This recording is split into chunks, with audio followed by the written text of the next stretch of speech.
From right across Australia, two families have been chosen. They've never met, but are about to swap their lives and their wives. Queen of Clean, Christina Kuhn, lives a sanitised life with her compliant husband David, who she says is like a fourth child. Cleaning is not Lisa Marshall's main priority, as she and husband Darren kick back in the outback shed they call home. Yes, shed. In order to learn more about themselves and their families, Christina and Lisa have agreed to swap houses for 7 days, leaving husbands and children at home. What will happen when we swap germ-free for carefree? If I last a week here, I'd give myself a medal. Starting to get annoyed, I think. I have an awful fucking temper. It's just a waste of energy and time when you could be spending it with your kids. Do whatever. And will the husbands dig deep to make their wives happy? I will not jeopardise our marriage just to do something for a TV show. You didn't learn a thing.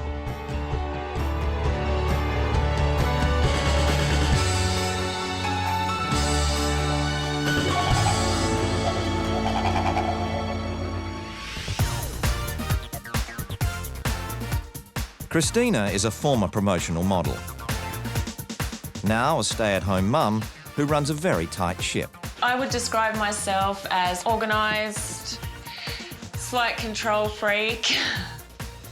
Her daily routine is all about cleaning, starting with washing. The washing I'm pretty fussy with. I can have up to 7 loads a day. Then a little polishing. I actually can't stand the footprints on my tiles. Then on to plumping and fluffing. And I like it to sit pretty perfect. She's a neat freak. She doesn't really. Don't tell her I said that. Appearances are very important to Christina, and she would not even think about leaving the house without makeup. And my hair done, like my hair's always got to be done. Not even for one of her daily gym sessions. Her passion for perfection extends to her 3 girls, Lily, 9, Star, 7, and 3-year-old Scarlett. Kids have 2 baths a day. That's the normal, I think. Like their mum, the girls know the importance of cleanliness I love to clean. and spend time playing indoors so there's no chance of getting dirty outside. Got this iPad, DVD player, CD player. I don't like how people kick their kids outside and they have to stay out there, and I don't like that. Silent partner David is a pool builder, working hard to make ends meet while saving for a family home. Not only does he bring home the bacon, he cooks the bacon. Yeah, I definitely wear the pants. Yeah, Christina does. David's my bitch. Christina even controls access to the dining table. Nobody actually sits at this table. If anyone does, I do have the coasters and the placemats for it, but we just never really sit at it. So, what drives this obsession for order? I definitely think people judge you on your house and your appearance. That's life.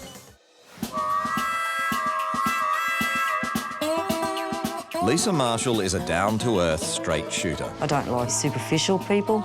I like genuine people, people that are just, you know, are themselves. She lives with second husband Darren and her daughter Shannon, 17. Big, open and airy, there's plenty of room for the animals, bikes and cars. We love our shed. It just suits the countryside. It looks like a shed on the outside and a house on the inside. So if someone came here, they'd probably be a bit put off, like we live like bogans, but we don't. Ultimate lifestyle. The Marshalls love to spend family time together, especially on their weekend bike rides. They're pretty casual about most things, but when it comes to being water-wise, it's game on. Water means everything to us because it's just rare. We're on takes. If it doesn't rain for months and months and months, you know, that's all we've got. The rule in the house about the toilet's pretty simple. If it's yellow, let it mellow. If it's brown, flush it down. Lisa works at her own car detailing business, also based in a shed. I've always been into cars, especially V8s. I'm a bit of a Bevan. Darren works for the local council. Lending a hand around the house is not high on his list of priorities. When it comes to the chores around the house, it's evenly distributed. Where do you come up saying it was evenly distributed? It is. Mind you, Darren did used to do the cobwebs. But I'm too busy now. Doing what? Watching AFL. That's it. Yeah. In the evenings, he'll have dinner with the family Move. Come on, move over. That's it. before relaxing in front of the TV. And this is how I lay for probably 2.5 hours. I think Darren really needs to show a lot more affection to Mum.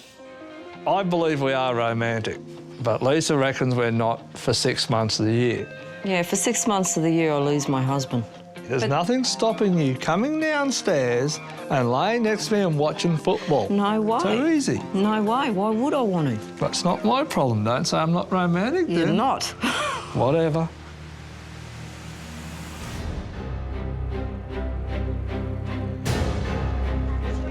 It's day one of the swap, and the wives pack their bags. My nightmare situation would be not a very close-knit family. Dave, can you come help me shut the bag, please? Let's go. Big moment's arrived. Yeah, Gonna miss me? Probably not. Oh, that's good. The families wonder about who's coming. Pretty skinny mum, that's what I like. Bye-bye, baby. Bye-bye. Love you. Don't forget me. Wait, get going. I'm trying to go. All right. See you, babe. Love you. They walk out of one life Bullshit. That's where I get my spray tans done. and into another. Oh, gosh.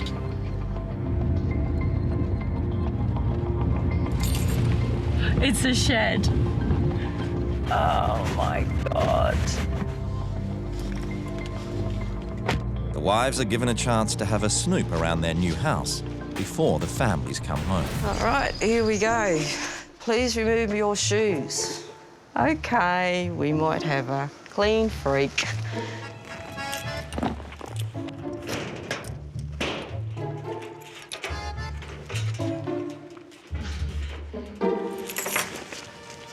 This seriously is my worst nightmare.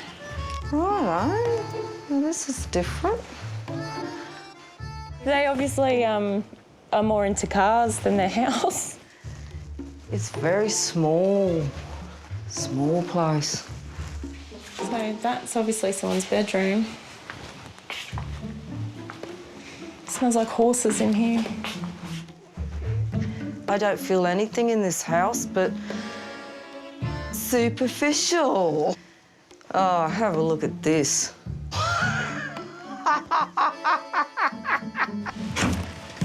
Oh my God.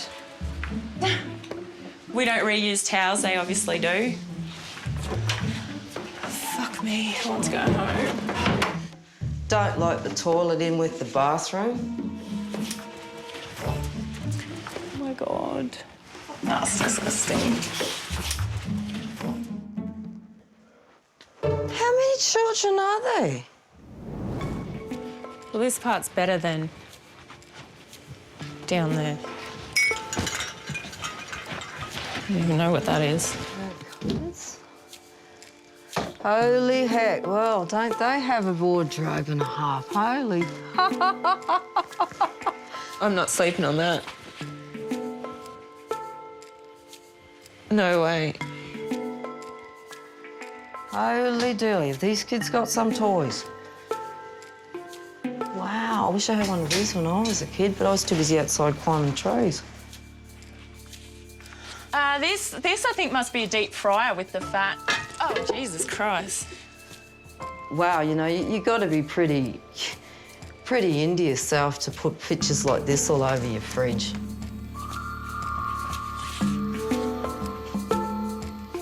If I last a week here, I'd give myself a medal. Because I won't. It's bland. It's cold, it's lifeless. Can I go home now? Right, not the best start. Perhaps the household manual will cheer them up. Each wife has left a guide as to how the family live and what's expected of them. Right. Hi, I'm Lisa. Welcome to the shed. I can't think of anything worse than being boxed in a small suburban house. So she might be as unhappy as me. I try to clean every single day. Oh, no. She hasn't got a life, obviously. Because we run on tank water, we have to use our water sparingly. Doing the laundry is very time-consuming. They change the water when it turns black. That's disgusting. After dropping kids to school, hang first wash out and put on second wash. Obviously, we don't care about the water meter, do we? They have a strict toilet policy, which I've seen. It stunk in there. It was disgusting. Everybody must have a bath twice a day. Why?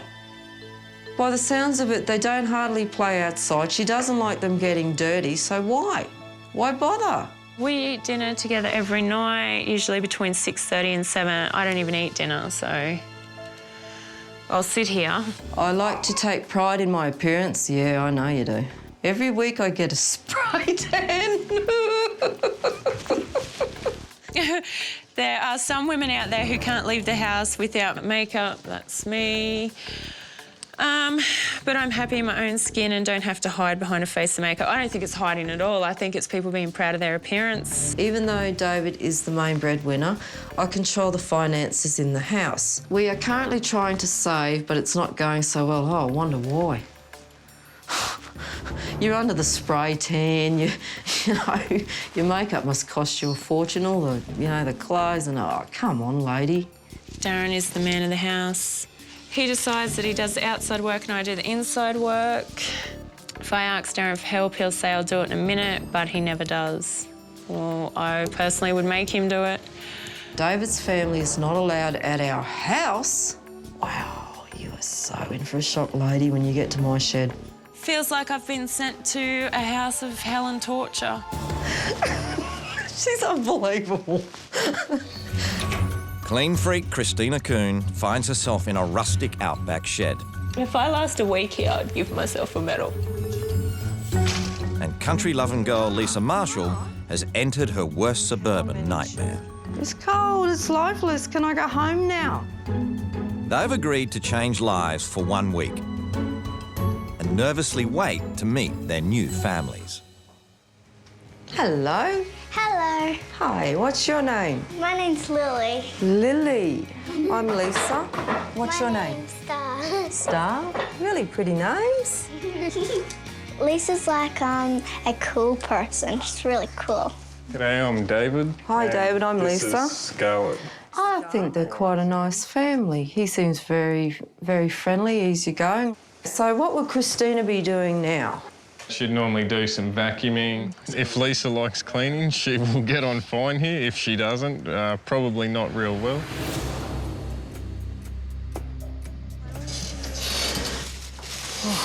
Hello. Hi, Nice I'm to Shannon. meet you. Hi, Christina. Okay. Hello, how are you? I'm Darren, how are you? Good, thanks, Christina. Typical city person. Loves the makeup. What's the word? Fashionista. Basically, we're pretty easy going here. I don't drink tea or coffee, Yep. so if you want a tea and coffee and you expect me to get you one, you've got no hope. Probably a bit intimidated by Darren because he's so loud. I don't want it to be like an explosive, nasty atmosphere. At the Coons, the girls keep themselves entertained as Lisa launches straight into Christina's daily cleaning routine. If you're going to have to do it all over again tomorrow, then what the hell were you doing it now for? It's just a waste of energy and time when you could be spending it with your kids.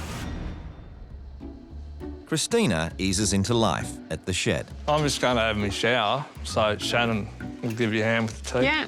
Wash my hands. Shannon will benefit because she's got someone to talk to about girly stuff, where Lisa's not into that. I love Lady Gaga. But I don't think I'll really learn anything from Christina. Hey, David, what you cooking for tea? Spaghetti bolognese. Meanwhile, David starts cooking the moment he's home from work. Looks good. Yeah, I haven't put the stuff in yet, but Christina always says I'm lazy cooking it, but Going to a takeaway shop's lazy. yeah. Lisa is dumbfounded that they don't eat together. The fact that they've got a table and they don't use it is so ridiculous, it's beyond words. Yeah, I normally sit on the floor when we eat dinner because I'm all dirty from work and stuff, and I won't have a shower till I go to bed so I don't smell of cigarette and stuff in bed. We prefer to sit down with Mum and Dad to eat our dinner, but we actually always have to sit up here so we don't really make a mess. Do you like salt and pepper on your meat? Yeah. I'm not fussy, honestly. Not at all. As he does most nights, Darren fires up the barbecue. The Marshalls always eat and chat around the table. So what do you think of the place? Yeah, it's good. It's nice and quiet. Didn't Christina say she doesn't eat dinner? Don't hear much noise. Must be the country air. Well, I normally do. Well, it's simple. Go sit on the couch. So then you just sit them here to wash up? Yeah. Just leave them there. Yeah. Because we're on tank water, we only do the dishes once a day. Okay. Back at the Coons, the girls have their second bath for the day. Your turn. And it's off to bed. Night Star, night Lily. I'll see you tomorrow. Bye-bye. So, what are their thoughts after day one? It's 100% different to my home. Yeah, I think in this household, Darren likes to wear the pants. David's very different, very quiet. The kids are awesome. I just think they need to be more involved, more of a family. Morning, and at the Coons, it's all go. Right, what I've got to do now... It's breakfast, How's that, good stuff? baths, washing, OK, the first load consists of yesterday's clothes and towels. and out the door for school. Whoa, we're late. Let's go.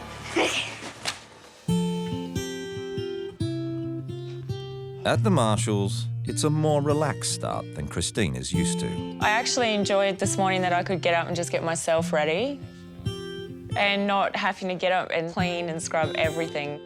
Then she heads to work at Lisa's car detailing business. I honestly think Lisa must be more business proud than house proud. But I like this shed better than the home shed because it's cleaner. So... Lisa hits the gym. It's not something I would do. I quite like to walk around the block and stuff like that. I mean, just pedalling to nowhere, watching TV doesn't really appeal to me. Races home to finish the housework Not much else to do here but clean. before the girls finish school. It's been done. It was done 10 hours ago, and the fact is they don't even use it, so what is the point? Starting to get annoyed, I think. Christina has some free time while Darren fixes an old ute. Her thoughts turn to Lisa. Do you do anything in the afternoon together or just wait for dinner? Oh, yeah, we talk, but we normally talk when we eat tea. Yeah. That's why I like everyone sitting at the table. Yeah. So what do you think Lisa's hoping to get out of the swap? I don't really know. You don't know? Oh, I probably think she wants me to... She thinks I don't appreciate her. All right. So it's just trying to find the time to spend more time with Lisa. You find me the time, and I'll do it.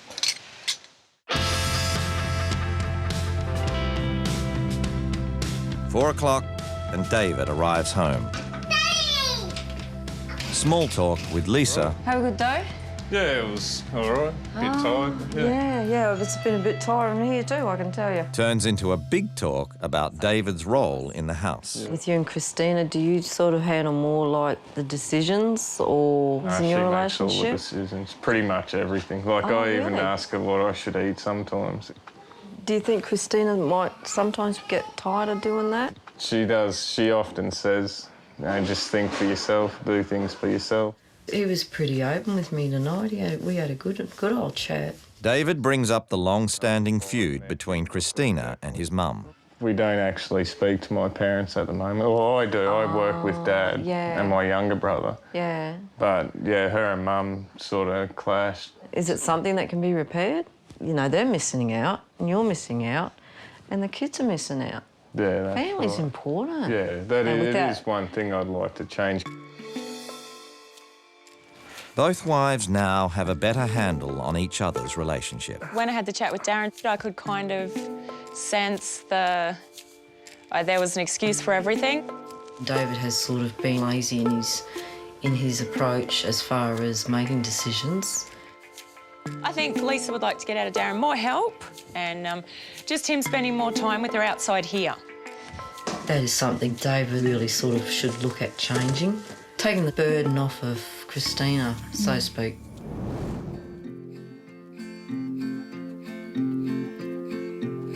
Today is another day under normal house rules, and Lisa faces her worst nightmare. I'm off to do Christina's beauty regime, which is have a body tan. I'm feeling ridiculous. I don't think most mummies get spray tans. They're probably on the weekend doing something with their children, I think. It's an experience the freshly bronzed Lisa will not be repeating in a hurry. Yeah, I'm definitely feeling... We might see you in a couple more weeks for another one. Yeah. Oh, yeah, don't you hold your breath. Don't you hold your breath. But there's no laughs with the kids on David's day off. He spends it cleaning. Normally on Saturdays when Christina goes and gets all the stuff done, I do all the washing and things like that. But Christina does like the pillows a certain way. Darren, on the other hand, lives for his day off with the family. Christina, that's Brendan. Darren's sons have come for the bike riding and they all bike ride together. It's like their family thing.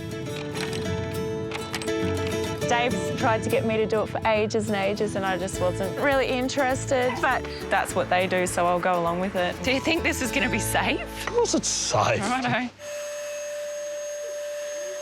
As the vacuum cleaner roars to life at the Coons, the roar of bikes fills the air at the Marshalls. And Christina realises she's been missing out. I actually really shocked myself that I did like it, but it was just heaps of fun and I feel sorry for David now because he loves this and it's, you know, he doesn't get to do it.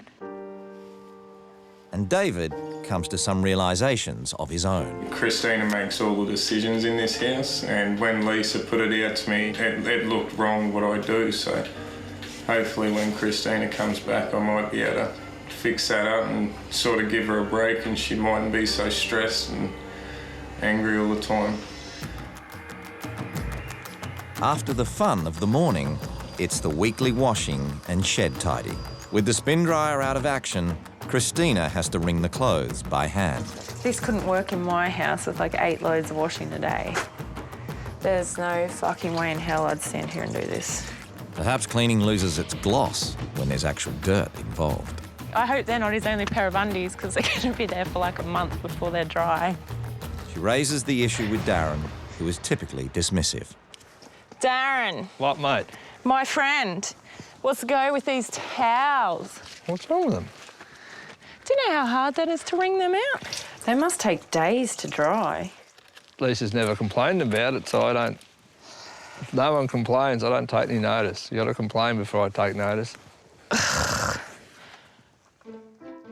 Still at the salon, Lisa is starting to warm to the preening process. It's nice to be pampered, someone to look after me for a change. Because I'm, you know, sort of the last one in the line, I think, at home sometimes. A few finishing touches, then it's home to show off her new look. Well, hello, everybody. Hello. Ta-da! You look pretty. Yeah, well, thank you. Spending all day doing beauty routines, it's just too much time taken away from your family or doing things together or, you know, you could be cleaning even. Up you go.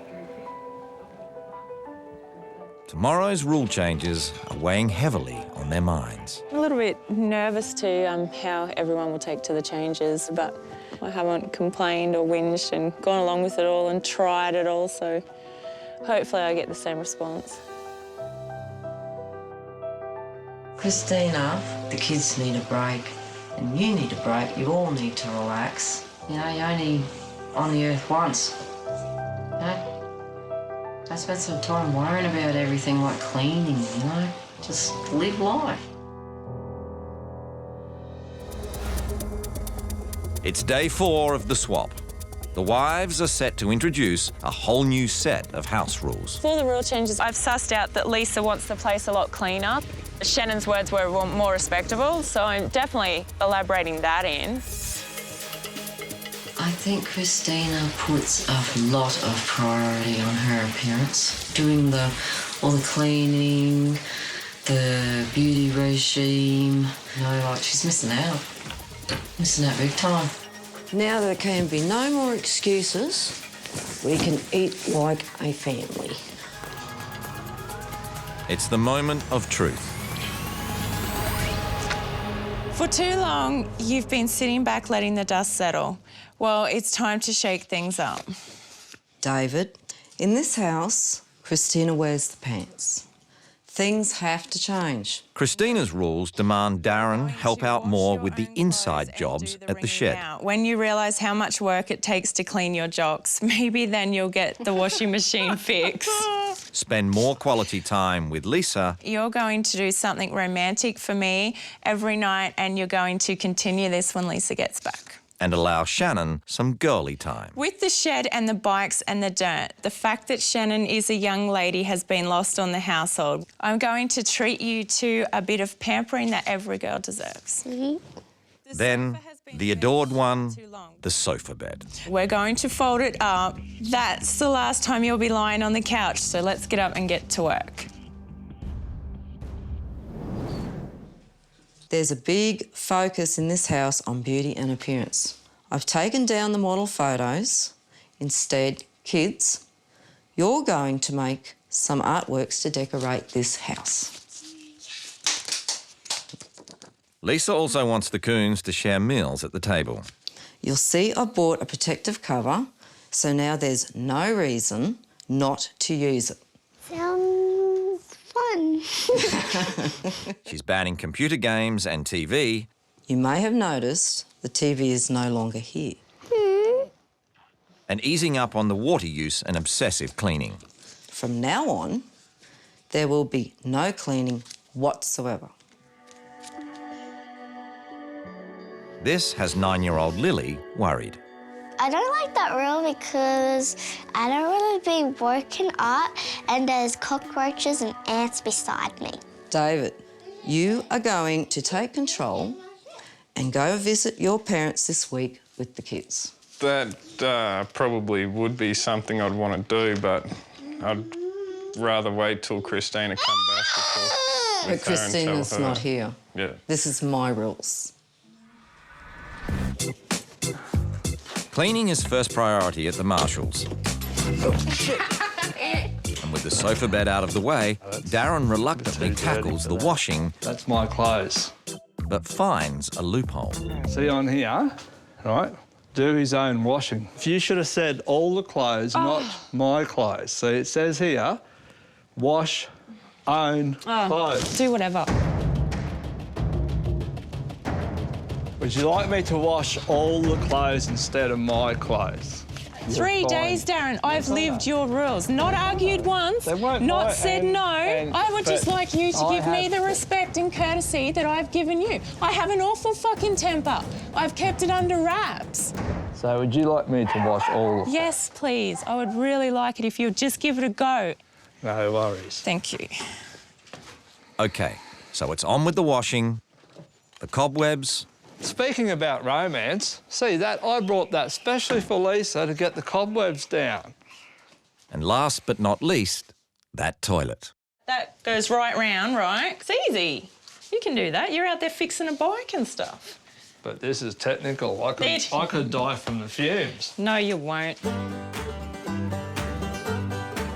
Quitting the sanitised suburbs, So you're going to go catch one? Lisa wants the kids to get down and dirty on a local farm. Who needs telly when you're part of the action? Took a baby.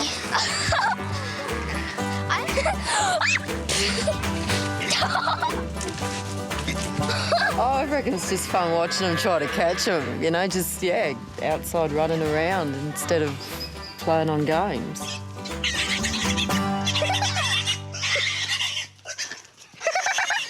So did you enjoy patting the animals? Yeah. Yeah? The pigs are fast, eh? Yeah. Yeah, and very fat, very fat. The working bee has cleared the air at the Marshalls. How's that, Christina? Yeah, you're All right? lovely. Right, let's go. Everyone's in good spirits as they head out for fun away from the shed. Another new rule. We might be able to do something romantic tomorrow. Yeah, I reckon you cook my tea and I'll set a table up outside and we can sit out there. That's romantic. Then you get to do the dishes and that's romantic as well. I think Christina's way to make Darren more romantic is really good. I think Mum will feel really appreciated and loved, so it's a win-win. David's mostly okay with Lisa's new rules, but there's one major reservation.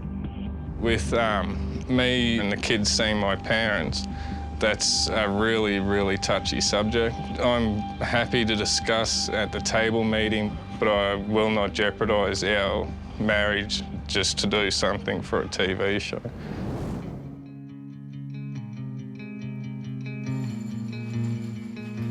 The next morning, Lisa is left to get the girls off to school under her new rules. I made their brekkie for them and they sat around eating that. It was quiet. They weren't distracted with other stuff like TVs or games. No worries, and off they went to school. It was just so wonderful. Christina and Shannon hit town to go shopping for the shed makeover.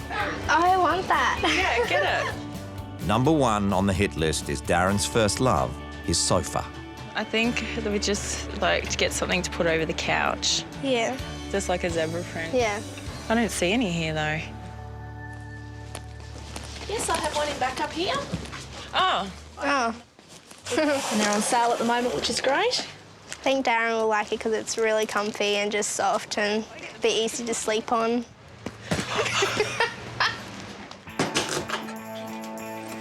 Lisa swaps cleaning for cooking. We're going to have a roast and a bit of roast veggies to celebrate using the table tonight. I'm definitely looking forward to that family unit dinner because I'm missing it with my own family. Next on the agenda, setting up arts and crafts in the backyard. I think it's an important thing for them to do, to just be outside and be kids and be creative. So after school, it's straight outside for some messy fun. Oh, look how gooey it is. This is fun. I like pennies. Darren arrives home and has a little surprise planned. Hey, Christina. Yeah? You want to grab your shoes and a jacket? Oh, that's a nice idea. Good on you, Darren. Thank you. Don't eat too much, you won't eat your tea. It's very nice and very thoughtful. If she was looking for romance, he's done a good job. Star, Lily, do you want to set the table? Cat. So a momentous event. The Coons sit down as a family. Yum. This is like a party.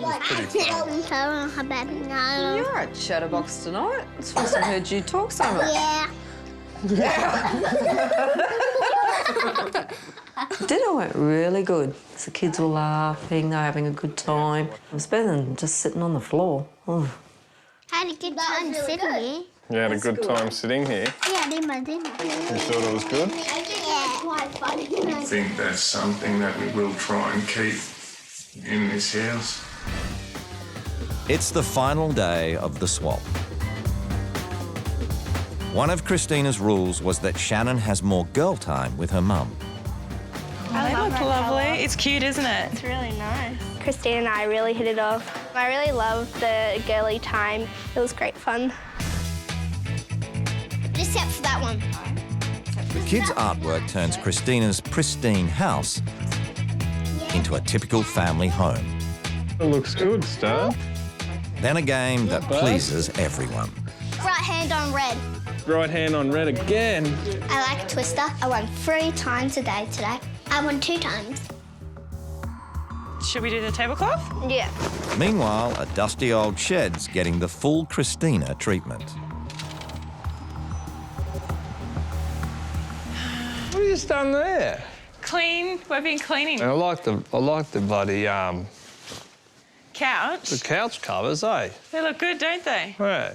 I think like the couch covers are really nice, I think. With the softness, I think they're definitely going to be right when I fold that couch out tomorrow. And as David gets the sausages sizzling, I do feel a lot more in control. I just hope that I can keep it up. the table gets set for a last meal with Lisa. What do you girls think about Mum coming home tomorrow? Good, but make sure we sit at the table. Yeah, and I want to play Twister with her. You want to play Twister with her? Man fight. You gotta have a man fight. It's been a long week at the Marshalls. Christina, how have you enjoyed the week with our family? Feel a little more rested now, so definitely had a break and didn't have to think and do everything for everyone. How have you enjoyed your week? Pretty good, actually. When Lisa comes home, I think I'll definitely have a lot more appreciation for her for some of the stuff that she does. With the girls in bed, David continues his mission to man up, getting his head into the finances. I've just had a look at a few bank statements and stuff. That's sort of what we spend most of our money on in a month. Water access, takeaways, clothes shops. We do spend a lot of money on the weekends, like with like Christina's spray tans, eyelashes, hair and all that sort of stuff. Finding out anything interesting? Yeah, we waste a lot of money on Yeah. a lot. You know, it all adds up. Yeah. It really does. So I will definitely take more control of it That's now that awesome. I've sat there and actually looked at what is going on. Yeah, that's great. You get that one more step closer to your house. Yep, that's it. I've seen big changes in David. I think that he's very capable of being the man now and making more decisions, and I'm sure he'll be fine. It's the last morning of the swap for Christina and Lisa. I can't wait to get back to my shed, and you're not joking. Both are excited to be packing for home. I'm definitely looking forward to getting home, and I'm pretty excited about that. So I miss my electric blanket the most. Well, guys, I'm out of here. Give you a hug. Hey, I'll miss you. You've been fantastic kids. Really good. Christina, I'll grab that for you. Thanks, Darren. See you, hot stuff. Hello. Thanks for letting me stay. I had fun. All right. That's good.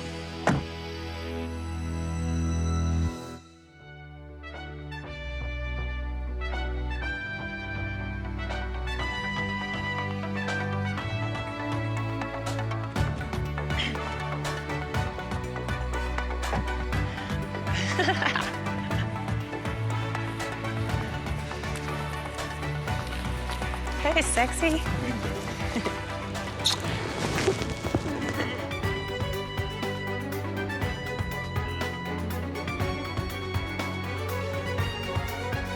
Hello. What's that? You actually brought me flowers. Only one. G'day. I love you. Love you too. I missed you. Hi. The couples meet I'm for the good. first time. Hello, here you Hi, go. nice to meet you. How are you? Good. Yeah, Good. right. So how'd it all go? Good. As you can imagine, it was a bit of a culture shock for me. Definitely.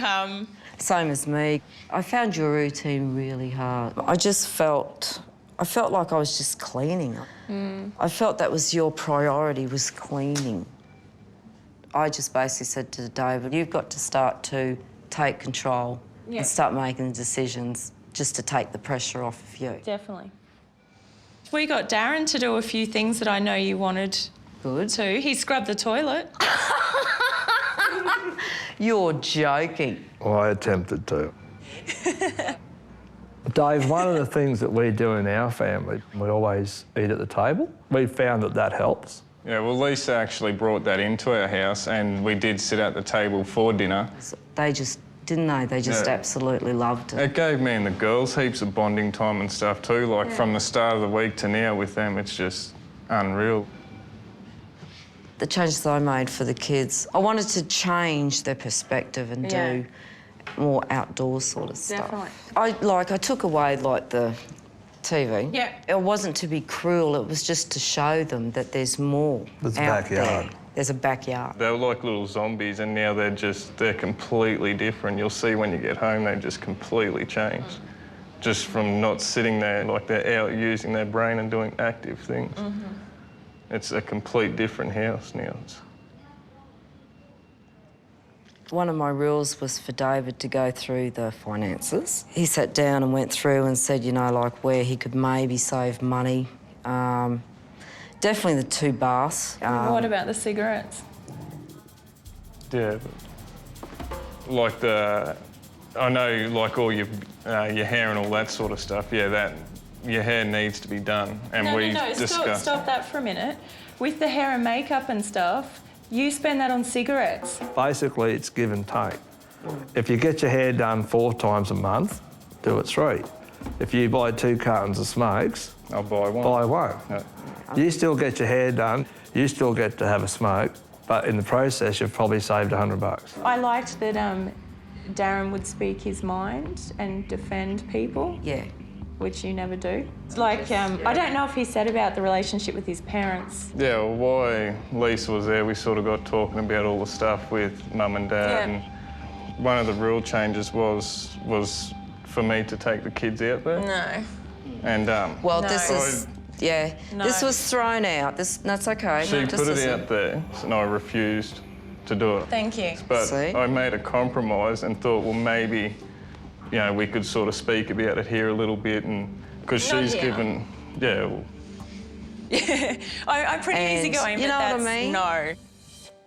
What I'm going to take back from the swap is to be more communicative. Be able to just sit down and yak away like David and I have, because I really miss that. There's nothing stopping you coming down, napping to me. Not in front of the TV, I'm not. But apart from that, I look after, go and get my hair done, good. because I really enjoy that. Not the makeup. No. Or the tan. That's smart. But the hair looks really nice, I like that. Yeah, thank you. Yeah, there was some real changes I would like to keep at home. Obviously, eating at the table we've talked about. My decision-making, to stop acting like a child, make my own decisions, to really help Christina out, like give her less stress so everyone can be happy. Regarding the rule changes, basically... Here we go. all of them I won't be doing. As soon as I get home, the couch is the first thing that's coming back out. You didn't learn a thing. Hey, that's how I relax. What about the cleaning of the toilet? I've done that once in all my life. Well, that's then enough. you could keep doing it and helping me. When am I going to find time? It's well, wonderful. I have to find time. I did try. What about the romance, you did try, Darren? Christine, that's good. Yeah. I'll try to be a bit more romantic when I can fit it in. That's why I brought you a flower. I know, and I love them, I thought it was very sweet. They're like... Then they say their goodbyes. Thanks for all your help. See you later, mate. See you, Darren. Take care. Fun. Good luck. See you. See you later. And head back to their regular lives.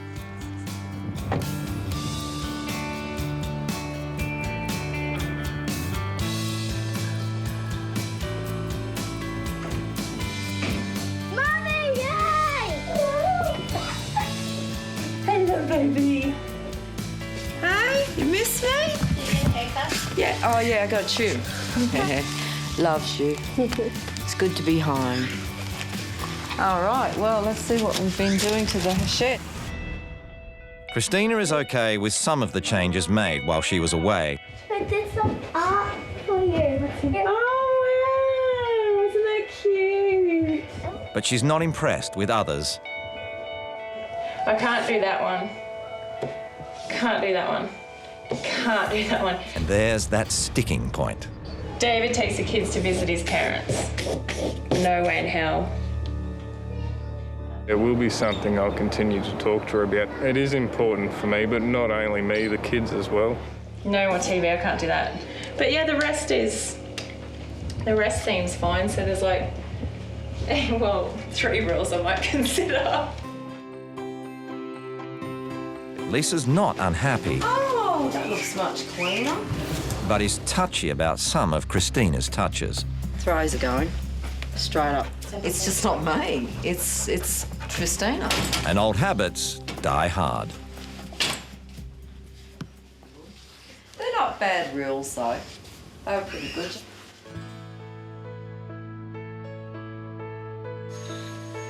It's been a month since the swap.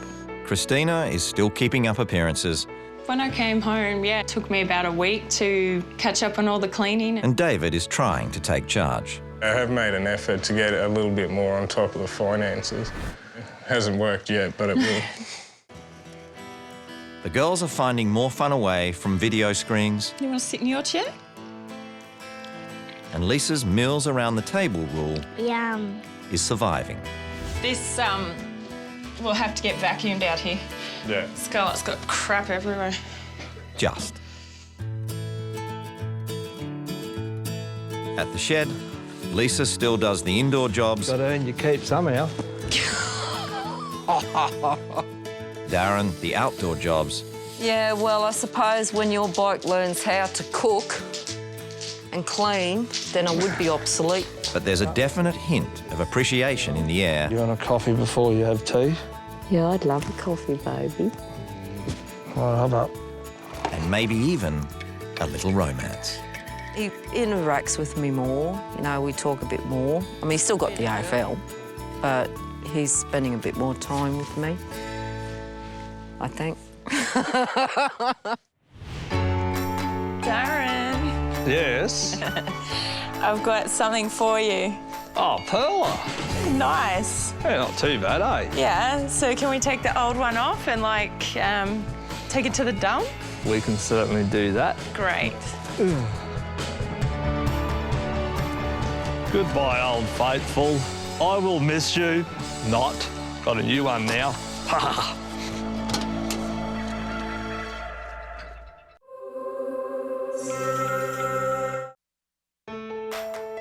From right across Australia, 2 families have been chosen.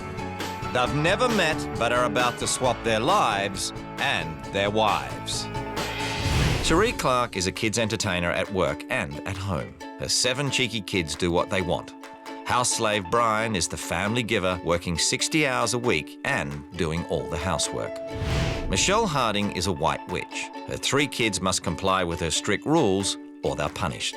Husband John isn't expected to lift a finger. The clown and the witch have agreed to step out of their comfort zones and live for 7 days under another roof, experiencing a different life. Can laughter and order coexist? I have a fear of clowns. No, I can't do it. I can't do it. This is bullshit. This child's in my care and she disappeared for 2 hours and no one knew where she was. You can go to bed whenever you like. I don't think their little bodies are going to handle it. Hey, I want to think about having sex before I want to think about that before I go to bed with your dad, not cleaning the toilet. You know, that's sweetie.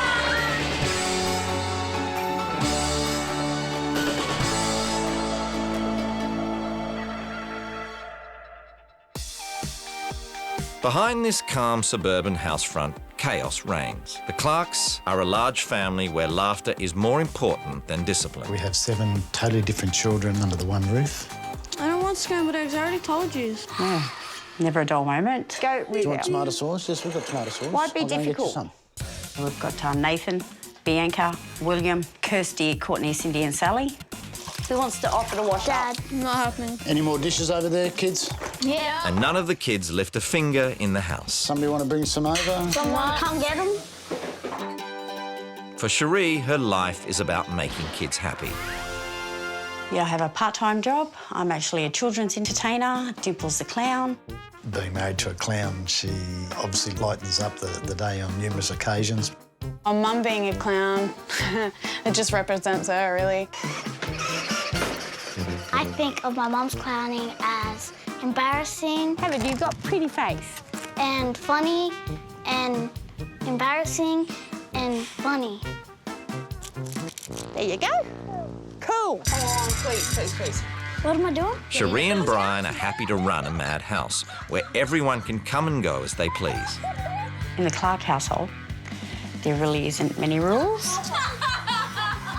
And I'm sure if they were, they'd be broken. Sweet aunt. In the mornings, it's Brian who's up first, tending his idle wife and trying to get his daughters up and out the door. Come on, Courtney, time to get up. Don't seem to be a lot of action out there. Where are you? Looking for my clothes. Brian, I want a peanut butter. The hardest job every morning is to motivate the girls to get out of bed. Go away. The combination of not wanting to go to school and just simply not wanting to get out of bed. I'm not going to school today. Brian is the main breadwinner and his slothful family let him do all the housework. Even if the girls make it out of the door, there's no guarantee they'll go to school. I don't know how often they skip school. Well, I know Courtney did last Friday, last 2 periods. In the evenings, the girls don't have to do homework. I really don't like school at all. Like, I think it's just stupid. There's not routine for meals or chores. I do not have a bedtime. None of us have bedtimes. I just won't go to school in the morning. Yeah, I'm definitely not an early bedgoer. And no one gets reprimanded for bad behaviour. Overall, our children definitely have their share of freedom. Yeah. Could say our children do, rule the roost. In the Harding household, the kids don't get away with much. Drew, you've got to unpack the dishwasher today. It's your day. We do not like the laziness. We do not tolerate anyone being lazy. We've got a chore list on the fridge. We have to do them weekly. There are clear rules. Everyone knows that, you're not supposed to lie, you're not supposed to steal, all those sorts of things, but we just happen to write them down and let them know, so it just reminds them every day. And if Brighton 15, Phoebe 11 or Drew 9 misbehave... It's in the naughty spot. You do the crime, you do the time. They've got to think about what they've done wrong. 1 minute per year of their age. So Brighton's 15, he gets 15 minutes and, jeez, he hates it. You got to follow by the rules or you get in trouble. But this strict mum is also a white witch, using her energy to bring good fortune to her family. There's things that I enjoy about witchcraft, like if you believe it works and you believe in it, then it gives you the power to be able to do whatever you like. It's pretty and it's good. I actually did a spell years and years and years and years ago to make someone exactly like John, one blue eye, one green eye. So, suck eggs. Michelle claims she can cast spells, cleanse spaces and talk to the dead. I've had a few people walk through the entrance here, just right here, and they'll go, oh, that's cold. It's a cold sensation. And so I need to just say that that's my brother. When Michelle's not busy with her magic, she's a stay-at-home mum who's obsessive about her housework. Clean's probably the most important thing for me. I don't know, I like the floors vacuumed every day and mopped. And toilets get special attention. Don't look at me like that. You're the one that cleans the toilet, what, 3 times a day or something? I do it anyway from 2 to 3 times a day. I call it compulsive. A compulsive disorder? I do not have obsessive-compulsive disorder. Shut up. Son Brighton is the apple of Michelle's eye. She drags the whole family along to his gigs. He's brilliant. I still cry when I see him perform. I love watching him. Very, very proud mama. Brighton would like to drum full-time, but the Hardings strongly believe in a good education. Yes, they should do as much as they could possibly do at school. It's a good structure for them, and I'm not raising children, I'm raising adults eventually, so we install that pretty well, don't we? The swap begins. For Cherie, her thoughts are on her own family. Of course I'm going to miss my family. It wouldn't be human if I didn't, yeah. They'll miss me more, though. But with Michelle, it's very much about the family she's going to join. I'm worried about going to someone who doesn't look after their house and have no rules and no structure. Bye. It's time for final goodbyes. For the next week, the wives will be totally out of contact with their families. And if someone can find a way of organising my family, well, take my hat off to them. Bye. My emotions are all over the place, not really quite knowing what to expect. Both wives have a chance to get to grips with their new surroundings before they meet their new families. I love it.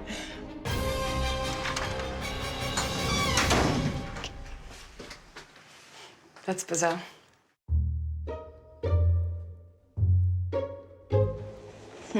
A teenager. Definitely a teenager. And he's either emo, definitely a teenage boy. Oh, got a little bike. My kids would love that. The cleanliness of it isn't up to my standard, but it just needs a clean. Oh, so she's into fortune telling and all this stuff. Gotcha. So she's into reading cards and tarots, eh? Cool. Trying to figure out how many bedrooms there is.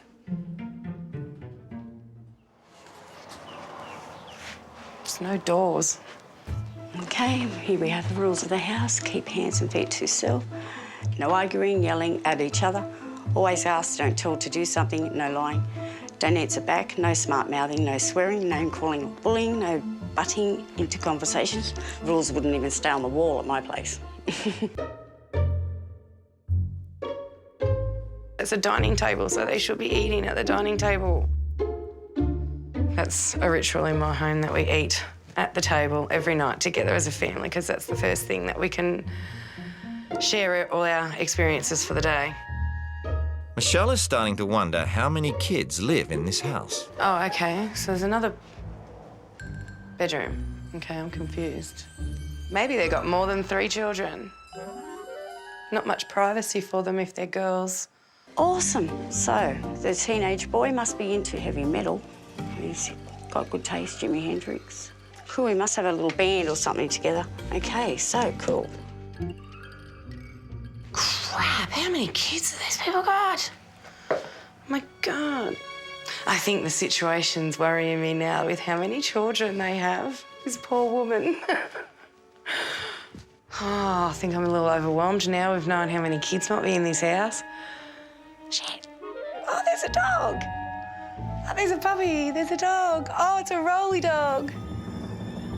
Is it alive? With the tour of the house over, the wives sit down to read the household manual that will give them a further heads up on the week ahead. You'll see from my Buddhas, candles and incense that I'm a very spiritual person. As well as being a Buddhist, I'm what you'll call a white witch.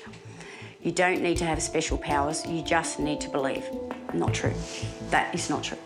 Welcome to the House of Fun. I have been to clown school and I am very proud to be a certified clown. Oh my God, I'm not dressing up as a clown. I hate clowns. I have a fear of clowns. Oh my God. John works a 40-hour week, so it's unfair to expect him to do any housework. God, she's dreaming. She's dreaming, yeah.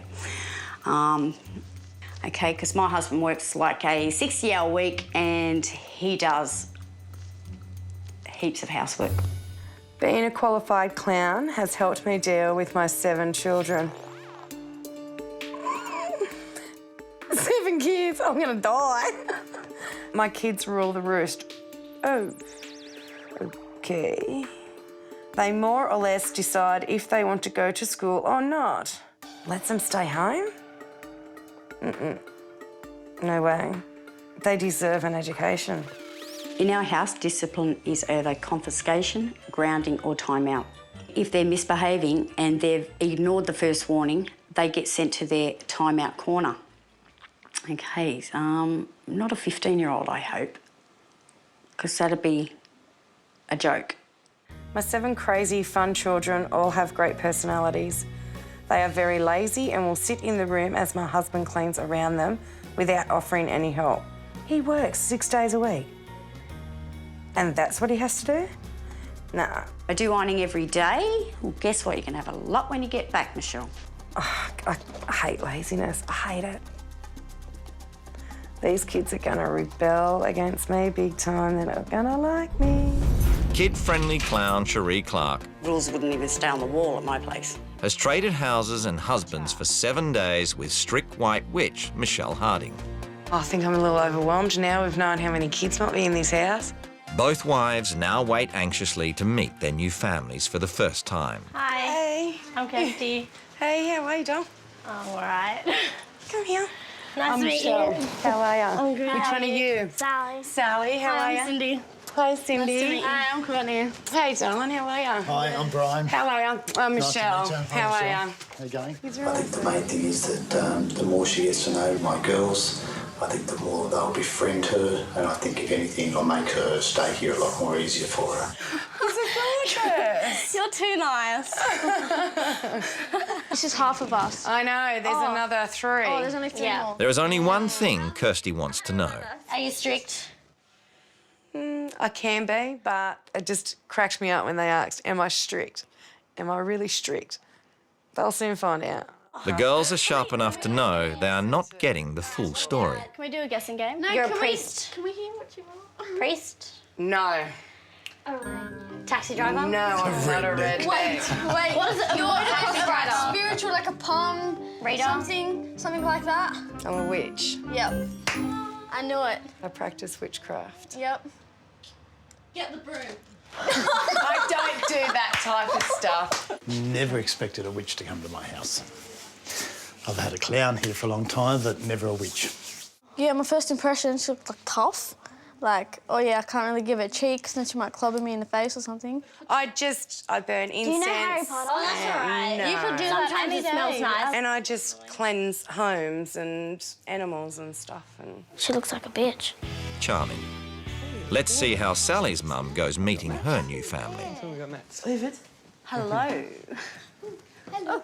Hello. How are you? All right. Jump in. Go in, Drew. You must be Phoebe. No. No? Oh, I knew that. I was just testing you, and so you must be Drew. Yes. Hi, Drew. It's an honour to meet me. I'm Cherie. How are you? You've got cold hands. You must have a warm heart, hey?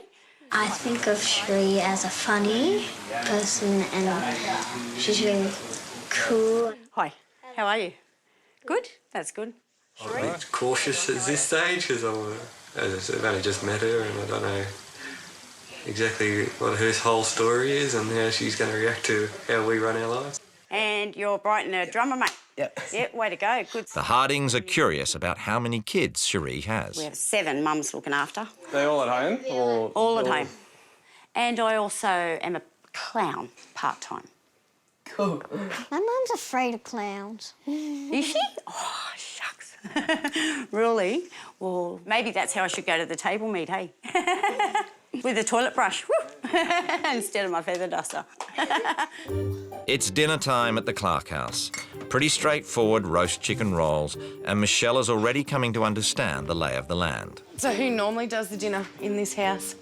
A couple of nights a week I'll do it, and maybe a couple of nights a week to take away, so... Do the kids ever do it? No. We don't know what to do, how to put a chicken in a roll. Dad, can you help us? Because I can't do this without you, Dad. Poor Dad. Maybe I open it up properly so there's... With Brian handling dinner for the girls, Michelle follows 17-year-old Kirsty into her room. She senses something's not quite right. So you've been drinking today? No. No. I've been to school. Oh, Yeah. I can smell it on you. I don't drink. You don't drink? Oh, I reckon that's a fib. I wouldn't handle Brighton coming home drinking. Not at that age. No way. But yes, these are my porn heels. They've been worn once, they look like they've been thrashed. They look like I'm a pole dancer, and I'm not. No. I'm not at all. Michelle and her new family aren't sure what to make of each other. I don't believe that she actually believes in that stuff. I think it's just like an act. You can't really believe that there's witches. Like... I'd be watching what I'd say if I was you. I know, she's gonna clobber me. She looks like Toffee No, she Ruffy, won't club you. She'll just put a spell on you.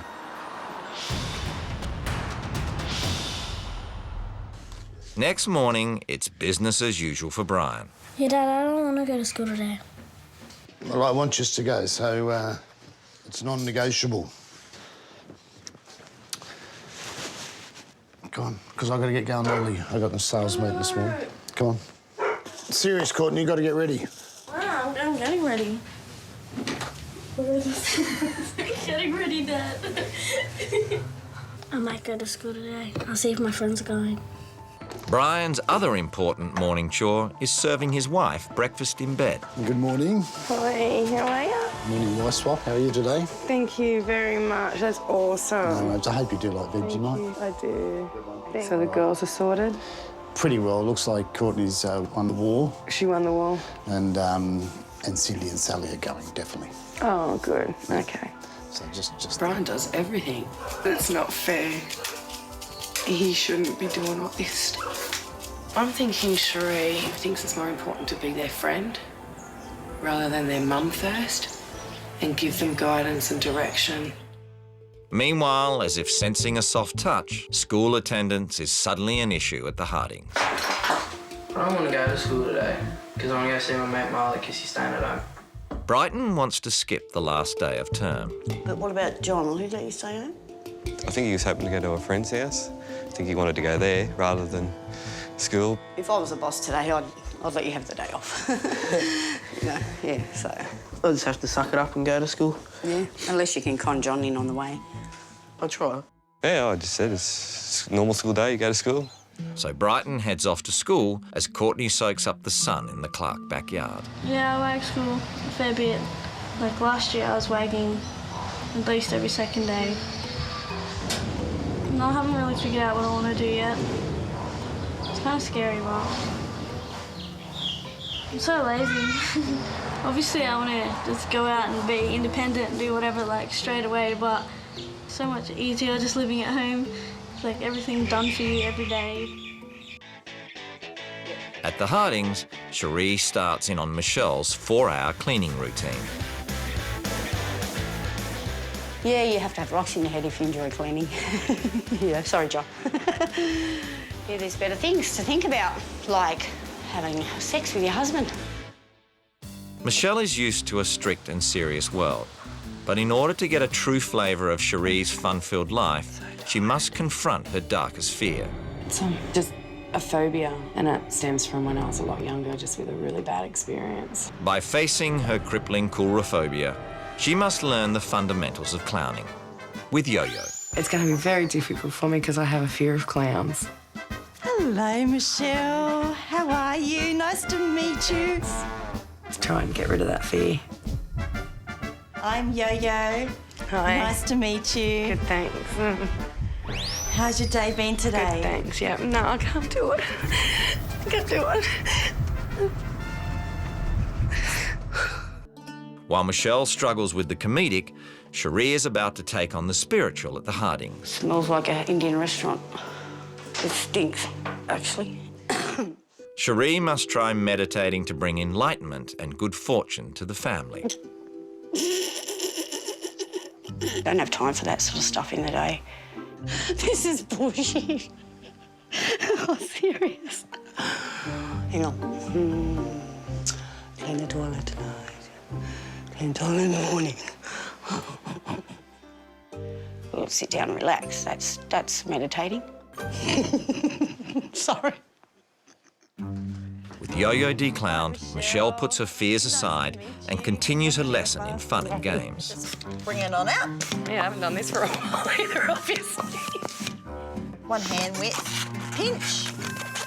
Bring it in, pinch, and twist. It's the popping that I'm more frightened of. Okay.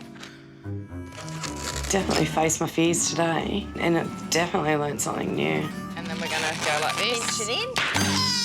Whoops, there you go. I told you I'd bust That's all right. Now Cherie must bake cakes and indulge Brighton and his band. I think there is a lot of focus on the band, more than the girls. Brighton seems to get a lot of attention, and I guess his mates do as well, along with that, because they're part of the band. And wonders if Phoebe and Drew are getting equal time in the spotlight. They were telling me that it gets very boring when they go to gigs. You're not having one? They would probably like something that they continuously do, that Mum and Dad will be full-on interested in as much as the band. Most kids that get attention would be Brighton. He does whatever he likes, so I would get the most attention. Michelle is just home from clown school and the house is unusually quiet. Oh, you know where Sally is? The family realise 12-year-old Sally is missing. I am the parent in this home at the moment, and I just felt ill thinking that this child's in my care and she disappeared for 2 hours and no one knew where she was. Courtney tracks Sally down at the neighbour's house. Sally went missing. We didn't know where she was. And we only realised, like, then. Why didn't you tell anyone? I yelled at them. Two. I don't know. The house? Tell us next time, not the house. They all come and go, and there's no asking, and there's no communication. The rules are about to change on Wife Swap Australia. Jolly joker Cherie Clark wants less chores for everyone, Yeah, you have to have rocks in your head if you enjoy cleaning. while enchanting enforcer Michelle Harding wants a little more respect. They all come and go, and there's no communication. At the Clark house, Michelle is imposing some order and discipline. With the rule changes, I think we're going to get maybe a little bit of rebellion, but I'm hoping that they're open to it, and I think that's what they need. But at the Harding house, Cherie is doing the exact opposite. When it comes to rule change, I won't be getting up at 6 in the morning. Everybody can sleep in, go to bed when they like. You know, let them have a little bit of fun and feel comfortable and free in their own home. In typical Clark style, two of the kids pull a no-show for rule change. But at least 18-year-old Billy has finally made an appearance. Clark family, for the last 3 days, I've enjoyed hanging out with you, having a laugh and clowning around. What I've noticed, there are no rules. Kids, it's time for you to get off your butts and start helping your parents. I will be assigning chores to all of you, and I've created a roster. Please, excuse me. Right, settle down. Bro, why are you hitting me? Don't hit me. First job will be to tidy up the lounge, clearing the dining table of folded clothes. In this house, the kids rule the roost. Well, not on my shift. Allowing your children to come and go as they please is disrespectful and unsafe. A 12-year-old girl should not go missing for 2 hours without anyone noticing. Brian, it's time for you and Cherie to take back control and be the parents again. The girls must ask permission when they go out, not tell their parents, then write where on the whiteboard. You will need to write down where you are going, who you are going with, and what time you will be back. There are no exceptions to this rule. On the education front, Michelle arranges for a tutor to help on schoolwork. And finally, As a white witch, I use white magic to help myself and other people. I am now going to cleanse this room and bring positive energy, harmony and balance to this home. We have that already. Hi, I'm Dimples the Clown, and I'm all about FUN, fun. I also like to take it easy, so I hope my rule change brings smiles to your faces. I think it's okay to be lazy, so under my rules, we'll be doing a lot of sleeping. You can wake up whenever you like and go to bed whenever you like. Yes. John must treat Cherie to breakfast in bed and there'll be no more chores for the kids. We are ripping up the chore chart and making a new chart, a joke chart. Your pranks must be funny, but not hurtful. So use your imagination and go wild. And Mama's boy is also in Sherry's sights. Brighton, I think your band is awesome, and I think you're a fantastic drummer. But everyone in the family pays a lot of attention to you and Crossfire. So I'm shifting my focus onto Drew and Phoebe. Yes! Right, so there's lots of laughing to do, so let's get the joke chart up on the wall, and Brighton, you're up first. Back at the Clarks, Michelle performs a smudging using a bundle of herbs called a sage stick. So you go into the corners and it can get rid of bad energy and bring good energy. That's a big joint. No. I think that'll do it. Yeah, it's good. Fucking rank. How do you feel about that? But I think it's pretty fucking stupid. What? And that's not the only thing Billy's not happy about. The rule about saying that you just let the kids roam free, you don't let them go at 10 o'clock at night. So the rest of Australia is going to see this and look at you. It's just, oh, look at this fucking dropkick dad. How do you feel about that? He took it as a reflection or as a bad thing towards me, when he shouldn't have, really. He should have really been taking out the positives of it instead of the negatives of it. Dad, can you just help out for today? No, just simply get the first pile. So, first up is to see what lies beneath the Mount washing. If it wasn't something so major, we would have this done every day, don't you think? No, come on, let's go. Okay, let's I'll start. help you. I know that would have been hard to do, but you pick it up and you go like that. I like the clothes where they are. Me too. They're easy to find. No. Can you at least put the pile nicely? I want my clothes to get crinkled. Dad, help us, please. No, we're doing good. Mine. I think Michelle's rule changes are sensible, good rule changes. There's no doubts that both Sheree and I can be lax at times with our kids. Okay, next pile.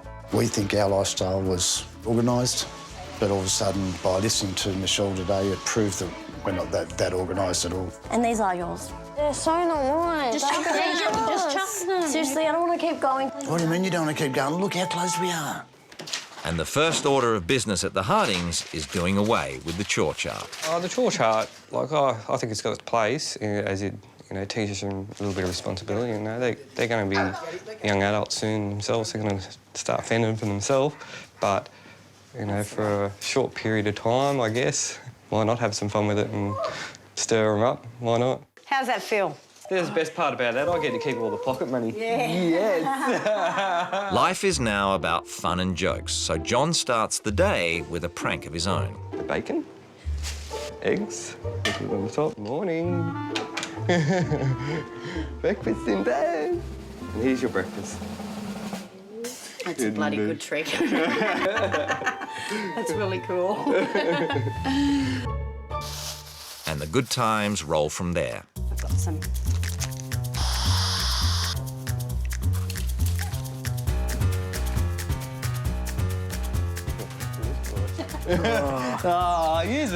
You call that a practical joke?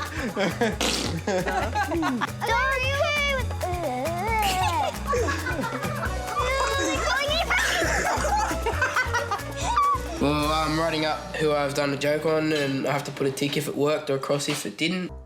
Michelle is determined to get the Clark girls to value their education. Girls, the tutor's here, so can you hop up at the table for me? And the newly revealed dining table gets its first workout with the arrival of Bob, the tutor. Can I just ask, how do you like fractions and decimals? It's just great. It's one of my hobbies. One of your hobbies, is it? There we go. Off you go then. You know how to do those? No, don't know how to do anything on these papers. How many A's have I got multiplied together here? 12? 12. 1, 2, 3, 4, 5, 6, 7, 8, 9, 10, 11, 12. Yes, I'm All right? good. And what about this one? X3. Not 3. Close. No, 25s are 100. So I just did 4 Would you? 20s. Right. Suck it. You right there, Kirsty? Yeah, I'm just looking at the calculator. That's not going to be 30%, young lady. Oh, shit. No, it's not that. It's numbers. You've got an extremely important exam coming up. Yeah. If you want to come into the centre and do some additional work, or on the HSC in general, I'll help you through, OK? Cool. Sounds good. So what do you think? Bob said I could get free tutoring if I want. I just got to call him. So that was pretty good because I know I need it, so I might take that up. It's pretty nice of him. I didn't expect it. Meanwhile, Cherie's focus is on Phoebe and Drew, and it's all about fun. There's a slide here. There's some net practice for soccer-mad Phoebe. Even some real clowning at a vacation care party. It was fun. I liked all of it. Bit of clowning around. Never hurt anyone, did it? Amid the fun, the girls are being allowed to stay up till all hours. They stayed up till, I think it was about 1:45. Hey, Drew. You do know you've got a big day tomorrow. But I think they'll crash and burn tonight. I don't think their little bodies are going to handle it. Back at the Clarks, any excuse for a break from the housework is taken. Michelle is sick in bed, so we decided we'd turn the TV on and watch a movie because she will never know. As far as I know, they're doing the chores, so I'm really happy. But what she doesn't know won't hurt her. Okay. Kirsty, Only 15-year-old Courtney is having a go at her chore list. where does the poo go when you pick it up with the shovel? Over the fence. Over the fence?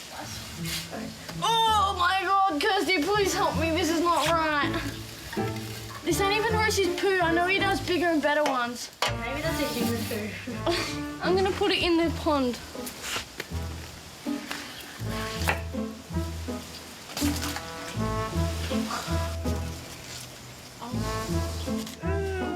But after the movie, Kirsty decides to head out without asking. I don't know where Kirsty went. Oh, did she write it on the board where she was going?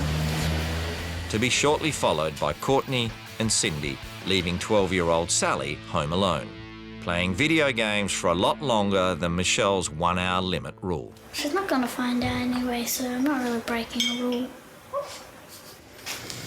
What's going on? Where are your sisters? I don't know, I think they're out front. Better be here. Have you seen my girls? Only two? Thank you. They're in trouble. I'm really upset with them that they didn't do it because I don't know where they are now, I guess. I don't know their numbers. I can't contact them to tell them to come home. I don't know how Cherie does it. I can't. Oi.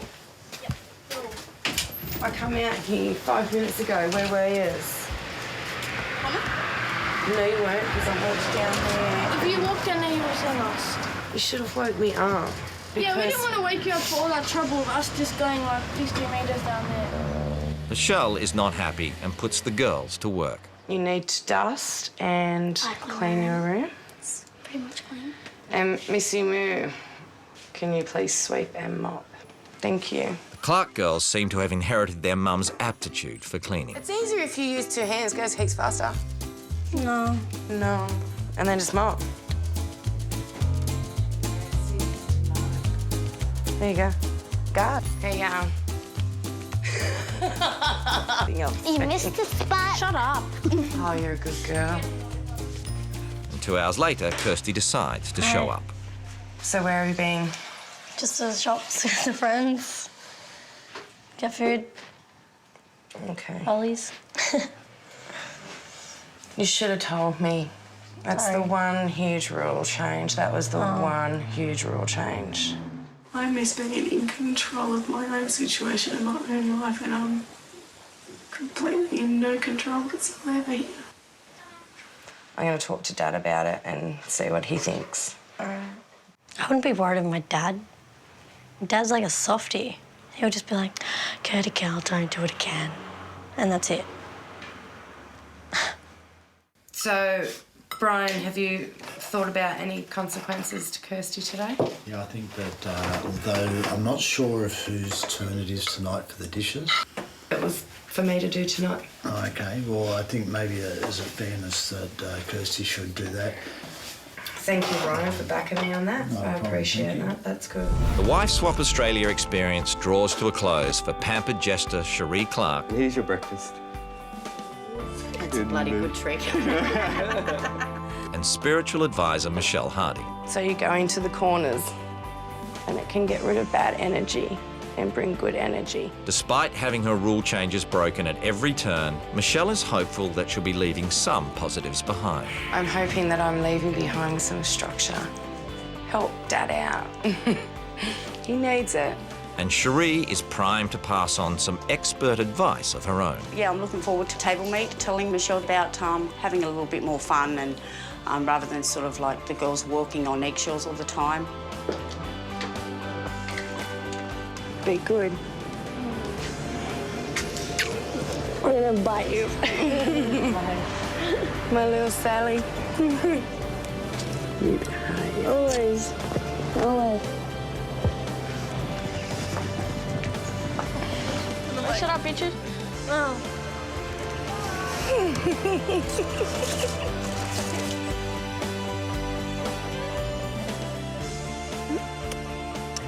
behave yourselves, but have heaps of fun doing it. All right. Bye. The royal way.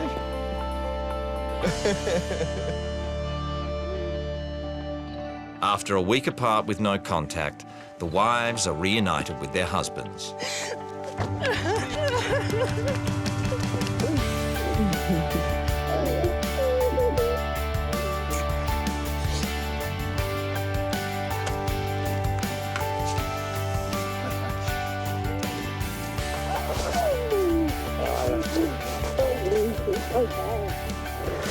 You don't want to do that again. Now it's time to sit down and chew the fat at the table meal. How are you? Good, how are Nice you? to meet You too. John, how you going? My thoughts on what Brian did, like with 80% of the housework, Yeah. I just thought, Jesus, there's 7 people, like nine people in this house, why is he taking on 80% of the load? And it was just, I just thought, not happening, like quite some strict changes with them. Yeah. They rebelled the first day. Yeah. No, they rebelled. As you were telling them about the changes, they said, that's not going to happen, no, no, no, no, no, but then actually did it. So it was actually a compliment to Michelle. She turned them all around. Yeah. I went to bed that night in shock. I told you she'd whip him into shape. Yeah, and that's what I wanted. I got some smudge sticks and went through the home and cleansed the home and stuff. That was what I said. I'd be peed off. I probably won't go back home now. It's all right. There's nothing there to... Because I didn't want... I knew witchcraft and all that was going to be, but I thought you wouldn't let a spell happen in their house. There was no spell. Okay. No spell. Okay, that was what... Okay, There was fine. I got a tutor in for the 4 girls. I think they benefited from it, even though it was the school holidays. They still did it out of respect, and they did do it. One of the positives that come out of the week, for sure. Courtney did refuse to go to school on Friday. Yes. Oh, she did. I was I under said- your rules, so I couldn't enforce it. So education's huge. Yep. I want them to be able to have so many choices. Yeah. So that's why I bought the tutoring. They do need to go to school. Yeah. They deserve an education. Yeah. So I was quite strict on that one, wasn't I, Brian? That was actually one of the main reasons why I agreed to do wife swap. Yeah, there was at one point where I was very overwhelmed and I actually just... Felt like you'd had enough. Yeah, and I just wanted to leave. Right. Well, yeah, they did break the rules. I was expecting it. Yeah. So... Of course, they're teenagers, like young teenagers. So I've actually asked them to do their chores. Yep. And I said, I'm just going to go and lay down. I'm not feeling well. Yep. To wait. And then I woke up to find that 3 of them had gone. Right. And didn't come and ask. I'm not allowed to punish them. Really? Somebody would always step in and stop it, you know. Cherie may be big on the fun, but it's Brian who is lenient with the girls. When I was growing up, I was very... I lived under strict conditions. Very military style. My father was in the Navy 33 years and he enforced his regimentness around the house. I always thought when I grow up, my kids, I wouldn't be the same to my kids. They're walking over you and you've got to pull them up. And they're young girls and It's the right time to do so. frightens me what trouble they could get into. Yeah. Exactly. Okay, so when I arrived at your place, I feel like maybe you have a little phobia with the toilet as Yeah, I far do. as, you know, I think you need to chill out a little bit more at night with John. Rather than think about the toilet before bed, and you should be thinking about other things. It's more her own compulsive disorder that have to do the toilet 4 times a day, you know. There's the... Oh, John Just is so- definitely under the thumb. No, he's not. Everybody too. Other people too, supposedly. No, he's A not. little meet and greet on Sunday. Yeah, on Sunday I got the... Have you noticed John is... No, John is not under the thumb. And you've been told you're not under the thumb.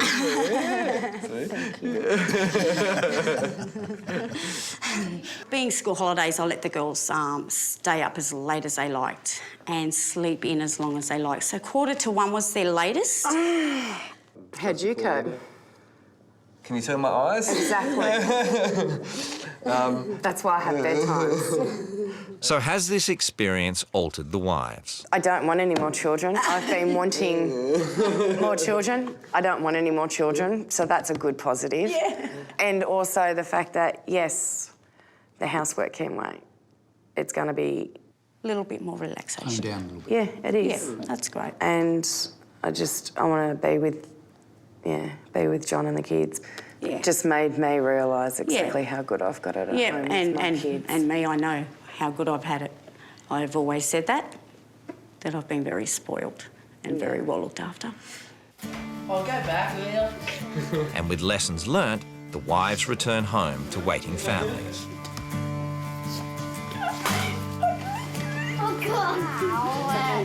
Did you like Cherie? Yeah. She was fun. She was a clown. Was she? Did you miss Mummy? Sort of. Rule changes. 1, sleep in and go to bed whenever you like. No, not happening. She thinks that Crossfire seems to get too much attention, but that's just bullshit. It's not. Not real fucking happy about it at all.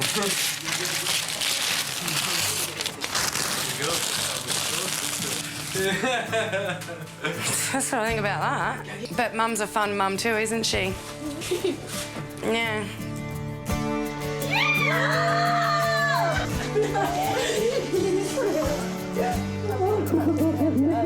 Hi, Mum. Curfews, you know, like, I trust my girls. If they want to come home at 2 o'clock, well, I'll go and pick them up. You know, her children had to do an awful lot of chores for how young they were. Well, she said she does everything in the kitchen. No, that's not true. She cleans the toilet 4 times a day. So she's like... Yeah, but you're a clean freak with the toilet, but she's anal.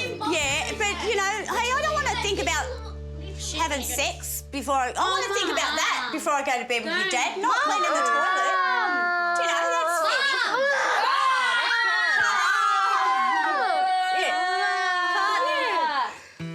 But at the end of the day, did either wife make lasting changes to their adopted families? Since I've come back home, I've been feeling pretty good, actually. Pretty proud of myself for lasting 7 days with the Clark family. You're not quite so stressed over the housework. That's a bit lenny. It's not quite normal. It's not a bad thing. No, it's a bit more relaxed. Girls, are you doing chores? Yes. The kids still do their chores. Yep. Make sure they're going in the right places, Drew, guys. No ifs, buts or maybes. They do it. At the right place? No, my family didn't need to have more fun. We have our own fun here. There's no pranking going on. I learnt to appreciate my kids more. They're good kids and they do their chores and they do go to school, and so it was a big eye-opener for me. We're trying to raise kids that actually look after themselves. I think we're doing all right. What about me, though? You missed me? What about you? And the Clarks are taking schooling a little more seriously. Courtney's been going to school every day. She hasn't had any more days off. She's probably been late 1 or 2 times, but she's made it. School's not that bad. It's just so repetitive and it's boring, but it's not that bad. Kirsty's in the middle of her HSC at the moment, and she has definitely shown a more commitment to studying than she did before. I think Bob helped a bit. I didn't call him, which I should have, but I think I want to be a florist, so I'll do some courses in that and get a job there. I think we should have left the chicken to Dad. Oh, I noticed that John has to get Michelle's approval, you know, whereas Brian's a man, you know. We both sort of do wear the pants in a sense. Yeah. Only when I allow you to. Oh, he's dreaming. Do you want those scratch marks again?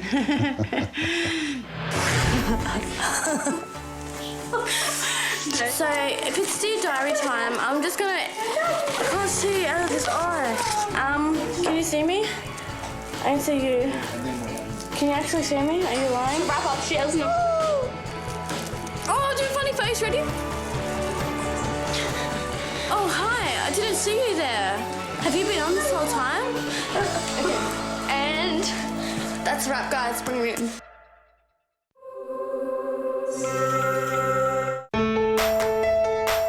From From right across Australia, two families have been chosen. They've never met, but are about to swap their lives and their wives. The Montforts, self-made millionaires Simon and Stephanie, push themselves and their three children to be the best they can be. Nicola and Trent Barry, meanwhile, live for the moment, putting no rules or expectations on their kids. The wives are swapping homes for 7 days to see what it's like living the other wife's life and to learn a bit about their own. So what's it like to swap a life of luxury for a basic home in the outer suburbs? You're just trapped amongst filth. Oh my God, indoor, outdoor, wow. I just feel like a bad mother. I just don't think they should go to school without food. $529.80. I feel like it is a big waste of money. My whole mortgage payment is in that bag. Shut up. I just can't get my head around that. I think the table meeting tomorrow is going to be massive because I'm in the mood for an argument. Second-hand, poor clothing. If I was her mother, I would be embarrassed by her behaviour. That's slutty.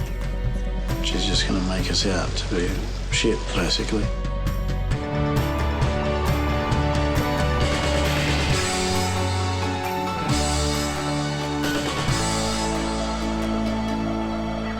The Montforts live a resort lifestyle in their huge mansion on the hill, with tennis court, pool, home gym, and 14 manicured lawns. Stephanie and Simon have always set goals and worked hard to achieve them. I just make the money and she spends it. Pretty much right. Maintaining their home, lifestyle and appearance is important to the Montforts. With the help of 2 housekeepers, a pool man and gardener, Steph runs a tight and tidy ship. My me time is when I go and get my nails done or I have a tan or I get my feet done. And that's usually every fortnight. They lead busy lives with multiple goals to achieve. My life revolves around the kids' activities, working at the business. Yeah, just making sure the house runs smoothly. Cooking cans in this morning. I'm probably managing everybody. Have you got all your Pilates stuff in your bag, Mum? Yeah. And with the kids, there's a lot to manage. With Alex, 15. I go to ballet 4 times a week. I do Pilates. I do personal training. Wannabe sportsman Isaac, 12. 2 soccer trainings, Monday yoga, Friday yoga, and sometimes Saturday after soccer, my feet are sore as yoga. And eldest-born Josh, 17. Like, I have a lot of interests like space and science, and I like learning a lot in that. And I'm funny. Well, I think I'm funny. With Simon working 12 hours a day, 6 days a week... Up on the winch? There is little family time together. Maybe sometimes I do sacrifice time with the kids. No worries. 5, 6, 7, 8, 9, 10. Quick, quick! Apart from their weekly session with Russell, the personal trainer. Steph does help in making the money. He seemed to think that they paid that. Spending a few hours each day running Simon's office. 462. I like these. But she prefers spending the money. I love those shoes. Which ones? On the weekends, Alex and I usually go and shop for an hour or so, probably every second Saturday or Sunday. Both days. And it appears daughter Alex has inherited the same spending gene. I'm just hoping Dad's going to buy me a really amazing house. Nice cars. On the outskirts of town, doing their own thing, are the Barry family. Together since high school, Nicola and Trent prefer to spend downtime with their kids, Ruby 11 and Griffin 7, than getting things done around the house. They can do what they want. Our house is definitely controlled chaos. It's never quiet, which I love. There might be a TV going on and the music at the same time. We just live. We do be silly and dance and stuff. The sign of a good day for a kid is when they come back black. I slept in my school clothes and woke up and I went to school with really dirty clothes. The dirtier, the better. Nicola and Trent rarely spend time apart and share the same passions, heavy metal music and body tattoos. They think you're a druggo, they think you're dirty, they think you're in a bike gang, they think you're a shit parent. As long as they treat me the way I treat them, then I don't really care how they perceive me. If they don't like me, it's their problem. $7. Okay. Love you. Trent works 6 days a week at a local tiling company. I only have one day and an afternoon with my kids, which I cherish, you know, but unfortunately the coins just don't match up sometimes and you've all got to work. I definitely have to give Nicola a call every morning to make sure that she's up and the kids are up and gone to school. Hello. Hey, hon. You awake? I'm up. You sure? Yep. Otherwise, they'd still be on the couch watching a movie when I got home in the afternoon. And the kids are a bit like that as well. Griff, we have to get out of bed. I just crank the music as loud as I can. And they're like, oh my God, I gotta get up now. It's loud. They're like, I'm like, just, yeah, get up. If the kids do go to school, it's often without breakfast. Afternoons aren't very structured either. We don't have a timetable like that. Oh my God, 6:30 dinner, 7 o'clock bath, you know, 8 o'clock bed. It's, nah.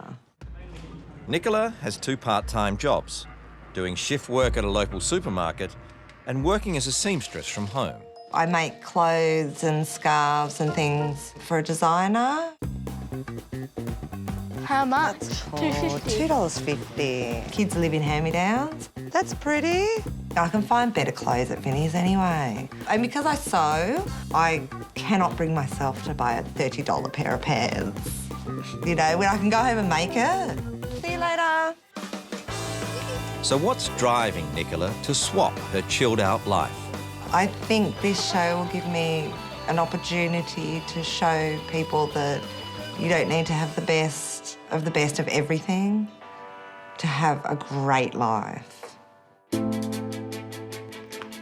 It's day 1 of the swap and time for both wives to pack and leave their old lives behind. The longest time we've all ever spent apart would be 24 hours. That's it.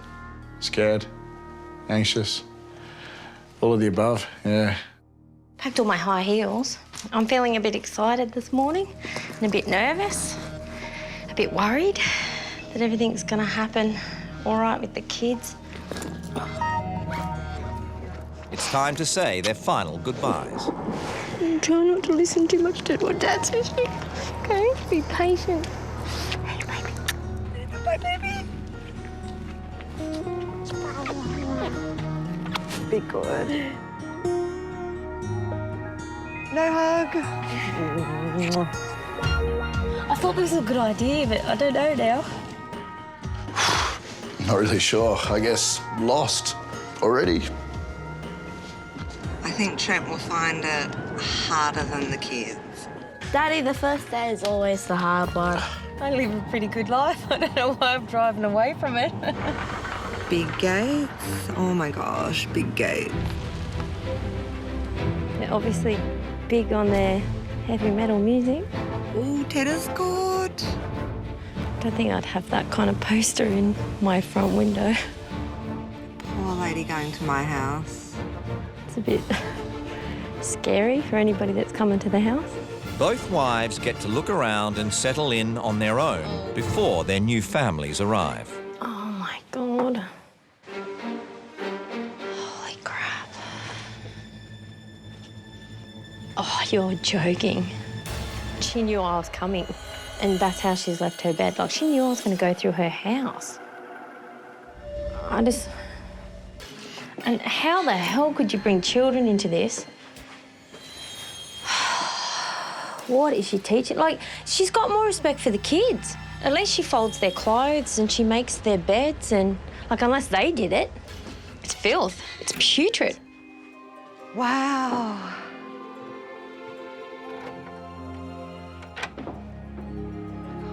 I feel like I need to take my shoes off or something. Wow, big table, that's so scary. As in, crap load of people live here. Oh my God, indoor, outdoor, wow. Okay, this is like a resort, man. The dog hates me. Wow.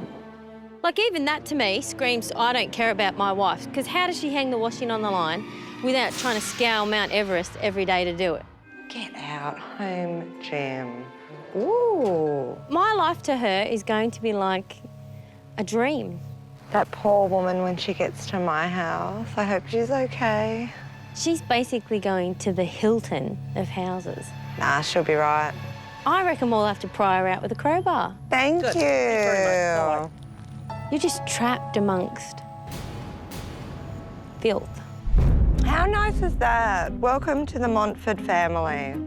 They've got first impressions. Now it's time to read the household manual that will detail how the swap wife is going to live for the next 3 days.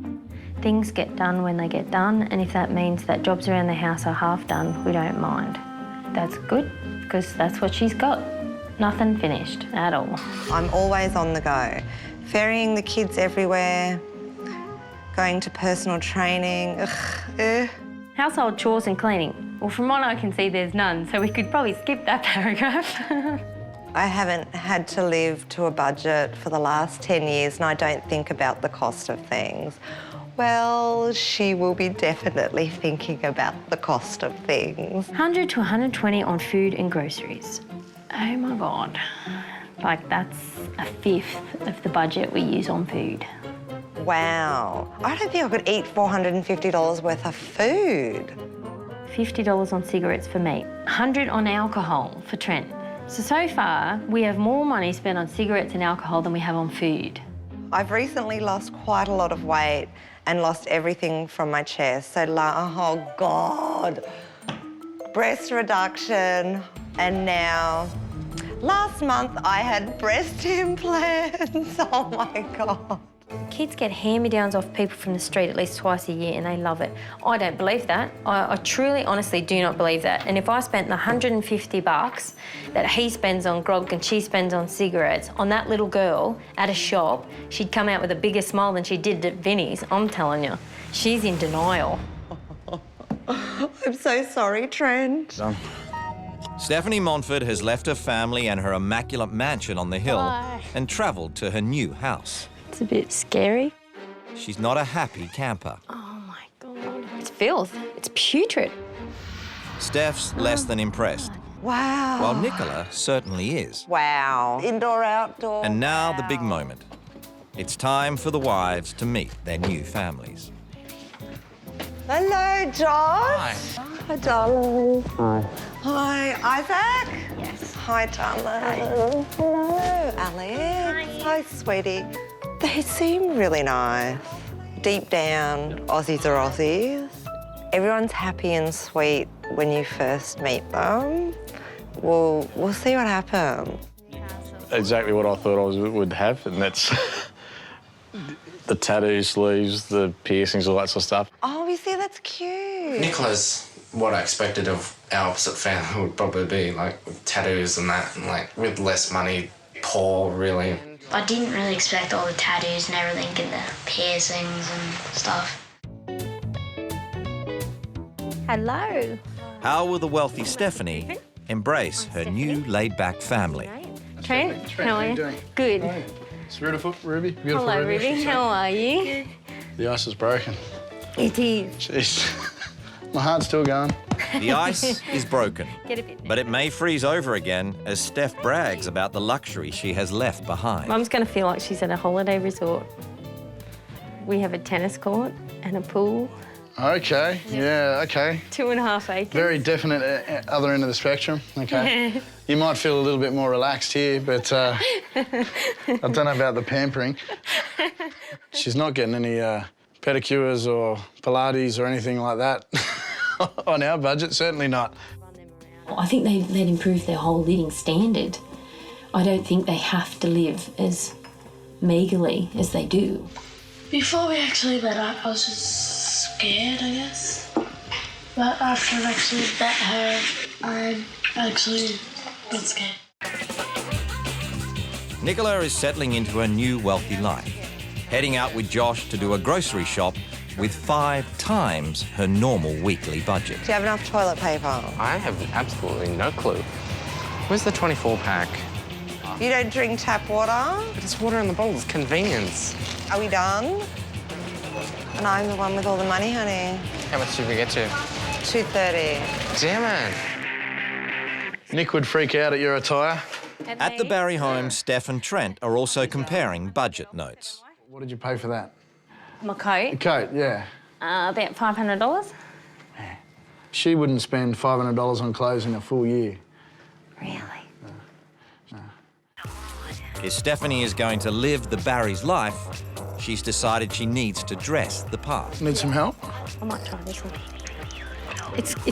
Sorry, that was one that Nick had too, yeah. See if they fit. Has Mummy ever bought you just a real pretty dress so that you could wear it to something special, like a wedding or no. a birthday party, or...? No, not really. I just find something in the cupboard. I like. You look very nice. They fit you. There's got to be at least one time in her life that she could have saved some money to buy that little girl something sweet. She'd only have to not smoke for a week and her daughter would have shoes. Have you ever had homemade kebabs? Day one of the swap is nearly over. And do you cook at home? All the time. It wasn't too spicy. No, it's lovely, really, really nice. We basically do the dinner and then I'll put it out and then we eat when we come in. I gather he's already made the perception that I'm all about the money and not about the time with the kids and everything. And they live like this because they want to value their children and enjoy their children more. But I think he can have both. I don't think you have to be one or the other. What were you expecting? Did you have any expectations of who you would, like, seriously, of who... To be honest, I expected to get someone like yourself. Oh, you did? Yeah, I did. Okay. Yeah. She seems a nice enough lady, but I wouldn't be with a lady like that, if you know what I mean. In my life, I also live a hectic lifestyle. Yeah. I had a little moment when I nearly lost it. I nearly cried. I felt alone. Josh, I think, pulled me out of it a bit. Just talking to him. I think I need that. I need to talk. Nicola is usually fast asleep at 6 a.m, but today, Montfort style, she's up and at 'em. Yeah, sandwich, and that was your sandwich. Virtually every moment is accounted for in the busy day ahead. Morning. Steph, meanwhile, has reluctantly slept in Do you usually brush your hair every morning, like wet it and brush it, or...? and is now trying to get the kids out the door for school. What about your teeth? Do we do teeth? No. Didn't do a shower either. No teeth cleaning, no shower, and onto the bus with no breakfast. Let me give you a kiss. Have a good day. Feels very weird to put the kids on the bus like that without making sure they eat or anything. I just feel like a bad mother. I just don't think they should go to school without food. And I don't think they should go look at scruffy. And I think they look scruffy. Take that out. Yeah. We can do that. That job's finishing this morning, so we can do the invoice up for that. Nicola has already clocked up 2 hours in the office You're fatigued, you're going to get stronger. Come on, one and more. is now at the mercy of Steph's personal trainer, Russell. You been smoking this morning? This is brutal. Steph's life is very hectic. See, that's when you get stronger. I get that exercise to her will be a relief. One more. Meet me halfway. 5. There's pushing yourself and there's literally pushing yourself to death. 2. One more. All the way I'm to the so top. knackered. I feel sick. I'm tired. Yeah. I feel like death. Steph is still reeling from sending the kids to school without breakfast as she takes on Nicola's part-time job at the local supermarket. I think she'll be doing this in 15 years. I don't think she sort of even thinks about the path beyond here. And Trent did say that himself, that they live from day to day. They don't sort of really worry. I think that's evident in the way the house looks. And today is grocery shopping day. It's going to clearly stress her out a bit to not have that $500 or $600 shopping budget. I don't think I've ever spent so little in my entire life. I don't know how they feed a family on $120 a week. Cheap, cheap, cheap, cheap. I don't know whether they eat meat like steak or anything like that because cuts like that are expensive.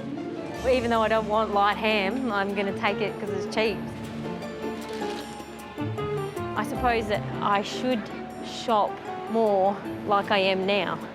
Do you reckon that's enough food for 4 people for a week? Well, I have 4 people in my family and certainly not what I shop. Across town, the same amount of money is being spent on a facial and makeup session. I feel like it is a big waste of money. That's like a whole week's food bill. I don't need to look good to other people to feel good. So I don't feel $1 million. I feel like I need to go wash it off, seriously. And the spending's not over yet. This is cute. I'd go the knee-high boots. That would be my choice. Told her she has to go and spend some money and buy some nice things. If she doesn't come home with anything, I'm going to send her back to the shops.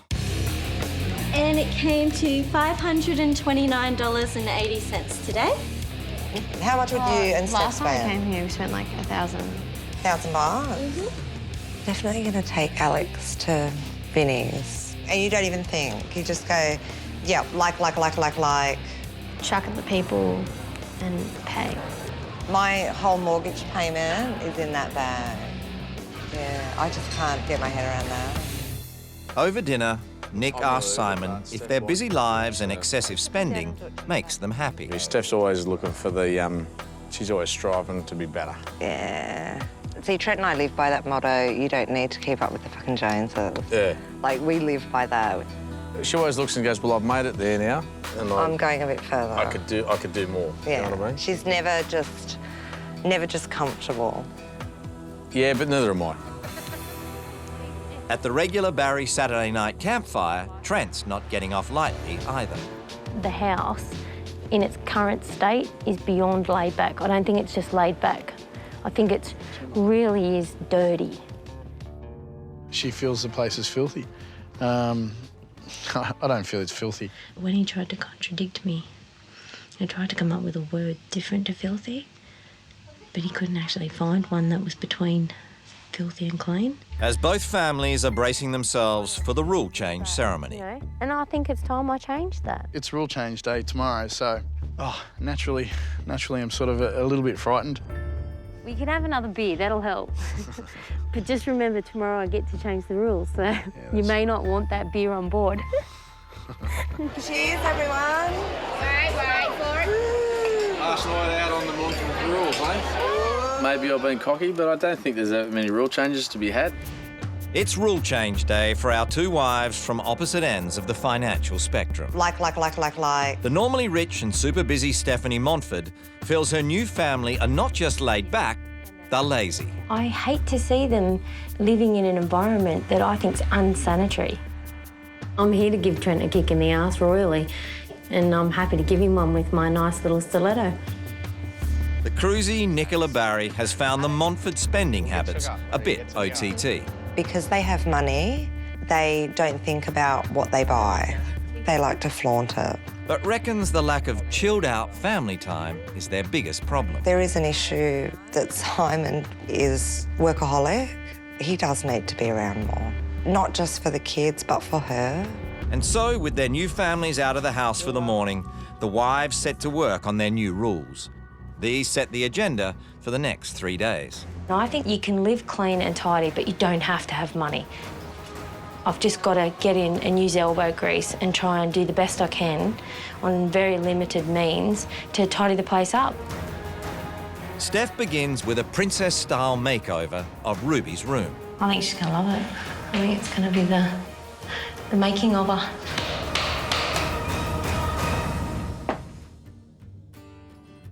At the Montfords, Nicola isn't making any changes to the house. Her rules are focused on their schedules and values. This family does not spend enough quality family time together. Rule number 1, Simon, you work too much. There it is. We saw it coming. You'll work until 3 p.m. each day, and you will then do the afternoon pickups and activities for every child. Barry family. The first thing is personal hygiene. I think it is important to worry about your appearance and also to maintain it. I think breakfast is important for kids. I would expect that they eat some breakfast before they leave for school. Bedtimes, I think we need a strict bedtime. So our bedtime's going to be 8:30, and that can be with or without a story. We'll eat what's in the house and deal with the wastage and spending. This afternoon, we'll build a veggie patch on one of your 14 lawns. It will save you valuable money on weekly produce. All kitchen waste will be used as compost to go back into the veggie patch. I know you don't like the word, but I do think the house is filthy. I would like to give the house an angel day. I would like, as a family, What, sorry? an angel day. So as a family, I'd like to actually get in and clean some of the walls and actually the floors and just really give it a good scrub down and see if we can make it improve. Finally, image is obviously very important to you as a family. I want to show you that you should not judge a person by the way they look. Alex. Oh, no. Tomorrow afternoon, I'm going to take you shopping. Do not say up shop. To Vinnie's. And show you that you don't need to spend a fortune to look good. Good luck with that. At the Barrys, Steph is keen to show her family what is possible with a bit of hard work. Whoa. I love it. Wow, now that's a girl's room, isn't it? I got my room completely changed and I absolutely love it. I'm just speechless. I love it so much. Trent appears to be on board with the rule changes. I really, really like the breakfast thing. It's important for the kids to have a breakfast because that's going to make them have a better day. Although defensive about his family's personal hygiene. You know, there was a little bit of filming there of Steph as if she's showing the kids that they're cleaning their teeth for the first time or something. Well, bugger me. You know, that is a staple in this household. You clean your teeth before you go to bed. A mixed reaction at the Montforts too. Veggie patch. You gotta be kidding. Why would we want to do a veggie patch? You buy them from the shop. That's where veggies come from. Vinnie's. I'm not looking forward to going to Vinnie's and getting second-hand poor clothing. I don't even know where Vinnie's is. Yuck. It's disgusting. Makes me feel sick thinking about Vinnie's. Come on, guys, just... Begrudgingly, the family head out to build the veggie patch. Hold it like exactly like I'm doing there. Oh, okay. You know, it's really awesome to see Josh and Simon doing this together. Awesome! You know, I think it actually made Simon happy to show him how to do that. It's been 5 minutes and I can see the benefit already. I was scared shitless. This is family time. Where's my onions? They're all out there together. I still got to put these in. The kids had fun, so I can't say I'm disappointed we did it. This is a great idea. It's the first full day under the new rules, and Steph has the Barrys up at Sparrows. Morning. Morning. Well, that sort of scares me. The shirt. Sure. Never, never, never give up. Ouch. Ready, set, go. Trent thought it was going to be really hard to get them up. I think he was surprised that they just got up and got into it. We'll see how long he lasts. Do you reckon he can last a minute? Ruby, quick, darling. Just trying to make them something that they wanted for breakfast. Next is for them to get showered and dressed for school. Look at that. And still we have time to spare. Are you gonna play Jamaica pod? Don't make me go into Vinnie. Don't make me go. Nicola is planning a dress-down outing for her new family. The quicker you find something... Can't you find something? No. I'll watch you find something. No. The quicker you find something... No. Found anything yet? Hurry up. And Alex has been asked to help pick clothing for the whole family.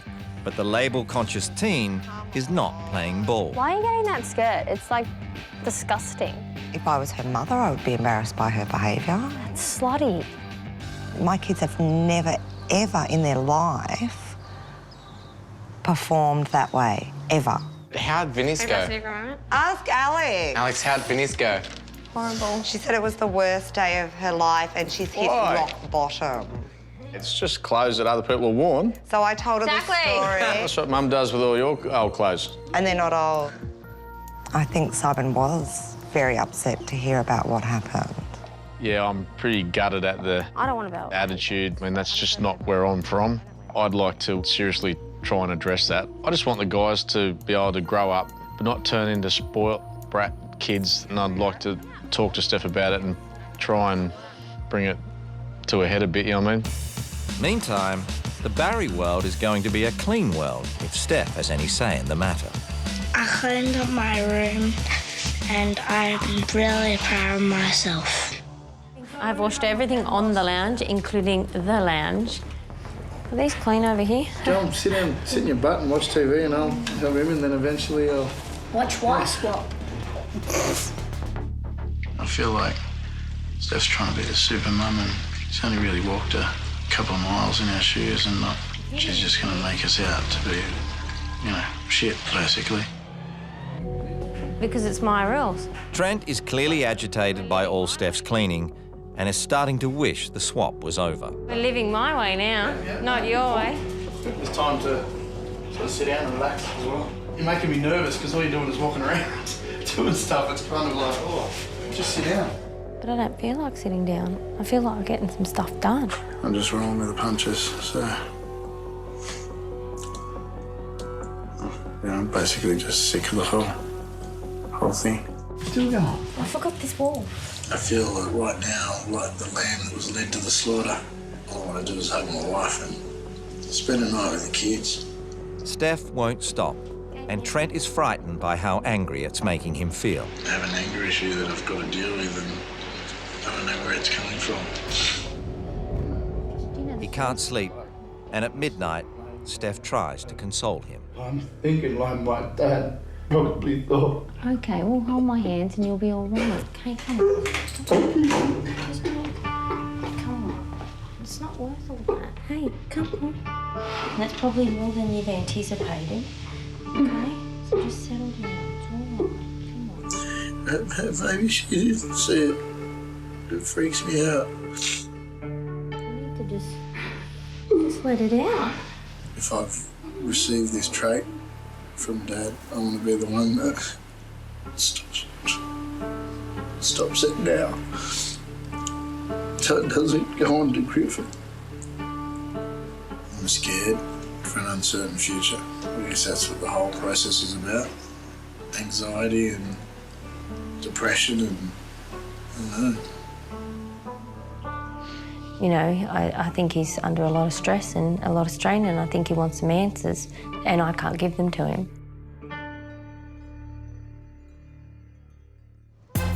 How's school? There's one day to go on Wife Swap Australia, and the Montfords at least are enjoying the dad pickup from school, but dreading Nicola's new-look excursion down to the lake, all except for Isaac, who couldn't put his fake tattoos and piercings on quick enough. That's pretty good. So what do you reckon, guys? How do you feel? I feel degraded. You do? I don't like it. I feel like some sort of terror off the street. Well, it doesn't look. You just see when the people are walking past, they're all looking. Yeah. Were they? Yeah. I get that anyway. Yeah. I'm used to it. that. I'm in Vinny's clothes. I can take any shit on. Check this shit out. Alex, you try and say a few nice things. What? Fight me, bitch. I don't feel comfortable with this. Yeah. But I suppose if you feel comfortable the way you look, I mean, does it really matter? What else? Yeah, exactly. Up to you guys, up to you. We're all different. That's what makes the world Go round. so cool. No, I'm good. I guess I feel the way Nicola does with, like, people looking at you, like, you're different, but you're not. You're just, like, the average person with some ink on you. At the Barrys, Trent has bowed out of the spotlight, and the kids are also looking forward to Mum's return. My mum will get angry about the rules. I can't really express in words how nice it's going to be to go home. The week of Wife Swap Australia has nearly come to an end. Both wives are keen to get home, but also want to hear what the other wife has to say at the table meeting. If she comes out and she's going to attack how I've raised the kids or done things in my house, I'd say it's going to come back at her. I'm feeling very excited this morning. I'm anxious to know what happened at my house. Don't ever stop smiling. I'm actually going to miss a lot about the kids and Simon. Thank you so much. Good. See you guys. I honestly hope that, in another 10 years, we can still come up here and sit out here and have a laugh. Got a hug. I suppose I was prepared to speak my mind and say what I thought, but it actually got harder the more I got to know the family, the more I spent time with the family. And keep your rooms clean, the more I cared for the family.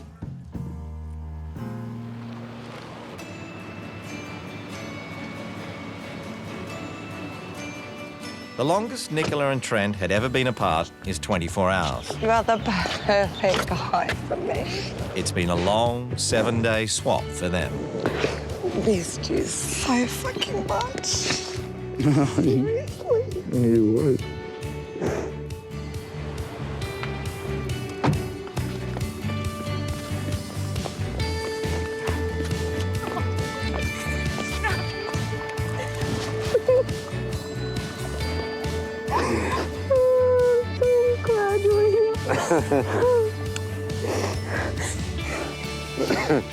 Hasn't been as easy as you thought, eh? Not at all. Both couples are keen to be alone, but want to have a chat about their experiences first. Hello. Hello. Jeff. Hello. I'm going to have a hug. I could hear your voice. It's a warm greeting, but both wives have a lot to offload. Nice to meet you.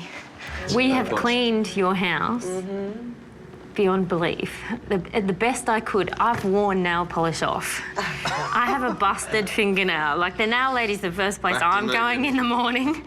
But I have actually scrubbed and scrubbed and scrubbed and scrubbed and scrubbed. And I've had the kids scrubbing. It's walls and floors. And I suppose that was one of the biggest shocks probably for Trent, because he was a bit like, oh, you really think it's that bad? And I was like, yeah, I do. Usually I just friggin' do it. Yeah. You know what I mean? I saw it and I do his Lego, and I'm the one that just goes, all right, I'll do it. So they know they come home from school and their room will be clean. Well, one of the rules is that they are to clean their own rooms. They've got to get in and clean their own rooms. Our guys do it, don't they? Yeah. And That's good. the next thing that we put in was routine. Yeah, we were getting up at 6:30. We went out and I did the Sport Billy thing. And, yeah. And the kids? And the kids, yeah. We all went. And cooked breakfast. And they were ready before school. But it was anything. the whole process of getting up and not laying in and, like, I'm not going to be calling you from work anymore because you're going to be up anyway and I'm going to know it. So Trent was glad too that I had organised their clothes the night before and everything. Even this morning he said to me, God, getting these clothes, because we were in a bit of a rush, we were trying to get sorted. Made a difference. It made a difference, he But said. the criticism isn't just going one way, as Nicola brings up her shopping experiences with 15-year-old Alex. I could see how you could get used to it. As I said to Alex, I said the first thing I always look at is the price tag.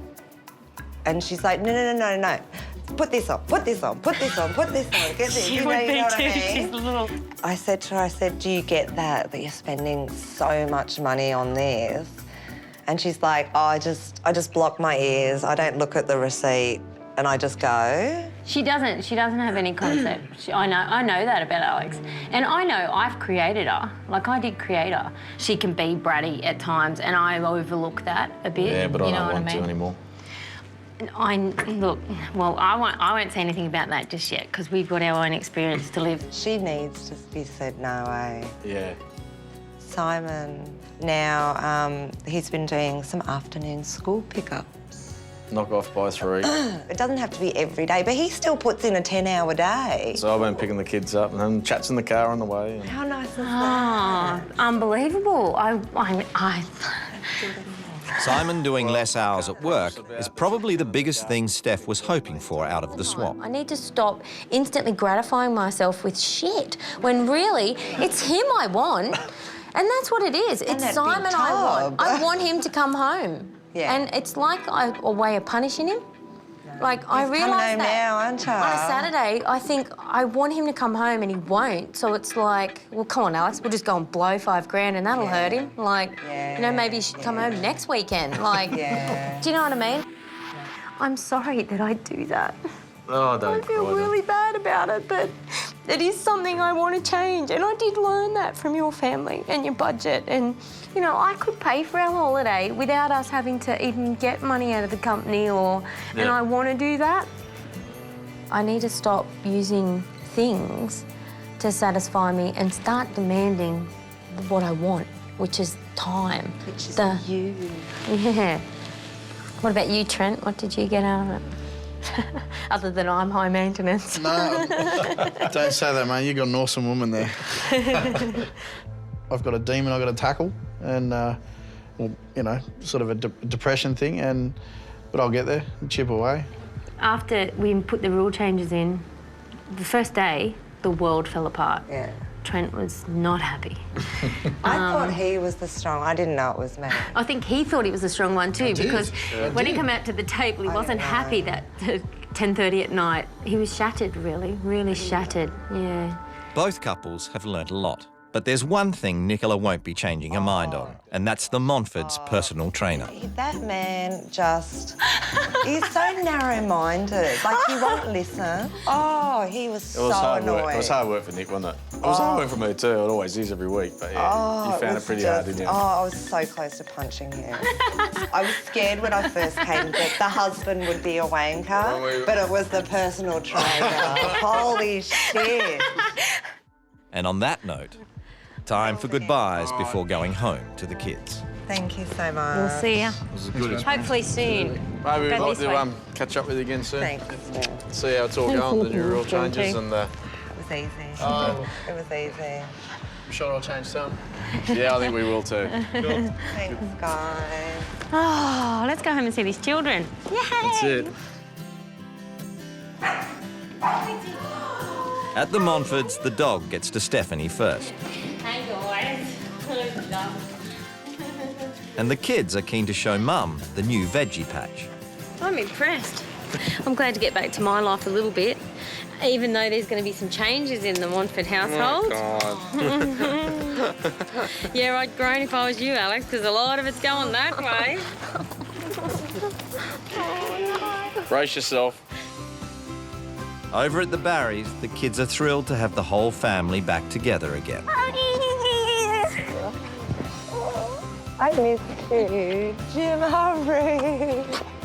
Do you miss me? Oh. The Barry kids want to show Mum their new clean rooms. Oh my gosh, that's awesome. Open. Oh my gosh, it's clean. Awesomely awesome. The cleanliness thing, I mean, she just has this very high standard of cleanliness, and to be honest, she has a cleaner. But Nicola did like most of Steph's new rules. I think they're all awesome. I'm not taking them down until everybody does them every day, and we don't have to remind you. There's been something left for you in here. What? Oh my God! A surprise gift from Simon Montfort that he hopes will motivate Nicola to do more with her sewing talent. Simon is amazing. It's been 4 weeks since the swap, and the Montforts have made some big changes to their lifestyle. Since the swap, I've certainly had more days off work, and I've made more of an effort. Yesterday morning, I took Isaac out for breakfast on the way to school, and did that because I had a meeting sort of around school start time in the city, so we've done that, haven't we, mate? And yeah. Steph, too, is doing less hours at work, less hours in the gym, and had a good hard look at her spending habits. So I did actually come home and I haven't used my credit card since wife swap. I've started to sort of look at the things that I have in my wardrobe and sort of reuse that rather than,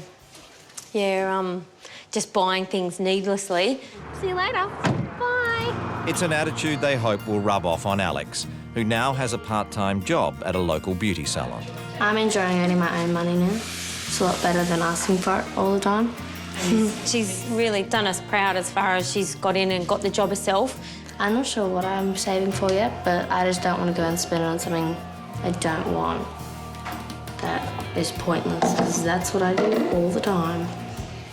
And over at the Barrys, things are really looking up since the swap. Quick, Piggy in the middle, Gemma's in the middle, go. I think it has changed our life. It's changed Trent's life, but they're good changes. I suppose I am happier, I guess, but I didn't realise that maybe there was a couple of underlying things. But no, I'm definitely a happier person. Trent is working through his depression issues, while Nicola has decided to start her own dressmaking business. I guess I'm a bit of a changed person now. I know that's so cliche, but yeah, I got a bit of drive and kick and yeah, I'm a lot more assertive now. That's like my flower blossoming. She's needed to, let's say, step up the plate. And I think she's going to do that. I think she's got big things ahead, and that's cool. And the kids? Well, Griff is happy Dad stepped up to make his room over like Ruby's. I like my room so much because it's all clean. I think Mum and Dad have been looking after the house a lot more than they did, and it has become a lot cleaner. Yeah, I'm pushing Nick a lot harder than I was. Yeah, I'm just no. telling it how it is. He's become pushy. Yeah. Like really pushy. Would your husband swap left? Next, you could go. No.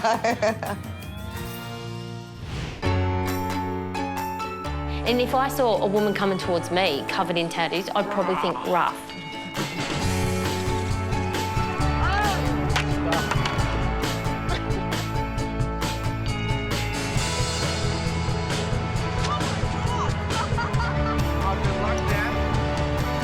Yay! That's because he got seaweed on it.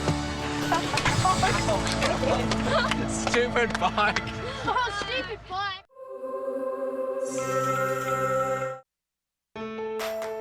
From right across Australia, two families have been chosen. They've never met, but are about to swap their lives and their wives. For Brendan Driscoll and his trophy wife Tanya, life's about keeping up appearances. They lead a 5-star lifestyle with their 2 children in a golf resort estate. With a world of luxury on their doorstep, there's little need to venture outside the gated community. Life really is a circus for trapeze artist Shannon West, her husband Glenn and their 3 kids. They travel the country day to day, living together in one caravan. The entire family works so hard in the circus, it leaves little time for the kids' education. The 2 wives have agreed to leave the familiarity of a life they know for a week in the unknown, and are to have no contact with family or friends. Will the wives be converted to a different way of life? I kind of feel a little bit lost. What's my purpose? And can the husbands embrace a different set of rules? I'm not happy with this. You are going to sleep in a tent. This is ridiculous. You touch anyone in my family, I'd beat the living fuck out of you. That's it. Finish. No more poo for me.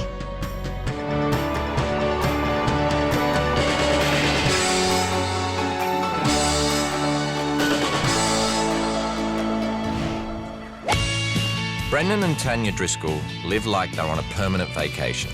They live on a secure estate in a resort village by the coast. Our lifestyle here is awesome. I love it. It's just everything that I've ever wanted.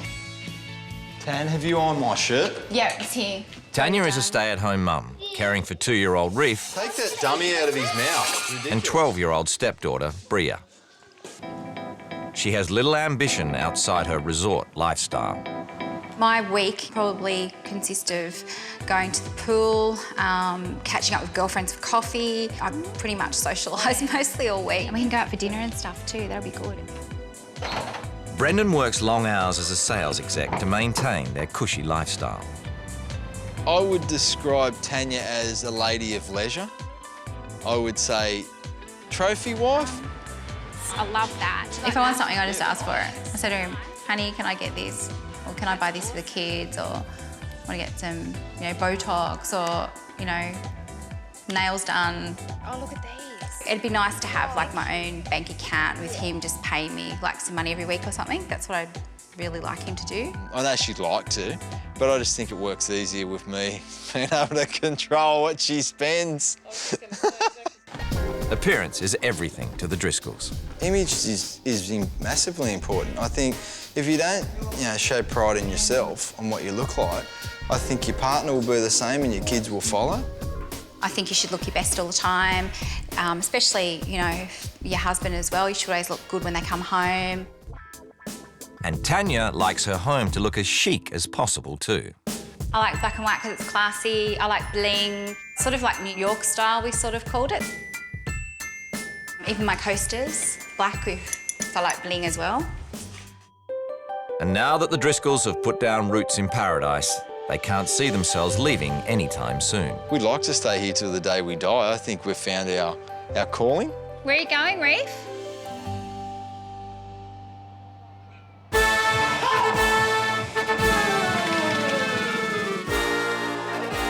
When Shannon West turned 16, she ran away with the circus and has lived life on the road ever since. I'm a mother, I'm a wife, I'm a trapeze artist. Shannon lives with husband Glenn in a caravan, along with kids Memphis 9, Cassius 6, and baby Perseus. You get to hang around with the animals, you see your cousins every day, and it's just fun to be in a circus. You get to ride your bikes at every lot.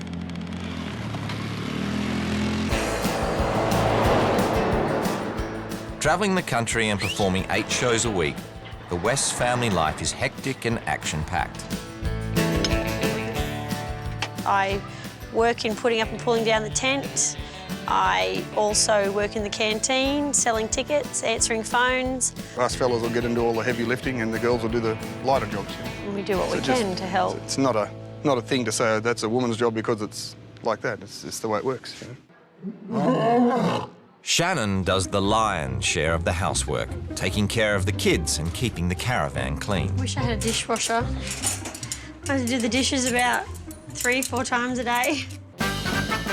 Between shows, Memphis and Cassius are expected to train up to 5 hours per day.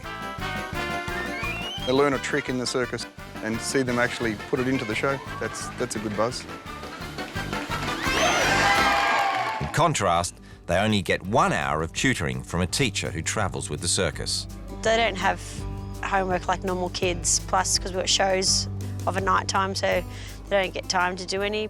Glenn likes to unwind with a beer at the pub most nights, which doesn't always wash well. I work hard all day and I like a beer.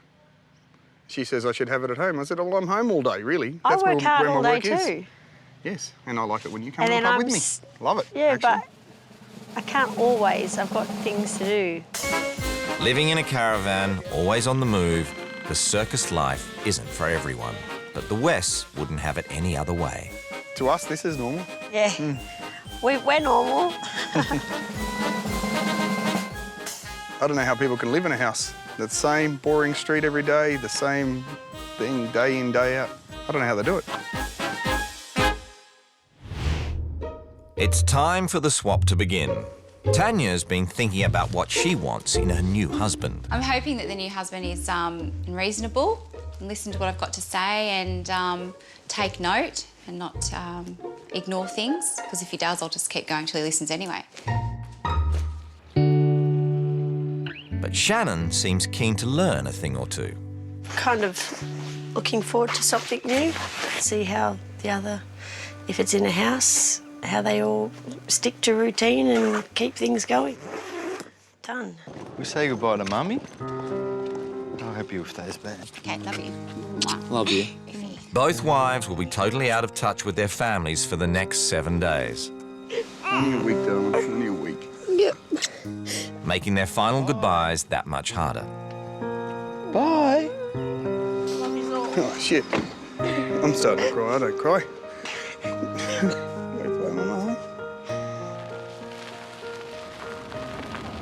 I just feel a bit, mixed emotions. Like I don't know where I'm going. I don't know what I'm getting into. My stomach is in knots. Feels feels like I'm going to throw up. Oh, by the looks of things, I'm thinking a farm. I reckon they're going to make me get up at 5 o'clock in the morning and milk cows. Maybe. Or shovel poo or something. I'll die. I'll have a heart attack. The circus.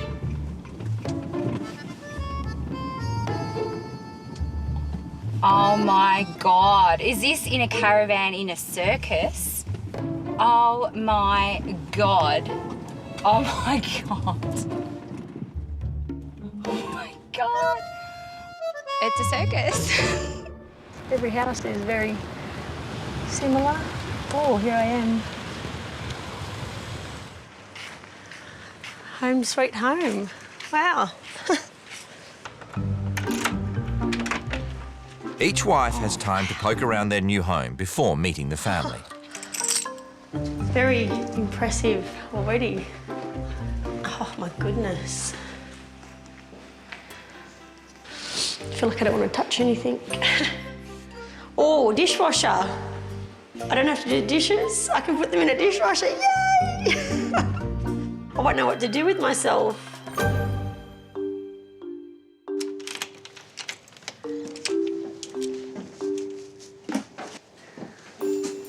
That's quite good. Baby formula. Oh my God, back to doing formula. Oh. So, it's a room. Double bed. Holy shit. Oh my God. I don't know how it can be so unorganised. It's so nice to just open up a wardrobe and everything to be there. Usually, you know, you've got to move things out of the way in my place, especially after a travelling day, because everything falls off the coat hangers and falls all through the wardrobe. I'm just wondering where the baby sleeps. So the baby must sleep in maybe the pull-out bed. But I can't see much, like games or things for the baby. And doesn't look baby-friendly to me.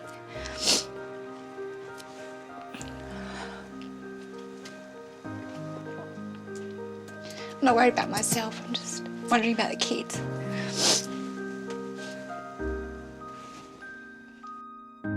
Little racing car bed. Oh, my son would love that. So I'm guessing I've got a little one to look after. Seeing that as a little baby makes me miss my children.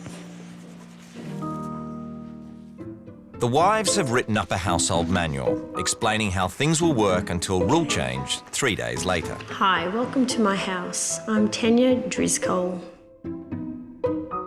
Hi, welcome to my home on wheels. I'm Shannon West and I'm 32 years of age. She's younger than me. Everyone dreams of running away to join the circus. Well, I actually did. I definitely didn't. We love our lifestyle. We moved here a few months ago and I think it's the best decision we ever made. Looks like a nice, very relaxing lifestyle. Glenn and I live and breathe the life of a travelling circus family, and we have extremely irregular routines, which I'm all about routine. I believe children need routine and discipline or they are going to grow up as not nice people. I disagree with that. Our kids have a different life to most children out there. They are performers in the circus and their schooling only consists of an hour each day with our on-site teacher. I don't know whether an hour each day is enough to sort of educate children, because unless they're going to be in the circus the rest of their life, how are they going to get by on an hour a day? Reef goes to daycare 2 days 1 week, 3 days the next. Every other Thursday my mum and dad have Reef. Every other Thursday, and you stay-at-home mum, that's pretty lucky. You got lots of free time. What do I do with myself? The show normally starts at 6 or 7 p.m. I'm also in the show on the flying trapeze. Oh, there's no way I can do that. There's no way. I think it's important to look after yourself, so on one of the days when I don't have Reef, I may go to the day spa. Oh, hello. I don't get to do that. She'd be very pampered and beautiful looking, and here comes me, a bit rough around the edge. When using the toilet, there is a set procedure. Remember, when the toilet is full, it must be emptied. I normally do this. Oh my God! So they actually have to take the thing out and empty it. Oh my God. I feel sick now. What have I got myself into? Oh my God. High maintenance Tanya Driscoll Oh my God. It's a circus. has switched lives with high-flying Shannon West. Oh, dishwasher. I don't have to do dishes. I can put them in a dishwasher. Yay!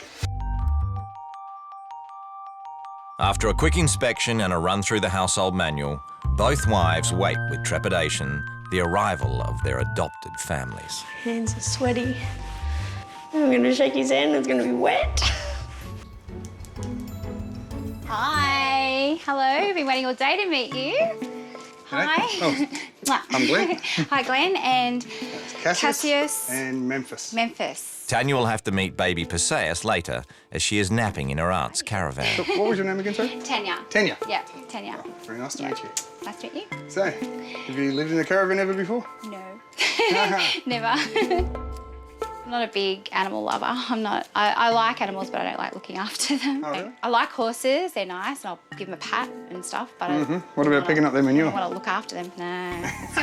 I don't like doing that. Part of the girls' jobs here. Yeah, the girls do that. First impression after talking to her, I'd say she hasn't done a hell of a lot of hard work, but I'd say that well, she's certainly going to do a bit this week, so I think she'll either come good or certainly hurt me on rule change day.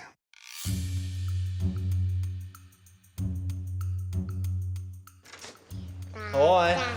Hello. How are you? I'm very good. Brandon, pleased to meet you. Nice to meet you. This is Reef. Hello, Reef. And this is Bria. Oh, what a smile. Hello, Bria. These are for you. Oh, wow, my goodness. Lily. So whereabouts you from? Okay, I'm from the circus. Really? Yes. Interesting. Yeah, so you travel. I travel all around Australia, yeah. Yeah. All around. Be interesting to actually learn a little bit about it and how she manages it with the kids. From place to place, how they get that stability would be interesting to learn, like, and how you raise your kids from in a caravan compared to something a little different, you know, in just a normal house. I got a shock that he walked in with flowers. Poor girl, she's not going to get that at my place.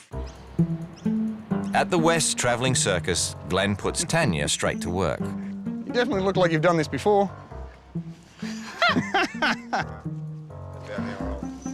Oh, God. A little bit prim and proper. I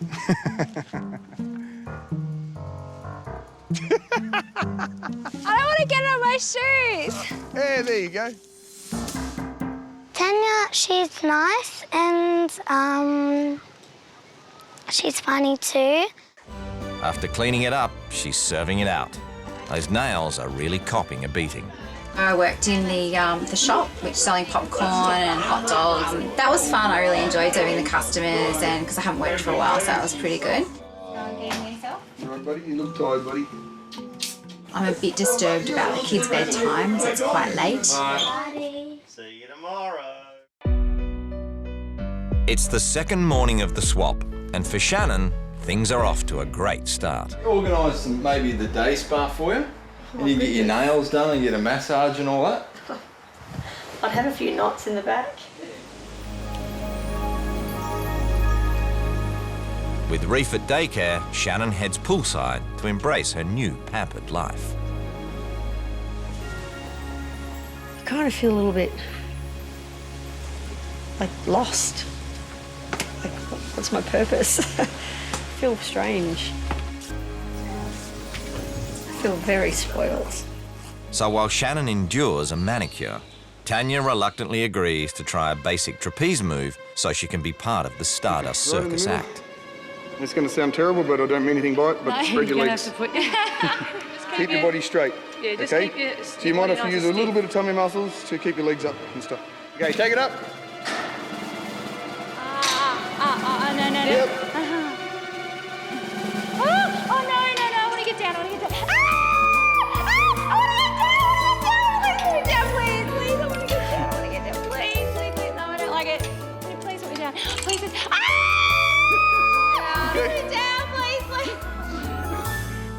liked wearing the outfit, but I didn't like doing it. It was too scary. No, I don't know, it feels unpredictable. You know what's going to happen, and it's just a bit scary. You know, that's the simplest thing yet. I know, so, in other words, do do you really want to try the flying trapeze? No. From probably the first 10 minutes I met her, I thought, there's no way she's going to get on the flying trapeze. I knew it. So to perform in the show, Tanya's forced to find something more her speed. She actually surprised me. I thought she would, you know, the last minute, no, I really can't do this, you know.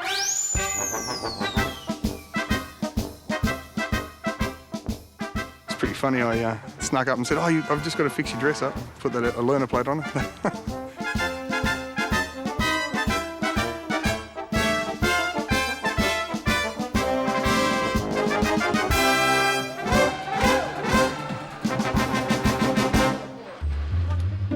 There's a communal approach to parenting the kids of the circus, but it makes Tanya uneasy. The kids are sort of out and about and they do whatever they want and they come and go, and I never know where they are. But if that was my children, I'd be freaking out wondering where they are all the time, because I always like to know what they're doing and where they are. So it's pretty scary to me. We live in a little community like this, and everybody takes care of everyone's children. But a short time later, an incident confirms Tanya's fears. One of the little girls was on the big bike. She was driving along and she crashed into the back of the caravan and hurt her hand. Luckily it wasn't, you know, badly, but she still hurt herself and everyone freaked out and ran over to her. While Tanya worries about keeping her eyes on the West kids, at the Driscolls, Shannon notices Bria has a tough time being heard by her dad. You just cut the top off. Yeah, reverse the centre of the load, cut into cups. Dad, Have you made this before? Dad, don't you slice the top off? Like natural? Yeah. Dad. No, I've never made it, but my mother-in-law makes it. Yeah, it's yum. So usually when I spend time with him, he doesn't really. He looks at his phone and he talks, but like 25% of the other time he looks at his phone then.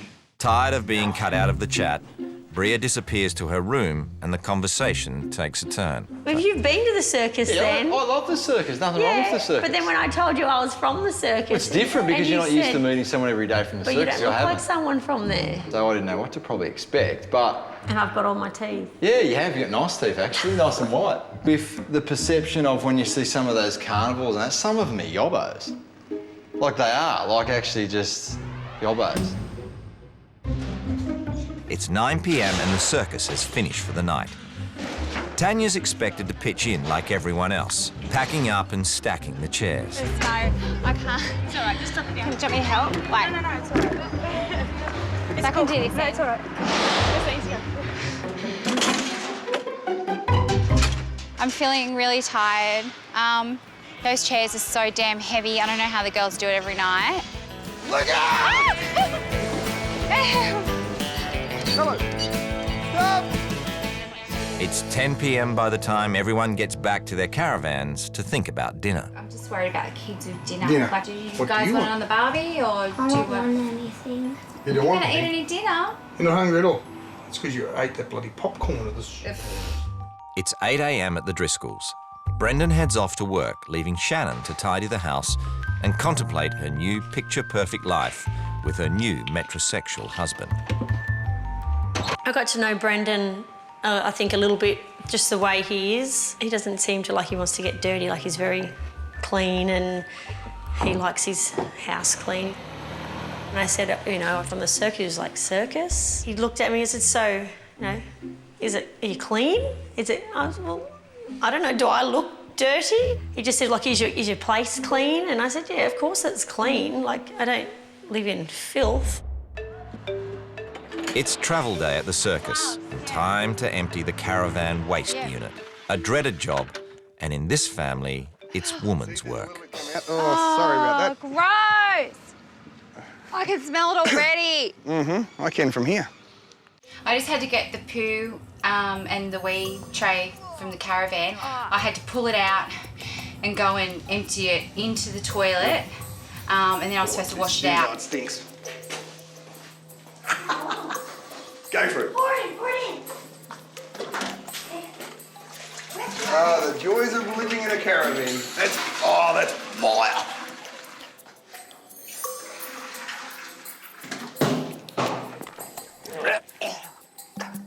No, I see, I'm done. Hey, you've done the worst part, though.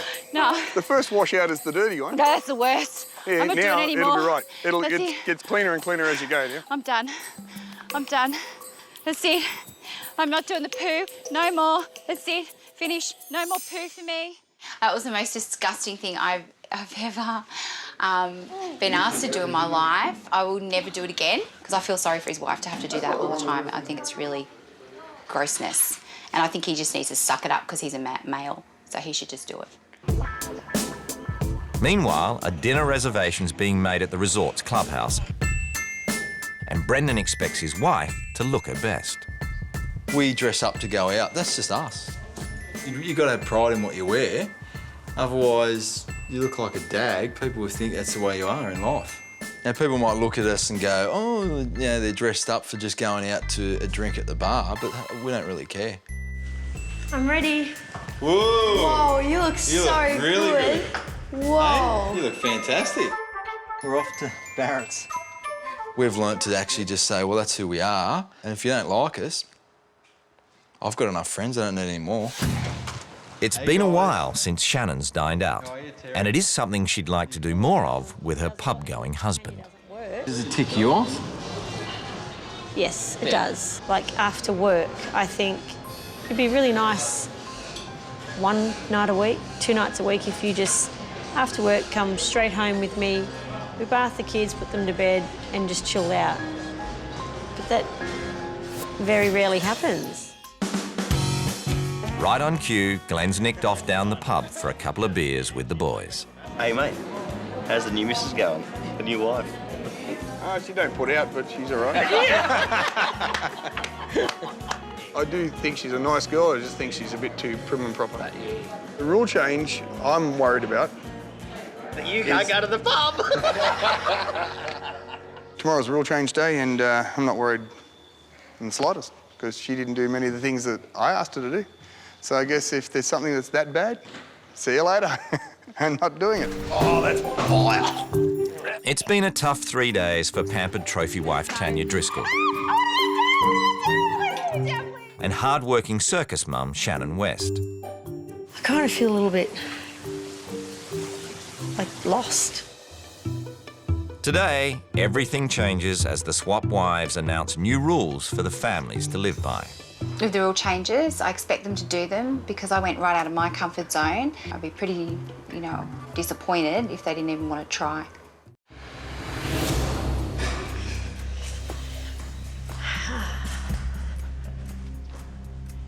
Hi. Hi. Hi.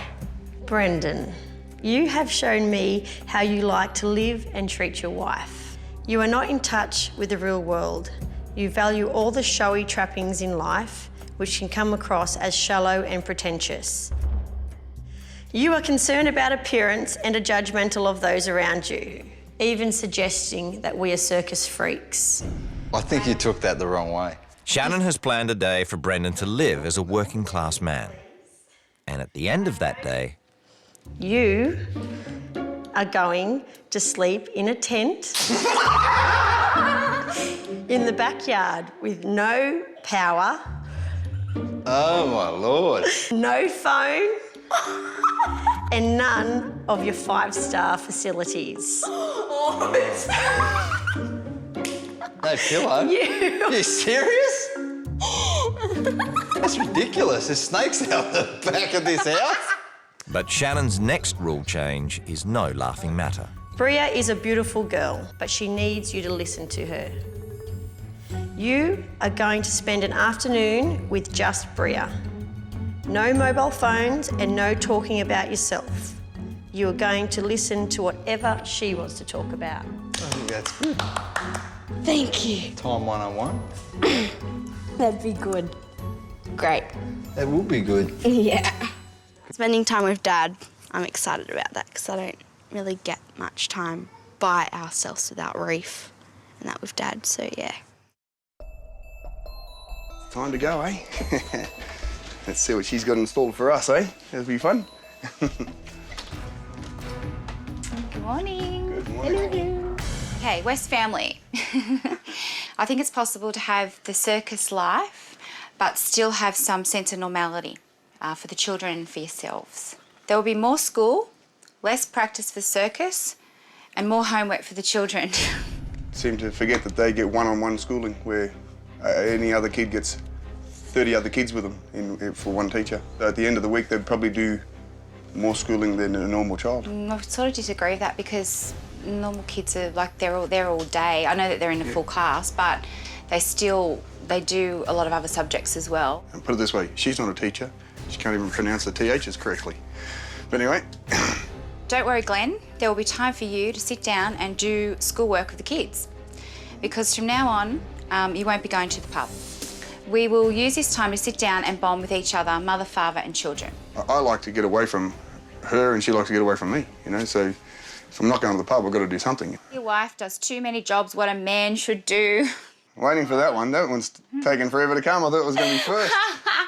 Glenn, you'll empty the toilet and clean the horse paddocks from now on. The children are allowed way too much freedom around here. You say they know about danger, but they are 6 and 9 years old.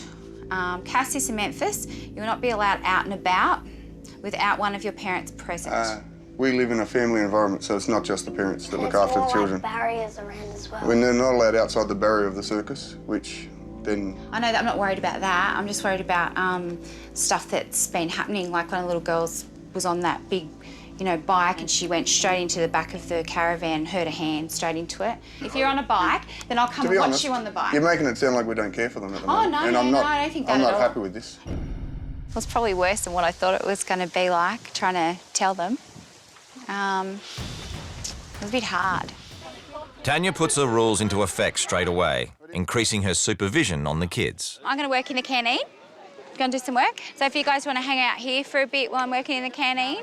Glenn's not happy about it. Mate, my family are crazy when it comes to our family. Yeah. To get somebody to walk into this circus to try and touch one of these children, you'll have 20 men jumping on his head within 2 seconds. Yeah. I'm not kidding. Mate, you touch anyone in my family, I'd beat the living fuck out of you. But I don't think, me as a mother, myself, with the way I am made up, I would just be worried all the time because I'm stressed out. Never had any trouble. There's eyes everywhere around here. Yeah, there's 35 people. You've never had any incidents? Never.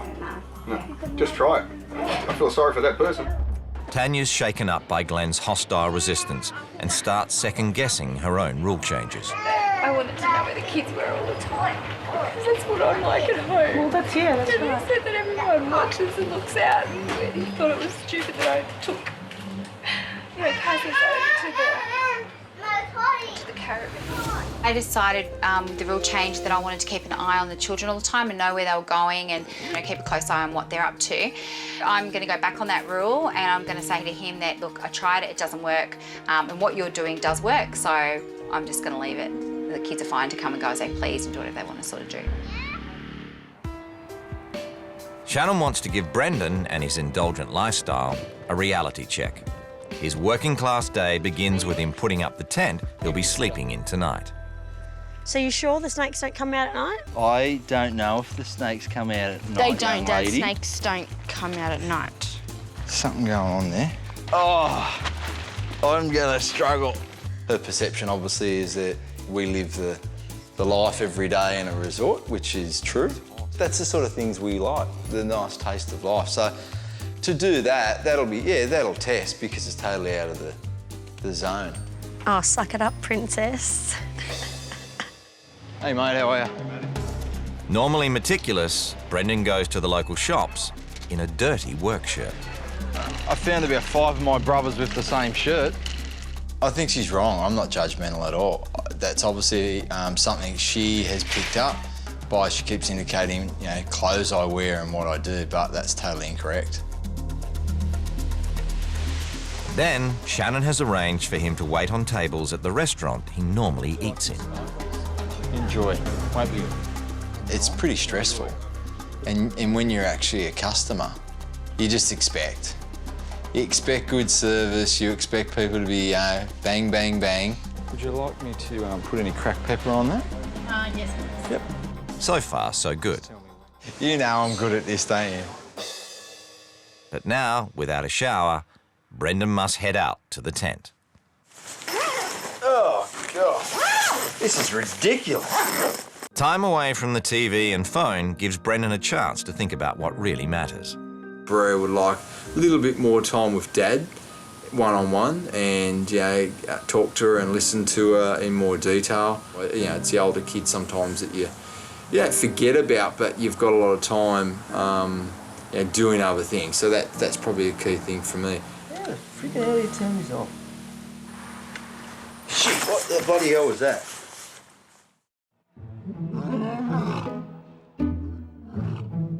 With one of Tanya's rule changes already repealed, Glenn wants to press his luck on a few others. Hey, Tanya, you there? Yeah. Hey, thought I'd tell you, the toilet's full again. Oh, is it? Yeah. Oh, you'll have to empty it. I'm sorry? You'll have to empty it because it will change. Oh, that's right. Yeah. Hey, Bart, if I buy you a beer, will you empty my toilet, mate? 2 beers. 2 beers, done deal. Oh, my God. Look at that, they're too easy, eh? Just look at him. Look at him go. Everything's got its price. I look at it this way. If he does it, I miss out on 2 beers. So I'd rather 2 beers. Having ducked poo duty, he's at least complying with the no pub rule. Too hot here. You're not coming to the pub?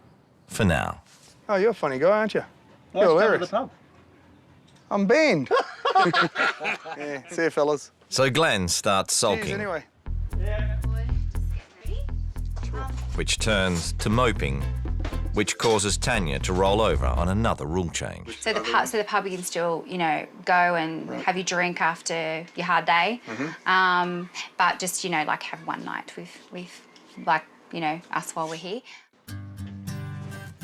Glenn doesn't need to be told twice. Hey! Oh, g'day. What are you doing here? How you going? I'm allowed out. Are you allowed out? She decided to relent on a couple of rules and, How can you relent on rules? At least Brendan's cooperating. Yesterday was working class day. Today is father-daughter day. How was school? Good. Yeah? Yeah, well, I did my chocolate assignment. Oh, how did it go? Do they love it? Yeah, everyone was like, oh, yum, Brea, it's so good. And they're like, and I was like, yeah. I'm not a great listener, and I know that. I'm a great talker because that's what I do all day. Dad didn't have his phone, so he wasn't distracted by any messages or emails, and we got to talk about stuff that we usually wouldn't talk about at home.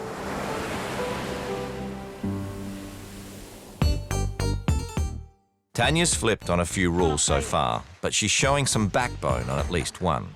More schooling for the West kids. I found a really cool book I reckon you might like. I don't like books. Don't you? I hate all of them books. Yeah, I hate all of them. What's wrong with them? Look at my shoe. Used to only 1 hour of school a day, it's anyone's guess how Cassius will cope with more bookwork. Oh. Memphis! Oh, it's all right. She didn't mean to. You're right. Oh, that's all right. Don't fight. She didn't mean to. Shut up! Okay, don't go mad at each other. You've got to stay calm. It's all right. Don't worry. Is your finger all right? Show me. Show me your finger. She knows I have my finger there. Oh, it's okay. No, she didn't. Yes, you do. It's okay. You just wanted to squish it. No, she didn't. Just when Brendan thought it was safe to go back into his comfort zone, Shannon has one more public appearance for him and Brea as circus clowns. As you picture up to put your feet down because you can do splits, can you? Don't know about these proofs, mate. Hey? You must be confident, your husband. Donkey Kong. I've got to do something out of the element. I'm not going to probably ever experience this thing again. Embrace it, enjoy it. Why be miserable about it and have a sook about it? So let the show begin.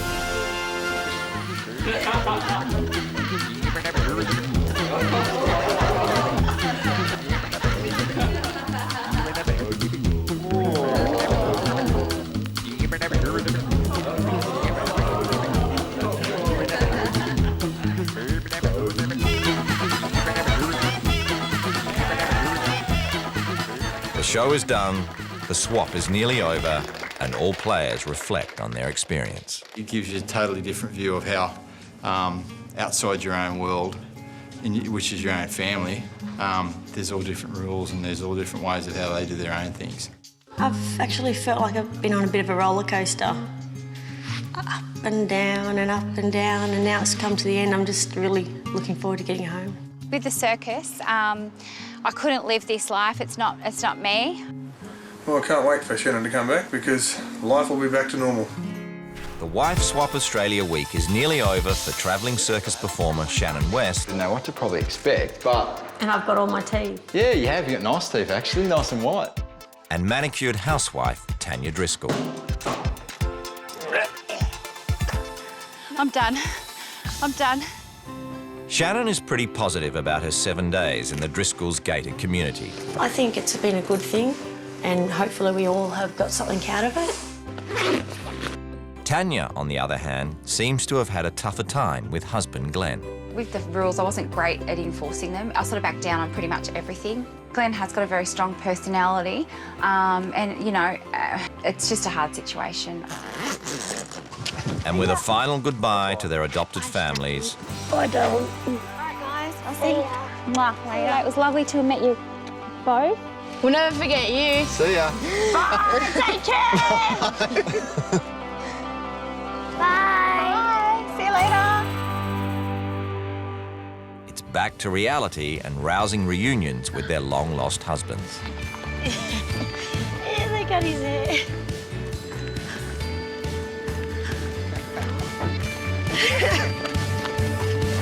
I missed you.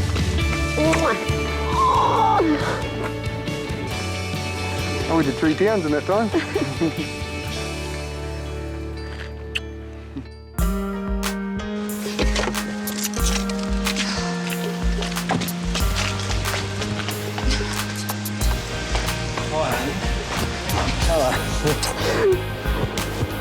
I missed you. I missed you.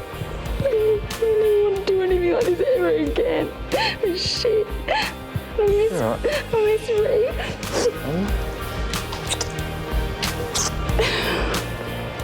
I would definitely want to have another baby now. You do? Yeah.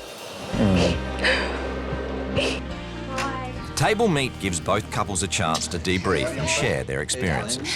How are you, mate? Heaps about you. Nice All to meet good. you. okay? Yeah. Okay. Should have also. Big boy. When I went to your place, I just had a bit of a heart attack when I got out of the car because I couldn't believe they sent me to the circus.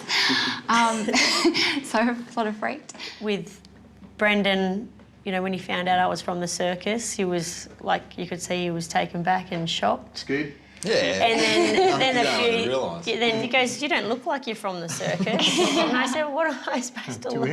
Yeah, to look like?" It is the thing we get all the time, though. Yeah. So it's just like, and that's when I wanted him to get to know who I was, and tell him about my family and how it all works. And he was like, "Wow, it opens a whole another book." I just saw how hard, like, you guys, you know, work, and me being who I am, I just think shoveling horse manure, doing the toilets, heavy chairs, I just think that's for men to do. Shannon needs to, at times, I reckon, go and have whether it's a massage or some time out, because that's where I got a bit upset. I know she works hard and she's explained it's part of the show, and I got a bit, I said, talk to Glenn about just having a rest for one day. I felt really sorry for you because of all, you know, your hard work and everything that you do, and I'm such a wimp, and I felt really... It's not a wimp, it's just different people. Yeah, I just felt... I felt from the first day to the weak. last day, Do you know what I mean? I think I have to go to the gym because I don't do anything, and I felt so embarrassed because I couldn't even pick up the chairs. And Shannon was out of her comfort zone for different reasons. You know, your house is lovely. And then I thought, you know, like, what am I going to do now? Because as you can see, I'm so bored. And I was like, I need something to do. And I was just, the whole thing was just, my head was getting wrecked, and I was like, God, get me out of here. Get me out of here. It's not the only thing the two wives don't see eye to eye on. Because I worry about, well, as you would know, I worry about Reef and Brett all the time, and I'm always sort of worried, what are they doing? Where are they? Blah, blah, blah. Where's Reef? Where's Reef? Where is he? What is he doing? So when I went there and all the kids were sort of wandering around, I'm thinking, oh, where are they gone? Where are they? So I was a bit worried about that, and I said, okay, one of the real changes was I just want the kids to tell me where they're going and what they're doing all the time. And then you wanted to have a parent with them all the time. Yeah. And poor Cassius, it was hard for him, I think. In our environment, we've got 35 parents there, kind of, you know. Yeah. I just treated them like... I was really worried about because... Yeah. No, he was good. He was good. He was so good. So I didn't worry about that rule change. That went out the window. So we didn't really have a lot that stuck, really. Shannon wanted to give Brendan a different perspective on his image-driven life. But there's one rule she hopes will stay. The last rule was that Bria, she wanted some alone time with her dad, to talk and get whatever she wanted off her chest without his phone, without anyone around, and just them two. Yeah, excellent. He did it, and he loved it, and she loved it, and for them to be both happy, it made me happy, and it made me think, you know what, I can do that more with my kids. Instead of telling them, not now, later, I'm going to not push that aside. Well, one thing I realised is that being all around your family, because I don't have any, I worry about the house and it being really clean and beautiful and everything all the time. And I think I do that because I worry, because Brendan does get a bit cranky sometimes. He'll come home and go, what have you done all day? And I always make the house so clean because I want it to be nice for him. So I've decided I'm going to take Reef out of daycare and spend more time with him. And, you know, life's too short. I don't want him in there as much. And I want to have another baby as well. I asked that. I asked Brendan, do you think he would have another baby? Yeah, definitely now. More than ever, I really want another baby because I would like, you know, a bigger family. Yeah. That's good. Yeah. All right. Okay. Well, it was nice to meet you. It was lovely to meet you. After a fairly amicable parting of ways, both wives return home to their waiting families. My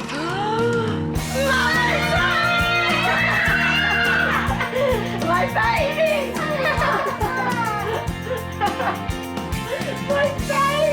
My baby!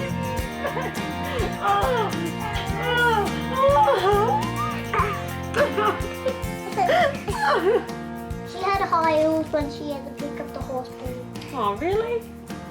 Did you should have given her mummy's boots to use so she didn't ruin her heels. Did you? Hello, everyone.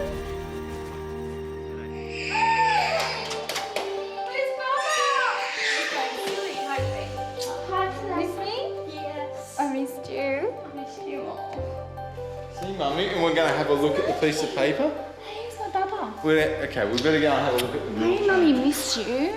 I did get a lot out of it in regards to just some totally different element of what I'm used to every day. So I think it's good to have a look at something else. Reefy, what does the monkey say? What does the lion say? It's been a month since the swap, and Tanya's delighted to be back in her uber-comfortable house. I love my life and I love my appliances. I love my dishwasher. There's no way I'd run away with the circus. Since the swap, Reef's spending less time in daycare. The couple are working on another baby, and Brendan's keeping the rule about quality time with Bria. Not having the phone, that's separate. She wants one-on-one time. And so we've been, going for, walks and spending time together. It's hot. It is hot. Yes, I do feel closer to him because I can tell him more with him listening and understanding and stuff. And does Tanya think any of her rules will stick at the Wests? I don't think Glenn was open to a lot of change. Life is rolling on at the circus, and no, not one of Tanya's new rules have stuck. There was nothing that we didn't do already that she changed. One of them was that Dad has to do the toilet, the manure, and the chairs, all the men's jobs. I don't need to. We've got a guy here that's willing to do it for a beer, so who cares, Tanya wants us to, eat meal times. We don't really get to because sometimes we have day shows and sometimes we have practice in school. A little bit better. Shannon enjoyed her taste of luxury living at the Driscolls, but missed her family more than she could imagine. You take your life for granted until you're taken away from it, and then you realise what you've actually got at home. It's like, wow, I really just want to get home because that is me and that's where I belong.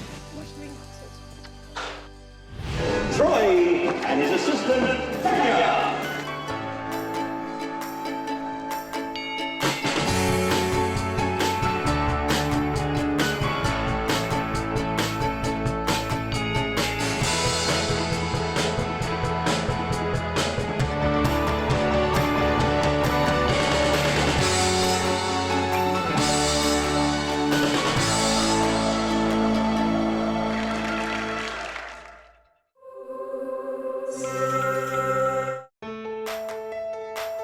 From right across Australia, two families have been chosen.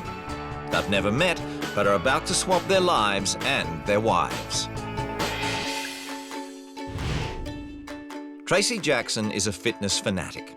She and husband Russell are obsessed with each other and their health, and give their daughters the freedom to do their own thing. Janine Daly is a stay-at-home mum and cake-baking queen. She and husband Shane are very protective of their 8 children, rarely letting them out of their sight. The couple never get time alone together.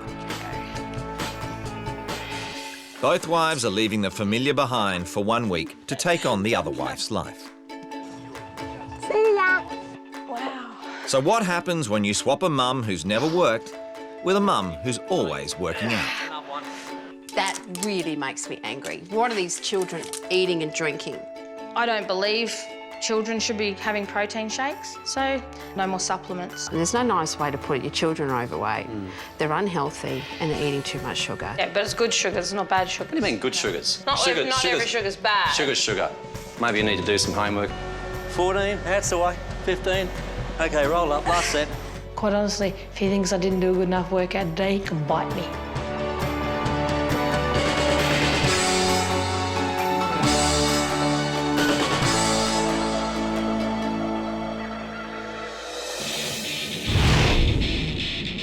Tracy Jackson leads an active life and packs a lot into a day. Being fit and healthy is one of my highest priorities. Beat me, go, beat me. Tracy is a personal trainer, Push, push, push, push, push. Pilates instructor, Lift the other leg up towards the ceiling. and body sculptor.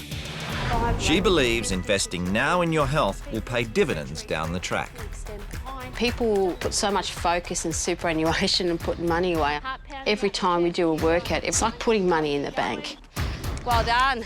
That's it. Tracy and her husband Russell are gym junkies, hitting the weights every day. Okay, babe, check it out. Check out the tricep. It's looking good. One more. Russell takes a lot of pride in how he looks. It's We just do. something else that we and share. we both feed off that. We No. both compliment each other as well, which is good. Tracy takes her diet seriously. Whether she's in training for a competition or just staying in shape, every calorie counts. At the moment, I'm in trying to build more muscle. Okay, done. And this obsession with healthy living influences the family meals. Can I have a tomato? Of course you can have tomato. The kids have been brought up on lots of salad and veg. They eat what we eat. If you don't eat it, then you're hungry. We're going to start cooking these. We'll be done in about 10 minutes and we'll be able to eat. About bloody time. Tracy's eldest daughter, Sarah, is 19. She works long hours and spends her spare time with friends. 12-year-old Asia is sporty like her mum. I'm definitely not a girly girl. I'm a tomboy. Tracy encourages her girls to be independent. Got any plans for the weekend? Probably hang out with Rihanna. Asia often makes her own way to and from school and to footy practice. Give your children freedom. You know, they've got to learn on their own 2 feet. You can't check them all the time. Some people might say Asia has too much freedom. What? We're going to keep her in a room all day? What have we done? Tracy loves her kids, but nothing comes before her love for Russell. Russell is my priority. Children do come second. Lots of other people do make the mistake, whereas they put their children first before everything else, and at the end of the marriage, the kids are gone, the marriage is gone because there's nothing left. I'm in a hurry. In a hurry. We haven't got all day. You could say they're into each other. We often make, I would say, we try to plan sex time. dates. They both love motorbikes and weekends away from the kids. Our weekends away, God, yeah, they're always revolved around sex. Yeah. We're pretty much at it as soon as we get there. Sometimes before we get there. Yes, not really.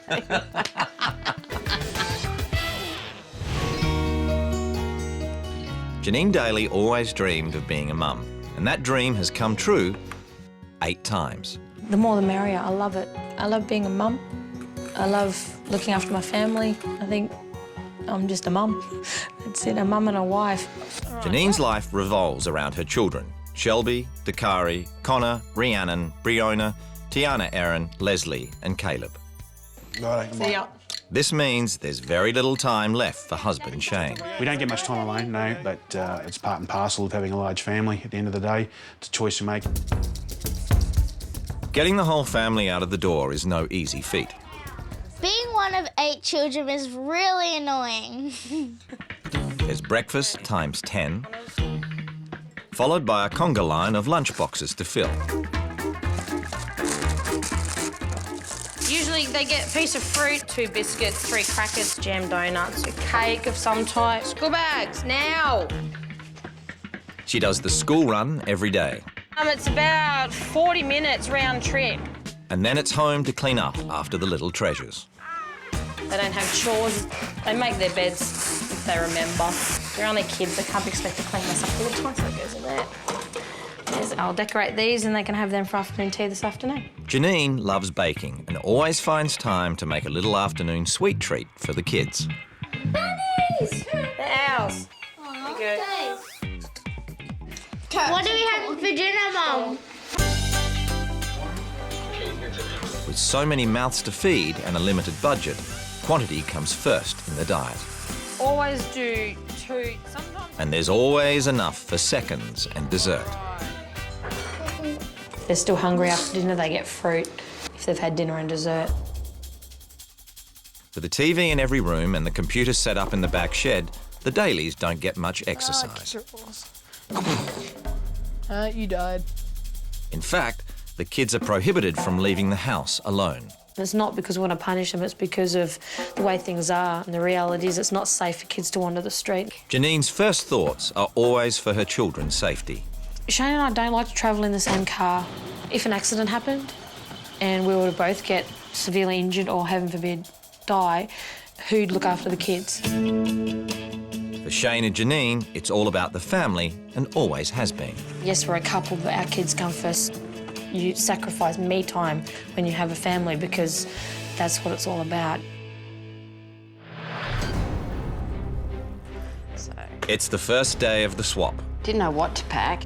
Packed runners, a couple of sets of runners, in the hope, maybe. I just think all the possibilities, it's going to be somewhere different from here. Somewhere where they've got 20 or 30 kids. And time for both wives to leave their old lives behind. Mwah. Love you, baby. Love you too. You take care, eh? You'll enjoy it. Okay. See you.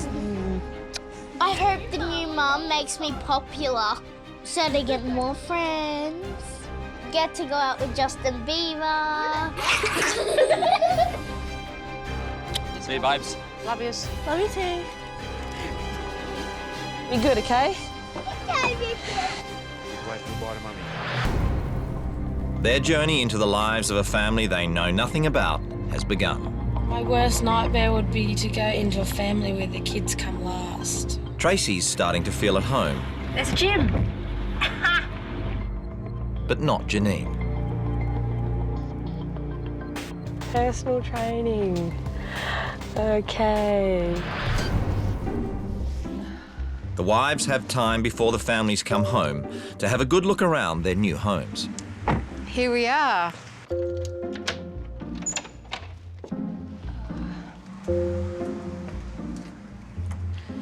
Oh, God.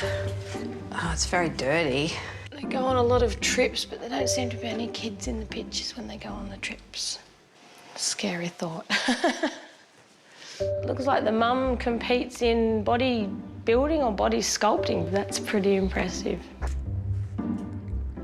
Coke! Chips! Is there anything healthy? Lots of health supplements. They're very, very focused on staying fit. Yeah, no, it's not something I'd have time for. Oh, fridge. Oh, my God, donuts. These poor kids. Lots of salads and things. It's pretty much the same as us. We have lots of salads and veggies and stuff, so... Okay, another pantry. There's not one, there's 2, 3, 4... No, 13. That really makes me angry. What are these children eating and drinking? I've got some trophies, so they all seem to be into healthy and sports things. 1, 2, 3, 4. So 4 in this bedroom. 4, 5, 6. Maybe 6 kids, 7 kids. Personal trainer. Don't want to open my eyes. What's in here? To tell me this is where the kids are shut out here playing PlayStation. Oh, God. I think I'll be happy to stay here and find out what the family are like. I don't want to spend 5 minutes in this house. It's depressing. It's cluttered, it's dirty. They've got first impressions, but it's in the household manuals that they'll get the details on how they have to live for the next 3 days. Hi and welcome to my home. I am 45 years young and health and fitness is my absolute priority. I live here with my husband, Shane, and our 8 children. 8 children! In our house, relationship comes first and kids come second. The kids are my life. They are the most important thing. When you have children, you live for them, not for yourself. Oh, poor thing. We spend as much time as possible together and love to get away for a dirty weekend. It's important that we nurture our relationship because one day the kids will be gone and it'll be just us. That's when you wait till the kids are gone. Kids need their parents' time. We hardly ever have time. Oh, just the 2 of us. And we're fine with that. I think it's selfish when people do something for themselves instead of the kids. Oh, gosh. Oh, I hate my house. Food and eating the right foods are very important to me.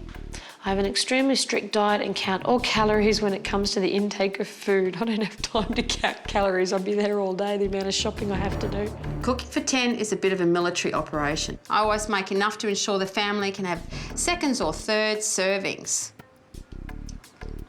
Seconds or thirds. Aja and Sarah follow after us in regards to being healthy and exercising. They're both fairly independent and do their own thing. We allow them to hang out with friends when they like, which gives us more time alone together. That's not something I'd ever do. The children would play in the house or outside if Shane, myself, or one of the other older kids is watching them. So why is that? There's no fence, gate. The 2 older boys spent almost the whole weekend playing video games in the shed. Oh, God. The most important thing in life is to be fulfilled, to be in the right place and to be doing the right thing, so enjoy your week. I will enjoy my week and I'll enjoy making changes, I think. My household schedule was to walk in the park for her. Holy dooly, she's going to have a nice little holiday. Good on her, she deserves it. It's Wife Swap Australia, and family-focused mum of 8, Janine Daly, has left her brood behind. They go on a lot of trips, but there don't seem to be any kids in the pictures. Scary thought. Swapping lives with health and fitness fanatic Tracy Jackson. Coke! Chips! That really makes me angry. What are these children eating and drinking? The wives are apprehensive as their new families arrive. Hello.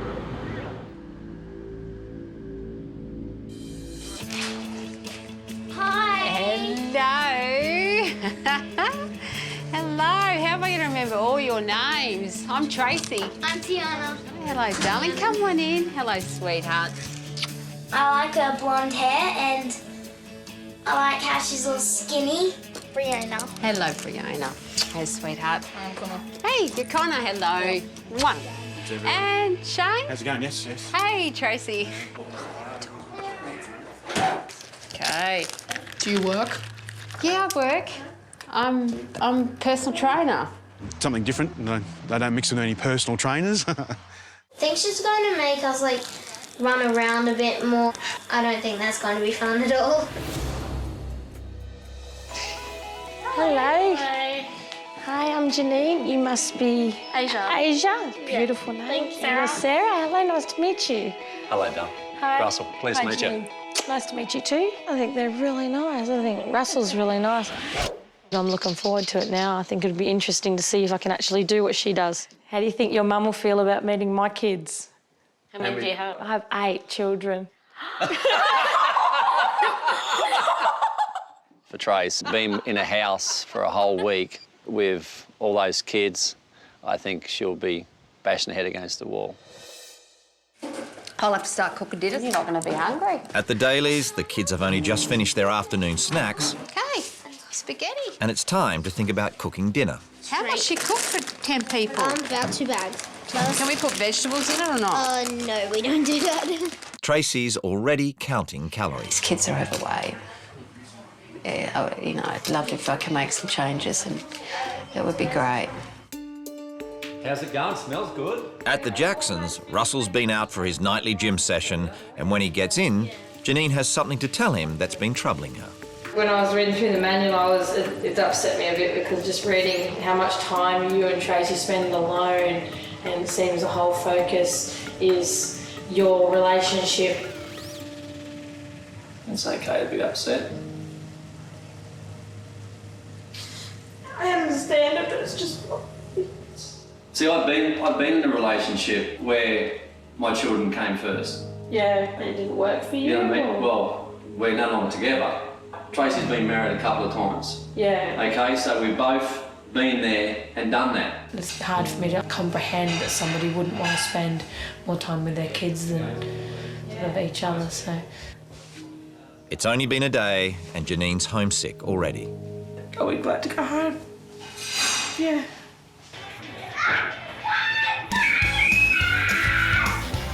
We got 3... I'm going to get this right. 3 news to go. 1, 2, 3. It's the first morning of the swap, and Tracy's on the production line. God, there's a lot of food here. How do you time to eat it all? I just can't believe how much sugar was in the lunch boxes. There was no protein in there. There was no whole grains. There was just nothing. I'm surprised those kids can sit in the classroom for more than 5 minutes without bouncing off the walls. Okay, everyone. It's time to get going to school. Hustling. Go ahead, turn right. What the hell? We're going up that way. We're going to go back home. We've got to shut the gate so the dog doesn't get out. Janine's probably going out of her brain with the peace and quiet that will be happening around my house right now. So what would your mum be doing now? Is there anything your mum would be doing for you guys, or you do everything for yourselves? Or... We do everything for ourselves. It's a very different scene at the Jacksons. The girls make their own breakfast, and Janine's really feeling left out. I'll get out of your way so you're not tripping over me. Girls are upstairs doing their breakfast. That's something I'd normally do. They're pretty self-sufficient, so it's difficult. It's very different. See ya. See you later, sweetie. Have a good day. You too. I'll see you tonight, yeah. Yep. Hopefully you have enough lunch. All right, have a good day. See ya. I'd normally be taking mine to school, and it's just strange to me to go off by themselves.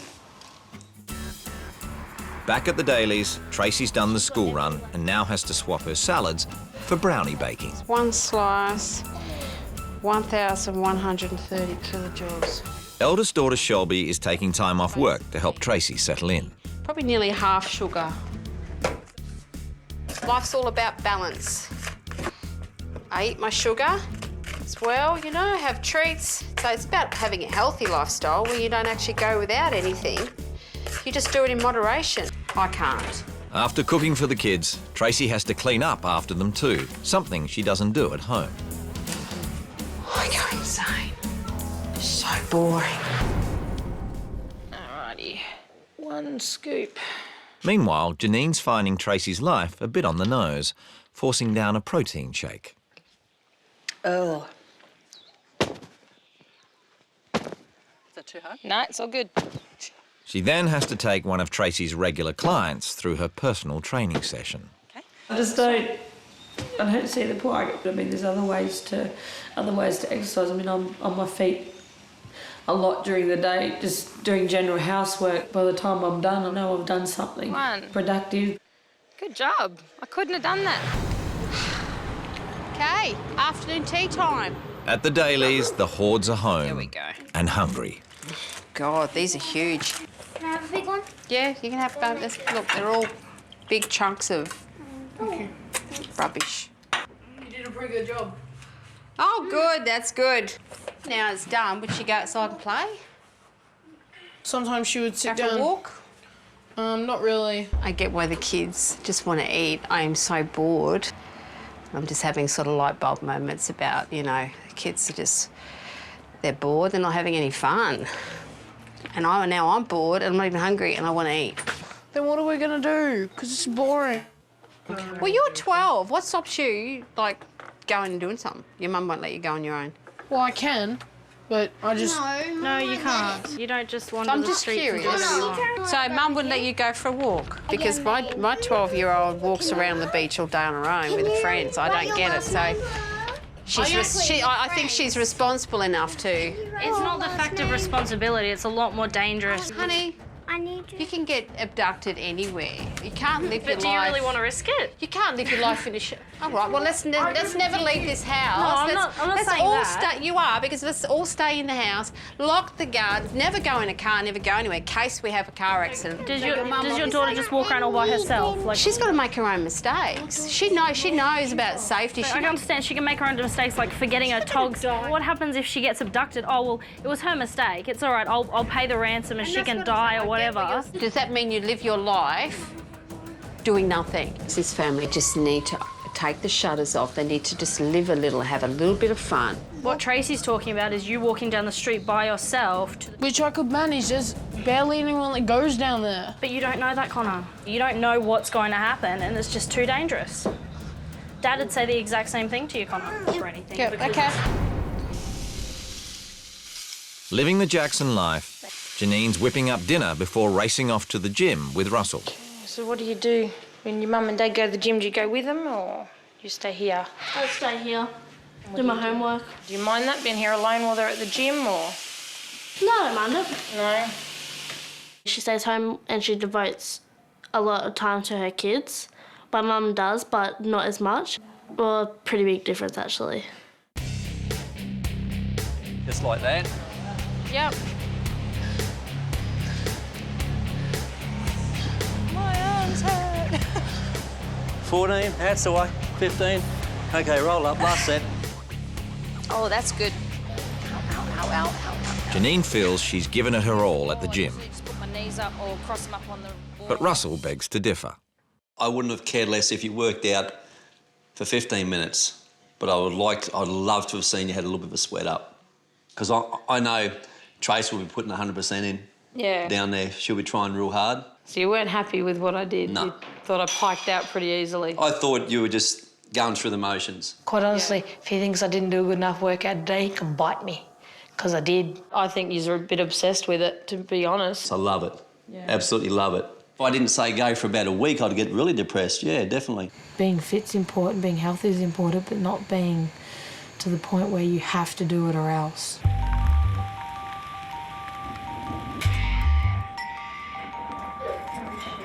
Leslie, now you got your toast. It's the last day before rule change and a rainy and gloomy start at the Daly house. It's another day being pestered in the kitchen. Always after food, just constantly nagging for food. What are your chips for, honey? I just found them. Can I please have another piece of brownie?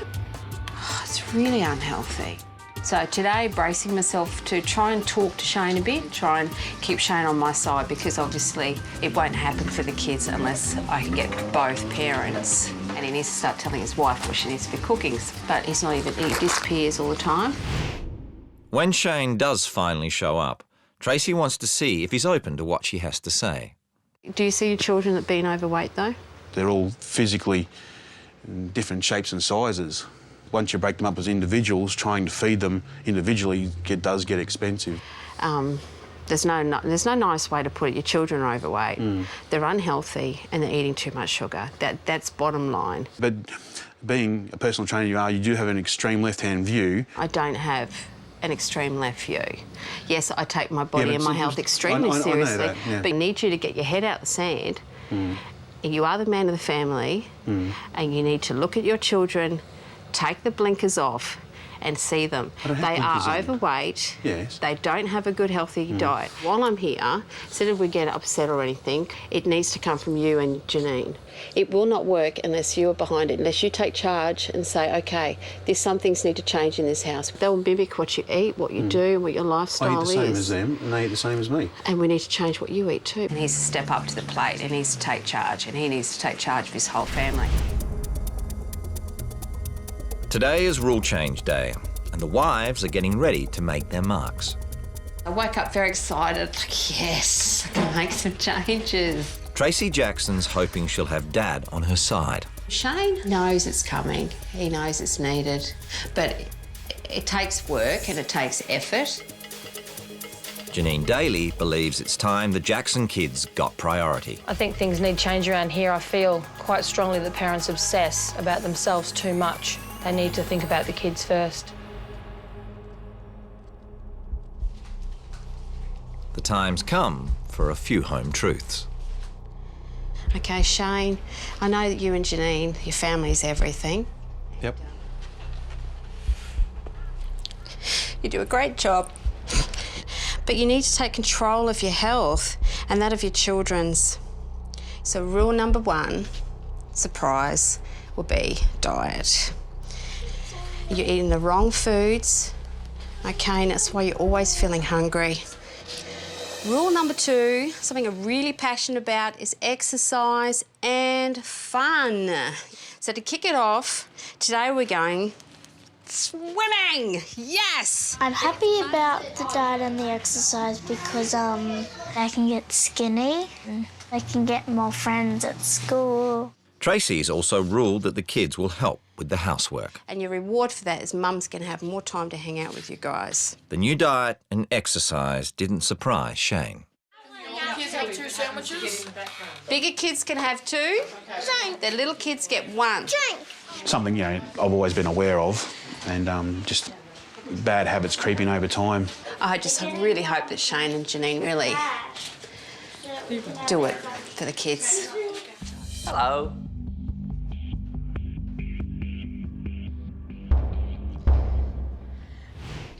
My first rule is bringing good old-fashioned home cooking to a family that I see as obsessed with counting calories.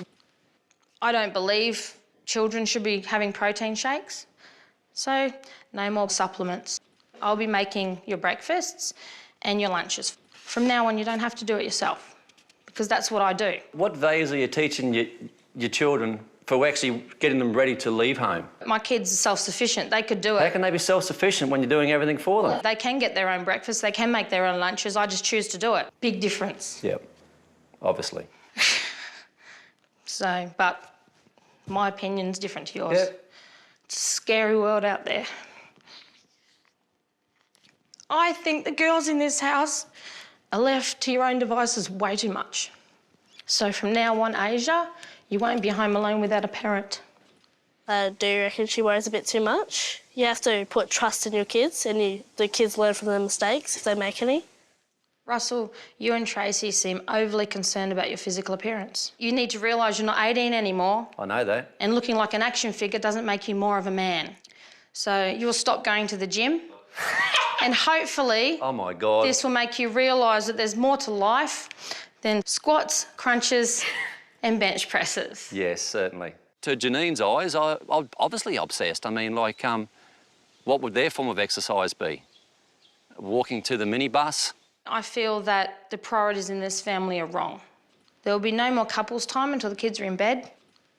These are my rules, and they start now. OK, come on, kids. We're going to go into the pantry, and I want you to get rid of anything in there that you don't think is healthy. It's not long before Tracy's rule changes begin to bite. These are going. You don't need biscuits every day. No, Okay.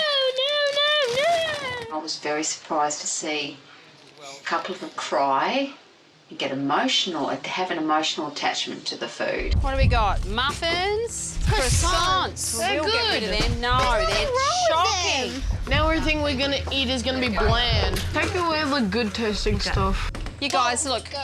It's no more bitching and moaning about the food and how bland it's going to be and how horrible it is. You haven't even tried it. Let's just You're gonna give us bland food. Button it. How do you know? How do you know healthy food's bland food? Has no taste. How do you know? What do you think? I'm just going to put vegetables on your plate? No. No. I want you to embrace this and I want you to eat it. So, of course, I'm going to try and make it as yummy as I can. OK? Cool. What the bloody hell is this then? Surprise! Russell gets a shock to find their protein powder under lock and key. OK. So what are you having for breakfast tomorrow, Dale? I don't know. Milo, give you a bit of energy. But you know, there's so much more sugar in this. Yeah, but it's designed for growing kids. It is a meal supplement. It's got a lot of sugar in it. That's why kids like it. Yeah, but it's good sugar. It's not bad sugar. What do you mean good sugars? Not every sugar's bad. Sugar's sugar. Anyway, maybe you need to do some homework. I've done my homework. I know what I'm talking about. My kids are all healthy, so it's not going to hurt her. It'll do her good, if anything else. Do it good? It'll do her good. Why will it do her good? Trying to encourage her to have sugar. I'm not encouraging her to have sugar. I'm Yes, encouraging her you to are, have something because healthy for her. So The more you have, the more you want. I got quite upset with that because I don't like people talking to me like that. I'm not an idiot. The Dailies face their first round of exercise The trick is just hold on tightly. when Tracy packs them off to the local pool. That's the first time I've ever been on there. It was amazing. It's a rare family treat, and the kids really enjoy this side of Tracy's health regime. It's a positive start to the next few days. Hopefully we'll take a lot on board and it'll change kids' mindsets for the future.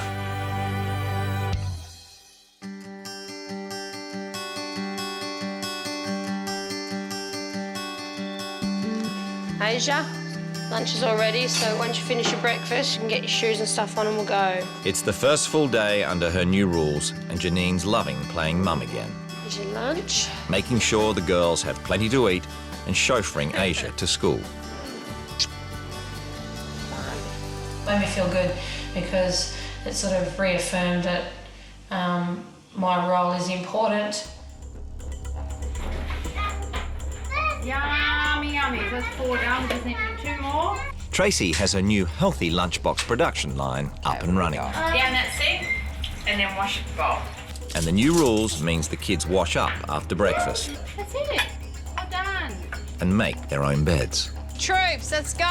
In the car. With less chores to do, Tracy finally gets to think about herself and heads out for a run. I work this whole day out like I would at home. Structure, time, bang, bang, bang. Just military efficiency. It's not hard. I'm making chocolate spiders for afternoon tea. Meanwhile, at the Jacksons, Janine's making one of her old family favourites. People think with what's in it is bad for you, but these are actually a very healthy snack. Janine then tidies up both girls' rooms. This is my way of sort of showing them this is what I do. This is how I mother. Before doing the school pickup. Hey, sweetheart.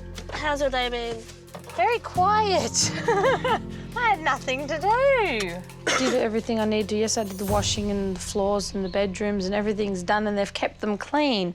So I understand why Tracy has to keep herself busy. Oh, I have a surprise at home for you.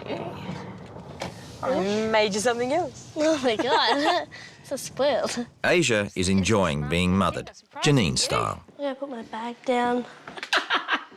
What do you think? It's heaps cleaner. That's cool, I can get used to that. I bet you could. But Dad's still not impressed. We don't believe in children not actually having jobs. I mean, that's all part of growing up. Oh, yum. Chocolate spiders. We all have to do things that we don't want to do, and children should learn that from an early age. You know, not be rewarded with biscuits and things instead. And you got to try one. Afternoon tea was disgusting. I mean, you know, I'd come home there and see my daughter mixing up a Milo and looking at a bowl full of chocolate. Do you want a treat? Do you want something? I will get you something. Yes, I will. Even the dog will be gaining weight. Hey, Lulu. The Daly children get their first taste of afternoon tea, Tracy style. I have enjoyed tasting new things, but the lack of sugary treats and stuff, I haven't enjoyed. Skip! Pick and skip! But there's no objection to the daily activity rule. Well done, honey. Today when we were at the park, I did 5 laps around the whole entire park. Ready, go! We're gonna get ya! It was really good to see the kids out really enjoying themselves and showing them how to do different things. 9, use your legs, 10, tempo. They're really open to it, you know. That was fun. Yeah, this will do. Not allowed his gym fix, Russell has to settle for a swim and some family time. It's good to see Russell spending some time with Asia, because normally she'd be home by herself. I reckon we have enough family time, but more would be better. Look like you were having fun. With the swap nearly over, Tracy decides to spend the day with Briona, who's known at home as Boo. Bit of a soft spot for Boo. She's one of the most overweight of the girls here, and just want to have a chance to talk to her. Do the kids pick on you, though? Yes. Yeah. And at school. All I care about is having my friends. Have you told your mum all this? Does she know that you sit on your own? You haven't told her? How can you have this many kids overweight and unhappy and not know? That, to me, is just terrible. How can you not see that? How can you not see your children unhappy? Do you think it's why you eat a lot sometimes when you're sad? So I spend a little bit of time with my daughter, but it's good time. It's quality time.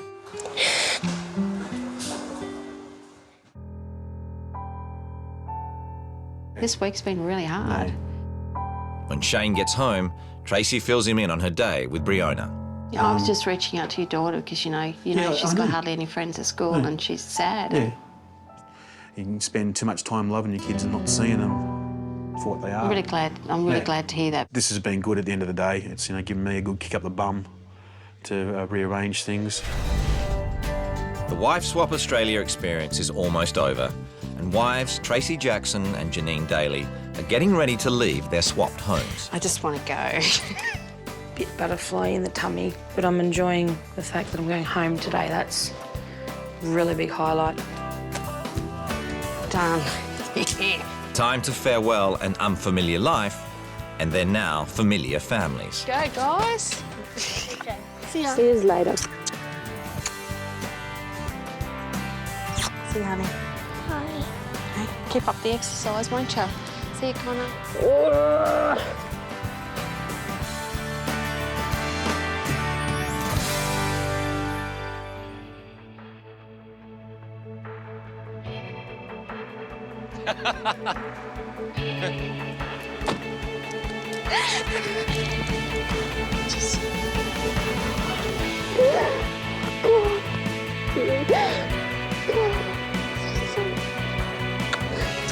Come on.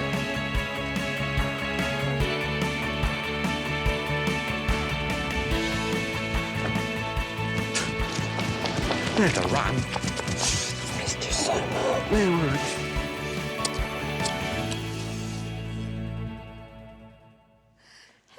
Before the couples head home, they've agreed to chat about the week. Yeah, how was your week? Yeah, it was different for me. I like beautiful house, beautiful setting, but then I read the manual and I was in tears. I was heartbroken. Oh, really? Because they said to me, "What's your worst nightmare?" I said, "Someone who doesn't like spending time with their family and their kids." And I noticed, and it's nothing, so it's just what I took from it. It's Russell and me, Russell and me, Russell and me, Russell and me, Russell and me. We spend all our time together, we spend our spare time together, we go away together, and then we've got 2 daughters. That, to me, was just, oh, my God. And, yeah, it got really interesting after that. Russell and I butted heads a lot. Seriously? We've had a few. He's stubborn as hell. And he was I just work very around rude him. to me. I was you. I had to go to the gym. Yeah. I didn't build up a sweat. I wasn't good enough. You didn't even work up a sweat. Trace were doing this. I said, I'm not Trace. I did the best I could. I said, I don't like it, bite me. Didn't I? Yeah.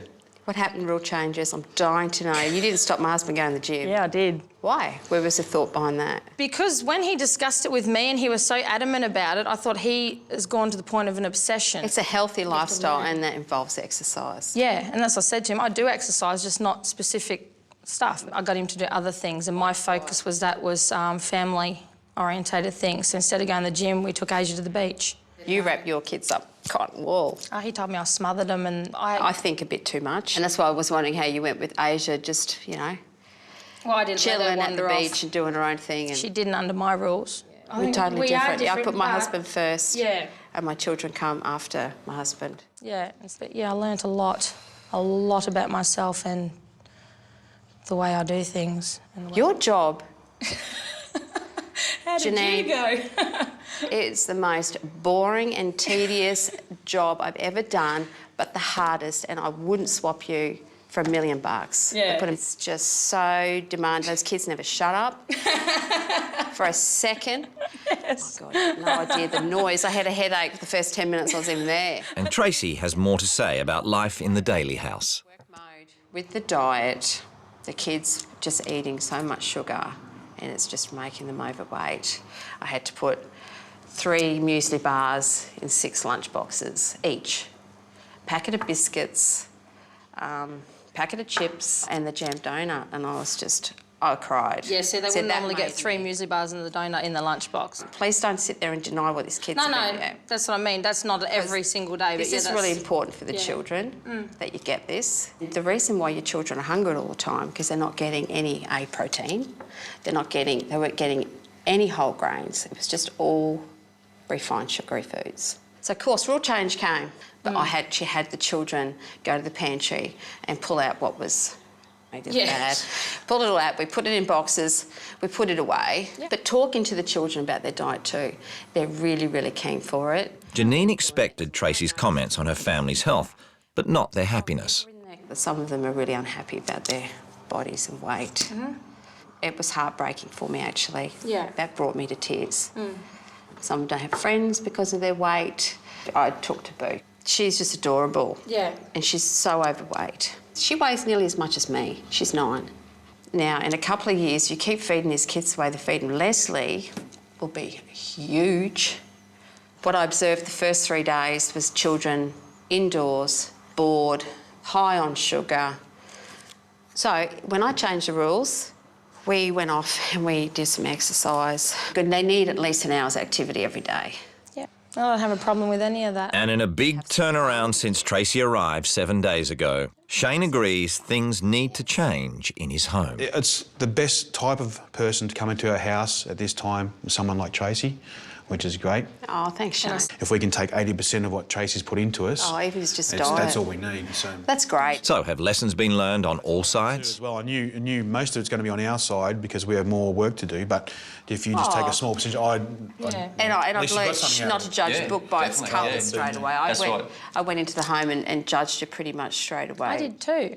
And that's it. Did. So, yes, I've definitely learnt that. It's all been really, really good. Really good. Big thank you so much. So glad. It's good to meet you. Told you if she bought diet and exercise in, that'd be staying. Told you it wouldn't be a problem. Yeah, you did. It's been an emotional experience, but now the wives just want to get home to their kids. Oh, God, yeah.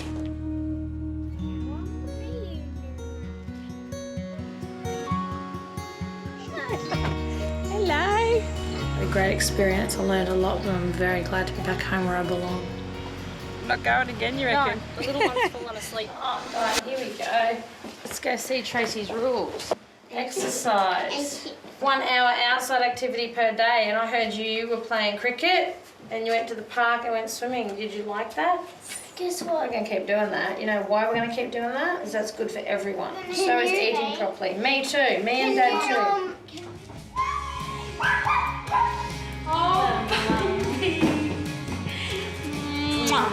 Tracy's thrilled to see her girls, but not so happy with what they've been eating. These were baked yesterday afternoon. What is it? What is that? Try one. Try it. Oh, that's disgusting. Looks like the rules aren't getting a run either. That's not done, that's not done. And you go to bed at 8:30, so it's gone. But there's one rule Asia wants to stay. I reckon it'd be better if we spend more time with us. Okay, as a family, as a group, doing things. Okay, as 4 of us. It's okay. Tracy now has to admit Janine did teach them something. Come here. Come and sit here. No. We never do stuff together, and I'd love to spend time with my sister and us. I'm glad that we've learnt what we've learnt, which is awesome, and they'll just make our family even better. A month later, and the Dailies are giving their new sporting equipment a good workout. I'll have it then, right? Tracy bought a couple of soccer balls. Now they've got a lot more sort of things to do out there. I mean, I can't get them in before dinner, so I've got to call them to come in for dinner. Speaking of which, the diet is now much healthier. Vanilla strawberry. I think the biggest change for us has been we've brought in a lot more fruits and vegetables. 90% of the junk food's gone, so there's no chips, no soft drinks. Mum had always been saying that she was going to have more healthier foods, and because of the wipe swap, it actually came into place instead of just going away like most of the other things that she talks about. It's better off for the kids in the long run, some of their behaviour's improved. And the biggest improvement has been with Briona. Since the swap, everything's been really good because I feel really happy because I'm getting skinnier and I've lost 8 pounds. Tracy was surprised when Asia got upset about the lack of family time. So in her usual go hard or go home fashion, Tracy has rectified the situation. It's always a joke now because I drag her everywhere and I say, remember, you want quality time with Mum? And she's like, so over it. Come on, we're going for a walk, quality time with Mum. I said, you wanted it, you got it. And she's like, oh, God, I'm so overseeing you. It is nice to be spending time with your parents. Well, even more time than before. So you sure don't want to come camping this weekend? You sure now? Yeah. And of course, Sarah, well, we've tried to, but she's just not interested. She's just She wants to move out and she's got her own life. And yeah, she can't wait to move out. I picked her up from work, took her to lunch. That was nice. They had more fun with us, yeah. Just them asking me to be involved. Yeah, that's nice. I think really our life is pretty good. I mean, you probably don't realise until something like that happens, but yeah, we're very happy with the way how our life is. The good thing that Tracy brought in was the running around the yard that we have to do. Last night jumping on Alex. I'm playing with Gary. Man. Tracy got me these. Girl, she told me she got you those, and she also said she showed you where to run around the front yard. You want to keep doing that? Mama. No. I want to run around the park. You just want to run around the park. Well, front yard and park.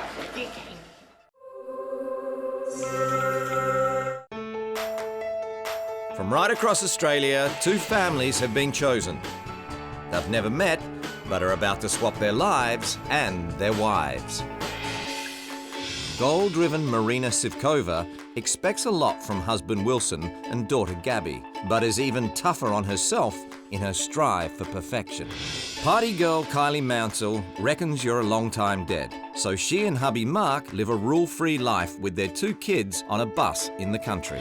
Both wives have agreed to swap their lives for a week and live the life of the other wife, leaving behind their husbands, children and mobile phones. It's a real test as Super Cruisy is swapped for Super Competitive. Time to start being winners and not losers. It scares the shit out of me. It just gets on my nerve to see that she needs a life. And parenting styles are challenged. A lot of kids are seeing their parents smoking and drinking and swearing. Rule number 1, there will be no homework. I guess I'm a little bit excited. Actually, a lot excited. I think Marina's dumb, selfish, uptight. I get it.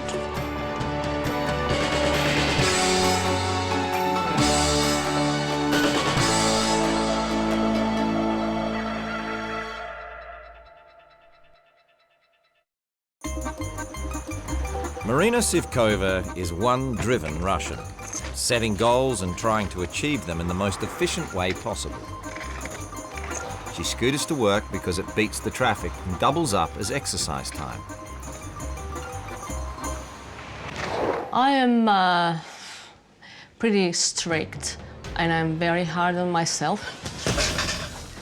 And I expect pretty much the same from the other people around me. Marina's Colombian-born husband Wilson will attest to that. Marina is very perfectionist, which causes a lot of drama for many of us. Marina is particularly tough on 13-year-old daughter Gabby. I do have quite high expectations on Gabby's performance in school. She tells me that she got 85% out of 100 at her test, but I usually would say that it's probably not good enough unless it is 100. Every day after school, Gabby is expected to clean the house and do at least 2 hours homework. And when Mum gets home, there's no time for chit-chat, as she must practice piano so Marina can critique her. Okay, you have to practice a bit more because it doesn't sound very good.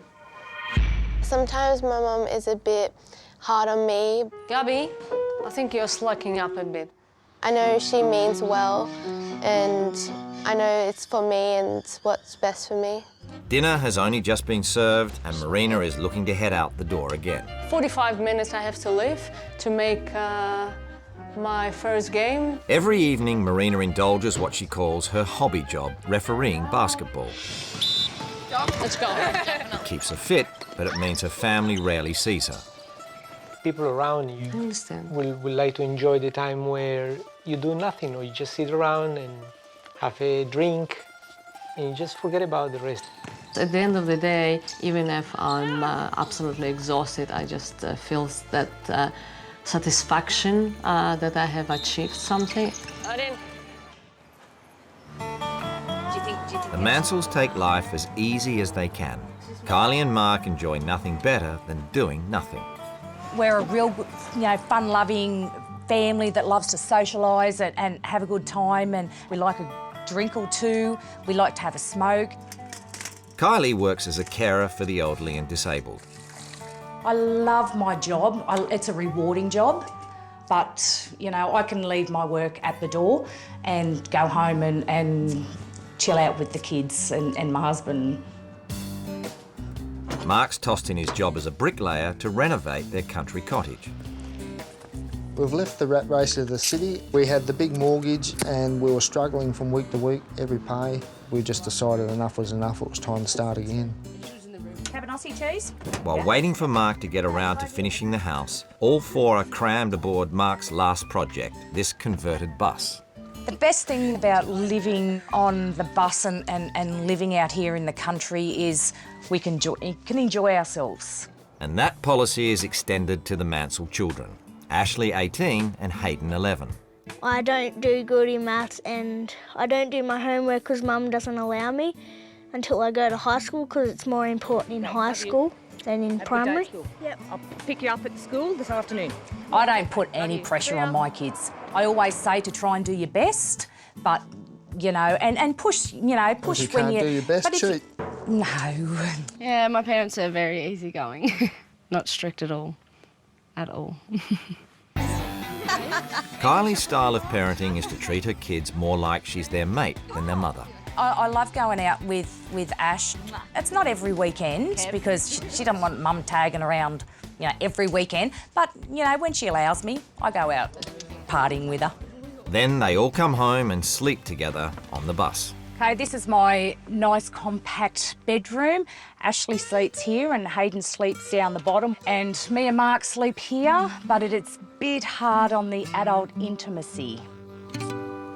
So who wears the pants? I think I wear the pants.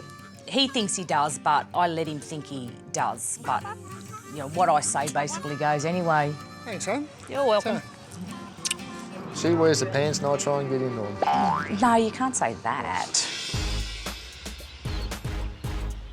It's the first morning of the swap, and time for the wives to pack what they think they'll need to survive away from home for a week. I hope that I'm going to the family where I can probably bring some structure and discipline. The wife that's going to come in, she more than likely is going to be very strict, which I don't think the kids are really going to enjoy. But I won't be here anyway, so it doesn't matter. As well as the usual clothes and makeup, Marina's packing her special weapons. My old friend whistle that I use probably and kiss more often than my own husband. My stopwatch. This is very useful as well to be on time and for self-discipline and commitment. And the other two items is basically soccer referees items. Yellow is a warning card and 2 yellow equal red. The red would be you're out. It's time for the wives to say goodbye to their own lives. Love you. All right, don't waste your time and do everything. Don't forget to practice. Bye. Love you. Love you too. Take the plunge into the lives of a family they've never met and know nothing about. Goodbye to my good life. Hello to somebody else's life. Whether it's good or not, I don't know. I hope that maybe that experience actually show me really who I am and whether I am what I think I am. While the families are out, it's a big house. The wives get to look around their new homes and get a sneak peek at what they're in for. God, it's huge. It's a very pretty house. I found my area. They do like to have a drink, so I think I might get along with them. They like their artwork and they like basically to keep up with the Joneses, because that's what a lot of people do in the city. It's like if there's kids that live here, there's nothing about them. School bus? Oh my God. It's like a house on the wheels.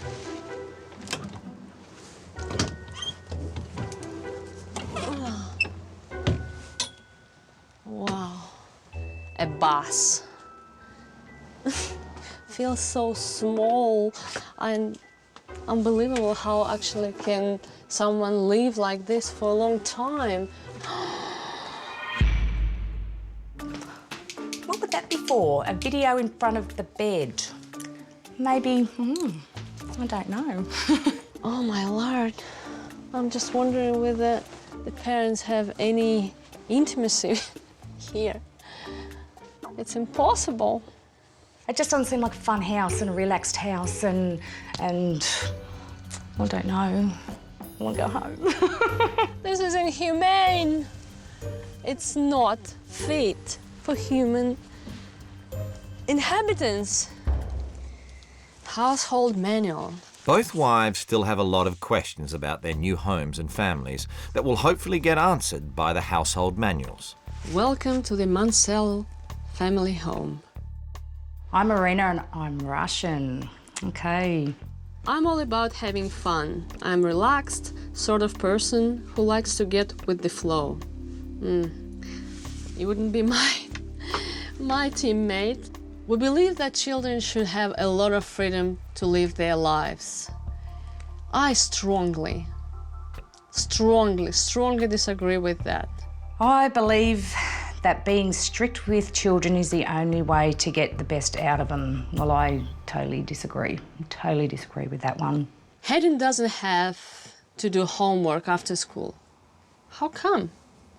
He's a young child and they already spend from 9 to 3 in the... I can't believe that. This woman is a nut. I have to make sure that after school time, it is not just play time. This is her homework time. Oh, poor Gabby. I may be Russian, but I'm not a big drinker. I'm Australian and I am. Alcohol and fags cost us $300 per week. There is no way these people spend more money on alcohol and fags more than on their food. That can't be. There is. As long as my kids are within my control. They are absolutely not allowed to smoke. Well, my daughter smokes. I mean, she's 18, but she's been smoking for years. I mean, I caught her smoking. I certainly didn't hand her a packet of smokes, but she did what teenagers did, smoke. I hope to bring this family structure, discipline and motivation. I think that motivation is the key for this family to change their lives around if they wish so. She's a very interesting... My husband's going to hate her. My husband is going to hate her. It's probably just as well the Mansells have arranged alternative caravan accommodation for their guest. Oh, wow. And it's all for me? City-loving perfectionist Marina Sivkova has swapped her goal-driven life with Kylie Mansell, a chilled-out country gal who lives on a bus. Both wives are feeling edgy as they wait on their new families to come home. Hello. Hello. I think I know your name. Mark. Pleased to Marina, meet you. nice How are meeting you? This is Ashley. Hi, I'm Ashley. Hello. And that is Hi, Hayden. Hayden. Come in and have a look. I have to say it was a little bit of shock for me to find that someone actually lived in these conditions. The last house we had, we were paying $1,000 a week, so we decided not to do it anymore. And she didn't object? No. No. You're lucky. Because if my husband would do she that, I probably would She was scream. thinking the same thing. I do think that they probably don't have a lot of aspirations. They just want to have this laid-back lifestyle. I thought she was pleasant until she opened her mouth. Let's see if the Sivkova greetings go any better. Hi. Hello. Gabby? Yeah, hi, I'm Gabby. I'm Kylie. And you're Wilson. Yes, hi Kylie. I'm Nice to meet you. Are you scared? I'll try and relax. We all will try. Yes, it sounds like you need to relax and... Yes. Yeah. So I noticed you do a lot of homework. See, I don't believe in homework for... Well, my son's still in primary school, but I don't believe in homework while they're at primary school. I think kids should be out enjoying life. Yeah. When she said she didn't believe in homework, I was, yes. I was cheering in my head because it was so exciting. She has a different perspective on how to educate kids. They should be pushed really hard. Back on the bus, Marina is not too impressed about a recent performance by Hayden on the footy field. Oh, 50-0, that was our... You got flogged? Yes. And how did you feel about it? Didn't care? No, didn't care. It's just a game. If you want to be the best, you should try harder and you should aim harder. She probably has a few strange ideas and she scares the shit out of me. So we're having salmon At the tonight. Sivkovas, the girls are thinking about dinner. Do you like cooking? Yeah, I love cooking, but my mum thinks that I guess she can do it better. When I do something wrong, then she just takes over because she likes to do things her way and her way only. Okay. She is so open and she's quite eager to tell me, you know, what she'd like with a mum. I don't see my mum much because she's often at work, and then I don't see her on the weekend because she's working. So, yeah. But when I do see her, I have fun with her. Yeah. I want to bring a bit of fun into their lives. It'd be nice for Gabby to spend a bit of time, you know, with Marina doing what mum and daughter should be doing. You know, going shopping, having her friends around. She doesn't even have friends around. Around the Mansell dinner table at the local pub, the Russian Inquisition continues. Do you smoke? You do smoke? So do you smoke as well? Yeah, I do. I'm sure I'm not the first one to tell you that, but smokes kill. So how do you feel to live in a bus? It's not that bad. It's not that bad, but maybe it's not that good either. Just very, I don't know, disagreeing with everything.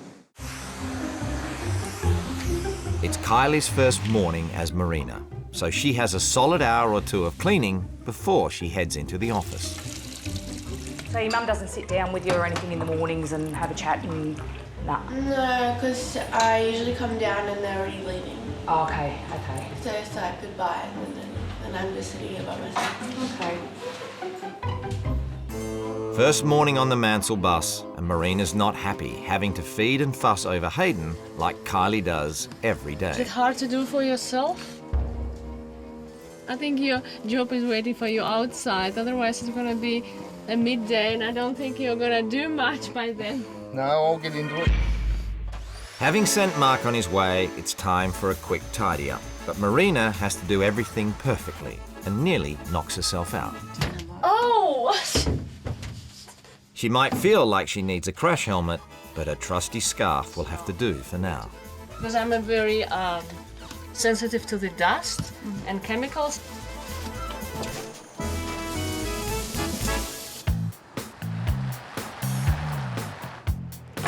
Back in the city, Kylie is now heading into the office on Marina's scooter. Oh, shit. If you can just email the plans. Marina works as a hydraulic engineer, a world away from Kylie's occupation. I'm more face-to-face with, you know, doing stuff for my clients, as in their daily needs. So totally different. Mishandled paper. You broke it. You've been here 10 minutes. You've been here 10. While Kylie tries to get a handle on the photocopier, Marina admits feeling trepidation stepping into Kylie's work shoes. Initially, the thought of being with elderly, it was a bit daunting to me and I was nervous about it, but very soon I realized that it wasn't that bad. And you have no one to help you or your family, you just by yourself. They all live away. You're not in a rush? No, I'm not in a rush. I usually am in a rush, but... Yes, well, you're young. Young people are always in a rush. It's really inspirational and overwhelming to be part of it. I think it's probably gonna stay with me for the rest of my life. The moment of revelation is short-lived when Marina returns home and sees Mark sitting down while he paints. So you've done everything that you set for yourself to do? And a little bit more. I wasn't going to do this today, but I thought, no, I will. I can maybe just gonna have a change, and if you like, I can help you with it. We can make a little bit of a competition, right? Go from the different sides and see who is gonna come first to the middle. Are you up for the challenge? Yep, we'll go for it. All right. That sounds good. Bloody hell.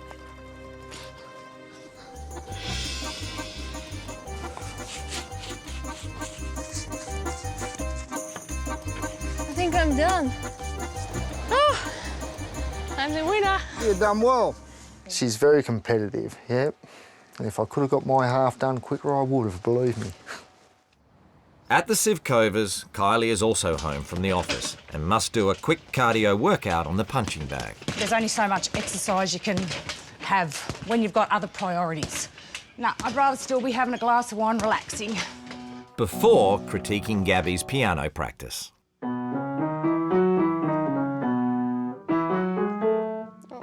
That sounded like a mistake. Can you please do that again?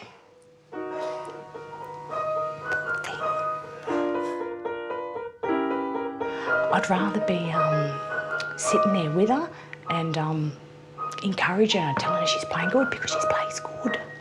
You know, kids need encouragement, not people telling them that they're making mistakes all the time. Sad. Hi, Wilson. Hello, how are you, Kylie? Good. How was your day? I haven't stopped. Really? Oh, I don't know how Marina does it. Would you like her to slow down a bit? Yes, absolutely. I think if she drops some of the stuff that she's doing, she may enjoy it more. And we will enjoy her more as well. Kylie would like to chat more, but Here we go again. She doesn't stop. it's hobby job time as she heads out to observe what Marina does as a basketball referee. Definitely her priority isn't her family. Definitely it's basketball and her fitness. I think there needs to be a bit of give and take, and she's taking and not giving back anything to the family. While Kylie is not enjoying the fast pace of a new life, Marina is going crazy with the laid-back nature of hers. Okay, nothing is happening today. I can't believe that people just would sit around and do nothing. I just swept the floor in the bus and that's about it. What I think about Kylie's life is that, to me, with all honesty, it's just a waste of time. Both husbands have invited guests around tonight, and at the Sivkovers, this means a busy day for Kylie, preparing the food and the house for a sit-down dinner party. Everything has to be almost spotless, the toilets and... Even if no one goes upstairs, it's still got to be spotless. Yeah. I'm not going to have time to do anything, like to enjoy the process of having someone around. Entertaining Mansell style means a big bonfire, lots of booze, and perhaps a few snags thrown onto the barbecue. Do you know what they eat when they come? They just drink? They just nibble on whatever's there. Okay. Right. Are you going to get any alcohol for tonight? Me? Yeah. A glass of wine or something. I think your mum has plenty there, so I may try whatever she drinks. Marina, this is Kylie's twin sister, Carla. Okay, nice meeting you, Marina. And it doesn't take long for the party to swing into gear. Half a glass. I don't know if I could do it. Give her a vodka. No. It's boring for the kids when all the adults are drinking. Carla gets very drunk quick and they get noisy and they turn the music up to full bowl. The few upsetting things that are really unsettling for me, a lot of kids are seeing their parents and smoking and drinking, and swearing is the other thing that is probably a little bit out of hand. It's a much more sophisticated scene at the Sivkovers. Marina. Yes, Wilson, aren't I doing my job? Kylie's resenting that at home, her guests would be expected to look after themselves. Like when I have a party, I sit and chat. I hate cooking. Yeah, so I'm struggling to do this and this because this is what I like to do. I like to talk, you know. Yeah, I'm with you. I am so tired. And I'm glad I do not have to do Marina's rules again after rule change. Woohoo! Cheers. Cheers. Na zdrowie. Cheers. I guess I'm a little bit excited. Actually, a lot excited. And what does Gabby's mum have in mind for her new family, the Mansells? This household does need some discipline. I'm reckoning she's gonna say, do your homework. I'm scared shitless about tomorrow. It's a suitably cold and frosty morning at the Mansells for rule change day. And Marina's up early, ready for battle. I have lived Kylie's life. I suffered quite a bit, and now it's payback time. She's drawn up a military timetable to maximise every minute of the Mansells' lives. I hope that they follow this to the letter. No more alcohol in this house. She's even set up a punching bag to whip them into shape. At Sivkova Manor, Kylie's eager to slow down and get her new family to experience a more laid-back approach to life.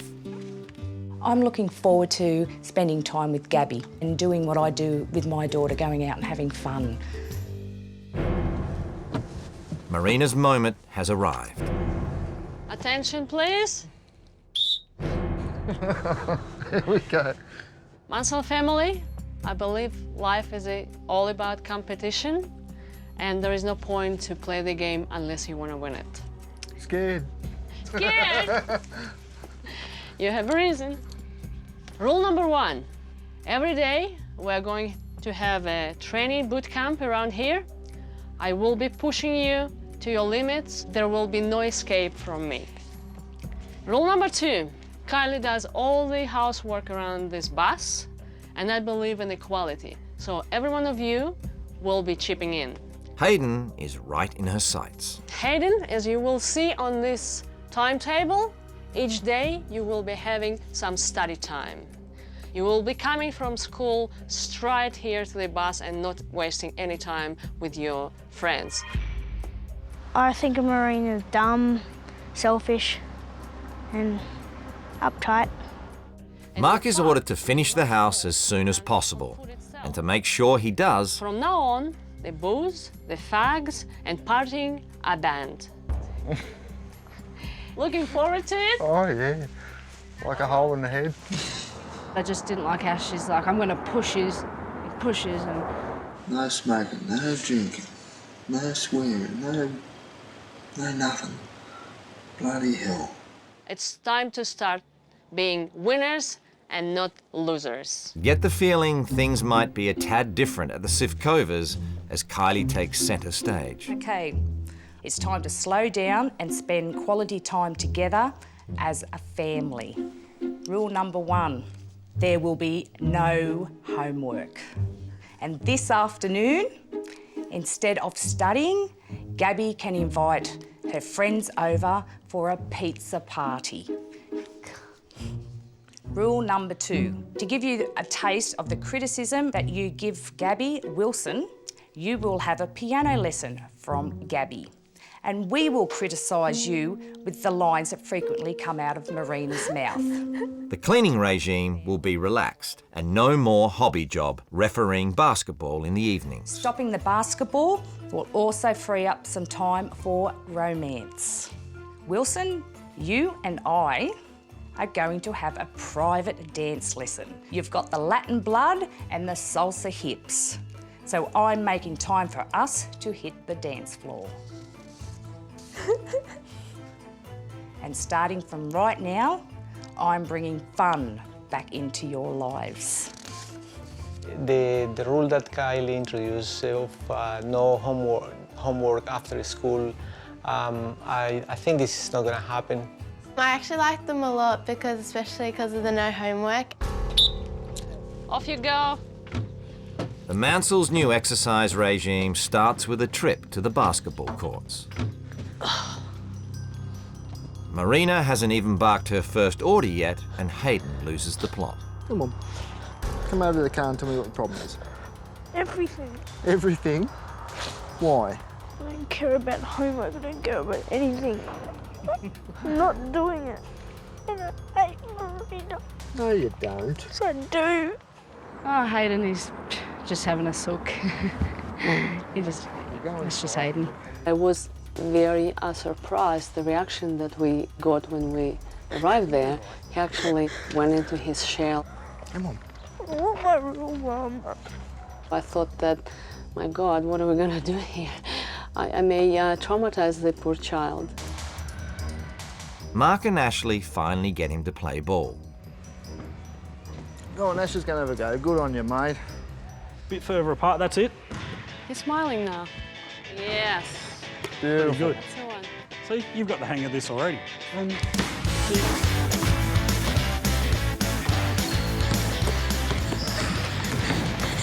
Turnaround in Hayden's attitude amazes everyone. No basket.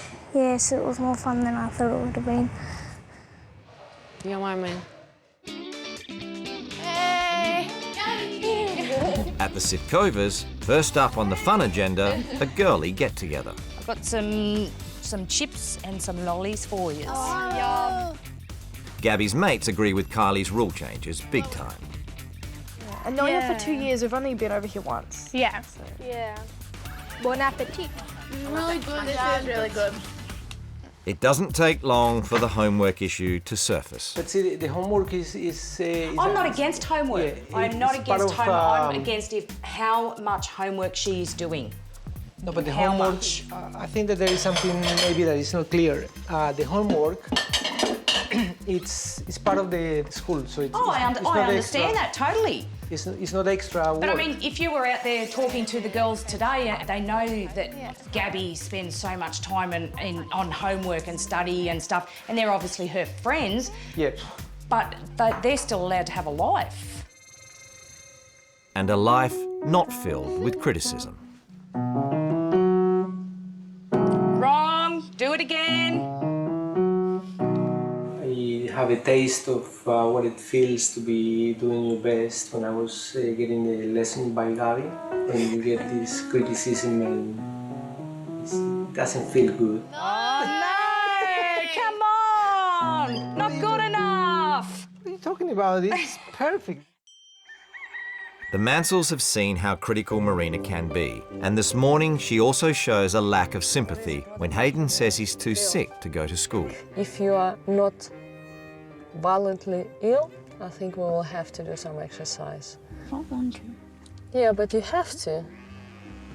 Don't be sook. Yeah, he's coughing a little bit, but I don't think he has any fever or anything, so if there is no school today, well, we will homeschool him. Just do that 2 more, see if you can do it by yourself. Should be straightforward. I don't get it. What is that you don't get? It's just a minus. How do you deal with him? Honestly, he's just such a stubborn little boy. I didn't push him though. I tried to reason with him. You're more forward than what we are. You're more direct. Yeah. And that's what I'm here. I don't think I or anyone can help them, and maybe they don't need help. They don't want to help. That's the truth. They're happy what they are and what they do. Let them be. After calming Hayden down, Mark feels that there is something he needs to share with Marina. About 4 years ago, Hayden was hit by a car and was left on the side of the road unconscious with all his head torn out, all down his shoulders and arms. And we didn't know.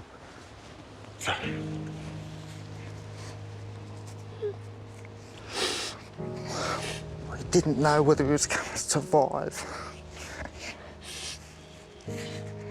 And I can't lose him.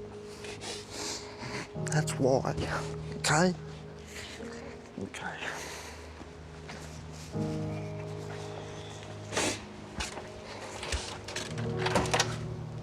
Yeah, God forbid no one wants experiences like that.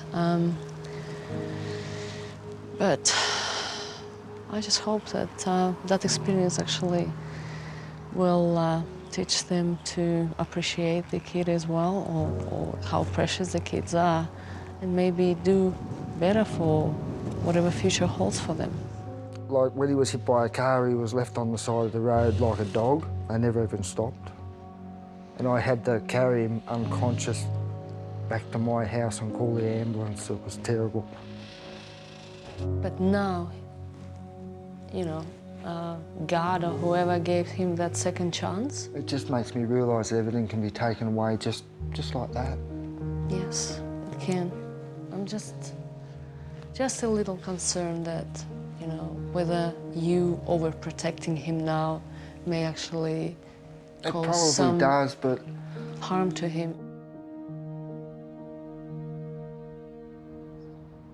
At the Sivkovers, Gabby is making the most of a mum who doesn't believe in homework.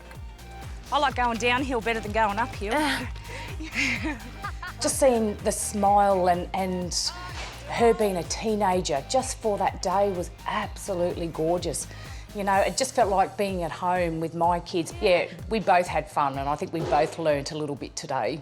1, 2, 3, and 5, 6. She's worked on lightening up Gabby. Now it's Wilson's turn. I'm going to kill him. I'm really excited, and I'm really happy that Kylie came, and oh, thank you. She realised that we don't have a lot of fun, and I think this few days me and my dad have been a lot of fun, and I'd like to have it like when my mum comes back with her as well. Can you do that? Yeah. We want to watch you squirm, Wilson. Wilson has enjoyed family time too, but doubts it will continue on Marina's return. I don't think that it's feasible for us to spend a lot of time sort of living, having fun. And just in case Mark thought Marina would ease up on him towards the end of the swap, she red cards him for smoking. How do I punish you? I'll bend over. No, that's not my kind of punishment.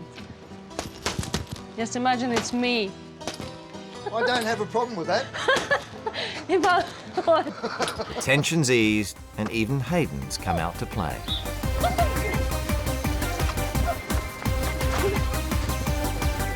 I'll use the punching bag if I'm angry or sad. 29 seconds. I still don't like her. Marina's boot camp session finishes at the footy ground with no complaints. The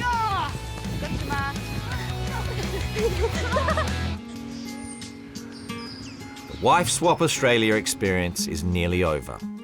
Yeah, looking forward to see my husband and my little daughter. Both wives are keen to see their families, but first must face each other at the table meeting.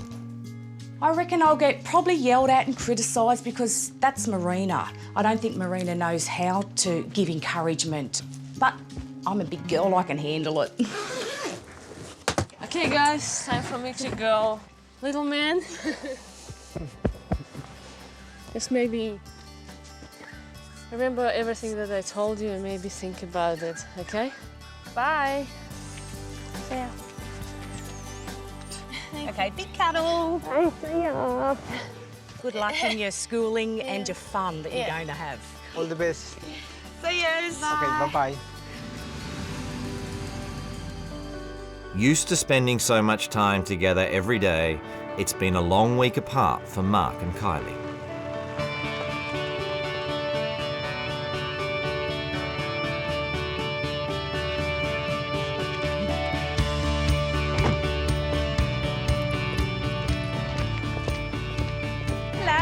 Oh, I missed you. Good job. Going. Got a room anywhere?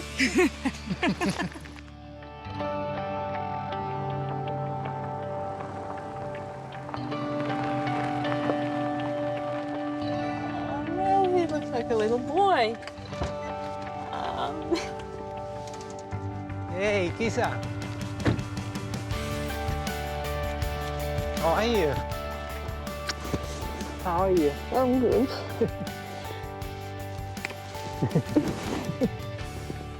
Hello. Hi, guys. Hi, Mark. Wilson, nice to meet you. How are you, Wilson? Very good. Marina, nice Kylie, meeting you. nice to meet you. It's all smiles to start with, but the wives are quickly out with the knives. Tell me how your week went. You know, at my house or bus. My initial impression was it's pigsty full stop. Well, to start with. Yeah, well, I mean, when I walked into your house, I mean... You realised that? Well, yeah, I couldn't even work out who lived in the house. I removed all the alcohol that I found under your sink. It was 9 bottles of alcohol under your sink. You got more on your shelf than 9 bottles? Yeah, that is true. It's there for the special occasion. Mine too. It's not... Yeah, so else. Every weekend is a special occasion. Marina's biggest gripe went straight to the Mansells' hearts. Let's be honest. Your parenting style sucks. Look, I know what happened to Hayden, and when I learned that, okay, I can understand why Mark is so soft on the boy, but someone gave him a second chance in life, and I feel like by not paying much more attention to his education and his discipline, you're actually taking all those chances from him, and it was very upsetting for me.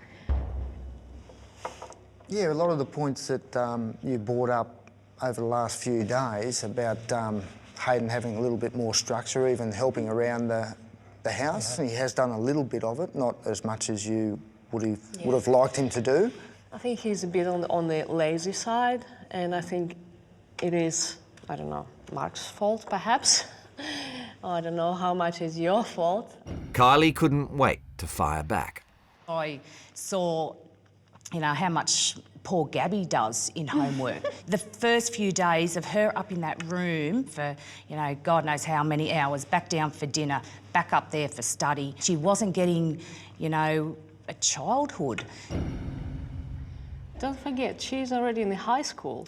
Oh, And that's realise. what's coming for Hayden. And because he is not used to it, he's gonna struggle. He's gonna feel so bad about himself. But you've achieved to get to so high that poor girl, I reckon, will snap one day. And Kylie's not finished yet. Like, during our rule changes, I actually sat with Gabby, you know, on the lounge, and she played for me, and I was giving her encouragement. I wasn't saying, you've made a mistake, do it again, you know. It's not how I do it either. You just... No, yes, you do. I say what it is. Yeah. You see, with me, you have... Yeah, but when I look at the case of Marina, sometimes the way that you deliver these messages is probably worse than even... And that was something that I struggled with when I first met Marina. The way she come across... Direct. I thought it was insulting. Insulting? Yeah. Because I haven't met anybody like you before, just the way you. your mannerisms and your body language and the way you spoke just was, it scared me.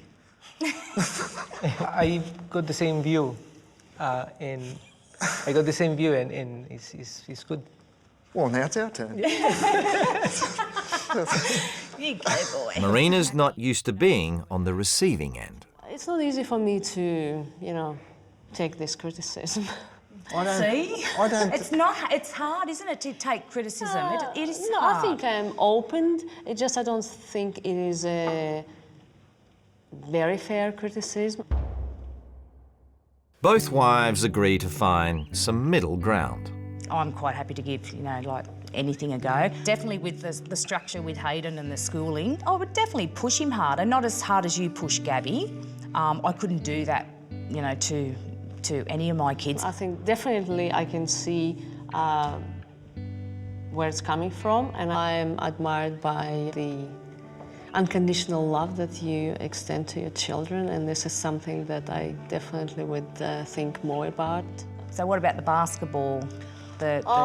Look, I can't promise you, to be honest, to give it up at all, but I definitely would cut another day during the week. But I think Gabby would love that. Okay, I think that's probably would be the only thing that I'm prepared to give up for now. Can I give you a hug? Of course, you can give me a kiss. No. Okay. Lovely. Lovely to meet you. It is. Bye. Back at the bus, Kylie's most worried about Hayden. No, you didn't have a good week? You'll have to tell me all about it, won't you? Oh, you're sick. I'm here. How are you? Did you have a good week? Where are the rules? There and there. Oh, my God.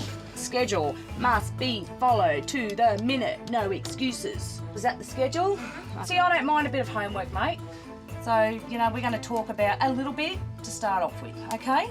Okay, I'll let you do the honours. It's the first smile I've seen on his face for 3 days. Is it? First smile? Yeah. You're going to enjoy it? Rip it up, mate. There's your schedule, Marina. All written up. Mom!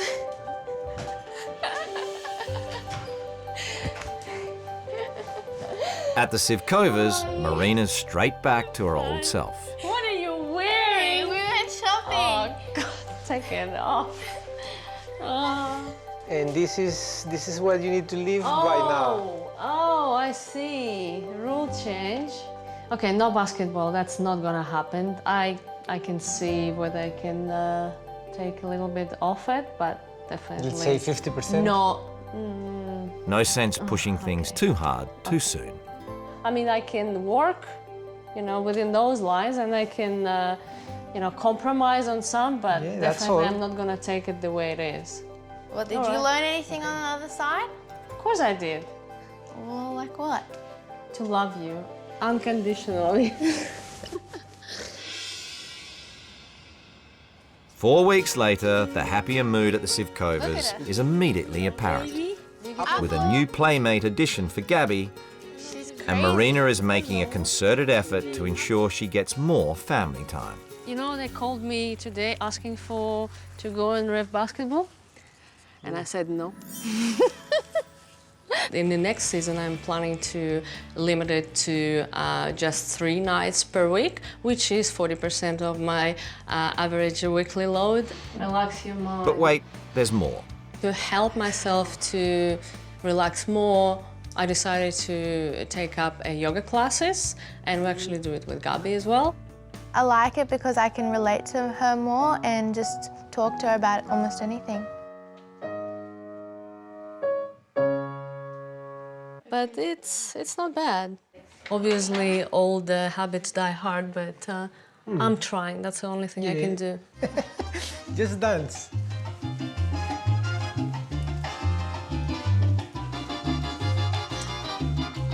And life has moved on for the Mansells, swapping the bus for their freshly finished house. It's nice to be in a big kitchen now, isn't Their it? finances and health are in better shape after the Wife Swap Australia experience. I don't smoke anymore. Yeah, she gave up smoking. We've cut down heaps on alcohol and smokes. And we've actually got money left over to do stuff for the house. So now we're having half the fun. Mark's got a full-time job and Kylie started exercising. I can scoot her to school with you. Yeah. What, you going to let me do it? Yeah. Yeah. But the biggest change is happening after school. You can do that one. That's 3. Yeah, excellent. It's good because it will help me in high school. It will help me get all my grades good and go good in life. Obviously, I have taken some things home from Wife Swap. I had the best time and I'd do it again. Definitely. Don't know about you. I had mixed feelings. She locked herself out in the middle of the night. And she couldn't get back in. She didn't want to wake anybody up. And then I thought that I may just be able to go through that hole, and it did work. So I was very, very relieved that I didn't need to wake up anyone, because I really was worried about what I'm gonna do. You're kidding. I had no choice. That's incredible.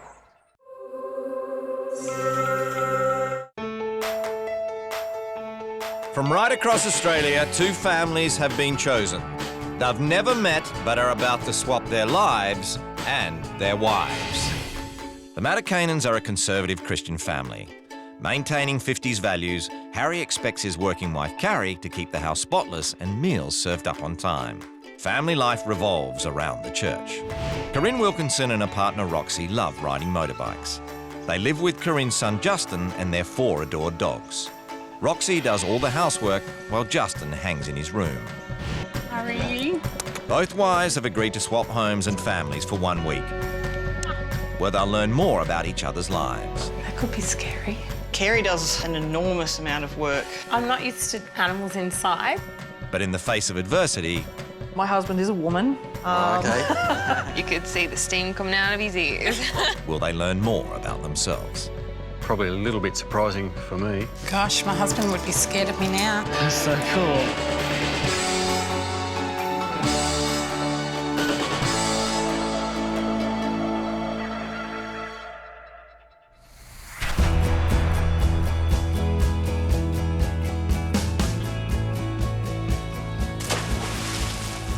Harry and Carrie Matakanen met at church when they were 14 and have been together ever since. Oldest daughter Shani, 19, has left home, leaving Kira, 17, Josiah, 9, and Alicia, 6. We bring our children up with Christian principles. You know, we deliberately chose to take them to a Christian school, and we take them to church. Harry normally cries when he talks about God. No, don't go there. And the Matakanens take the Bible at its word. There's lots of sin in the world, but I don't judge people. I believe it's up to God to judge people. When they're not spreading the Lord's good word, Harry works as an electrician, while wife Carrie runs a salon she bought with her daughter Shani. We went into business together, and then now Kira's come along, worked with us, so yeah. We have our little moments, but in general, it works well. Outside of work, she keeps the books for her business and Harry's, as well as laundering an endless amount of towels from the salon. Most of the time I'm fine, but sometimes it would be nice to have a bit more of a hand. But Harry is a traditionalist and also expects Carrie to keep the house spotless and have dinner on the table every night. I expect Carrie to manage the household chores. I play my part. He surfs a lot and he fishes. So, I mean, he just does a lot of sort of his own things, so I guess Mum kind of feels like she's always chucked home with the kids. I'm entitled to a nap if I need it after a long day's work. The one thing that the Matakanens do agree on is that their home must be a dog-free zone. Yeah, we wouldn't have a dog in the house. We're happy to have the cat in the house, although he leaves enough fur around. But that dogs are a lot more hard work. Yeah, a bit more stinky.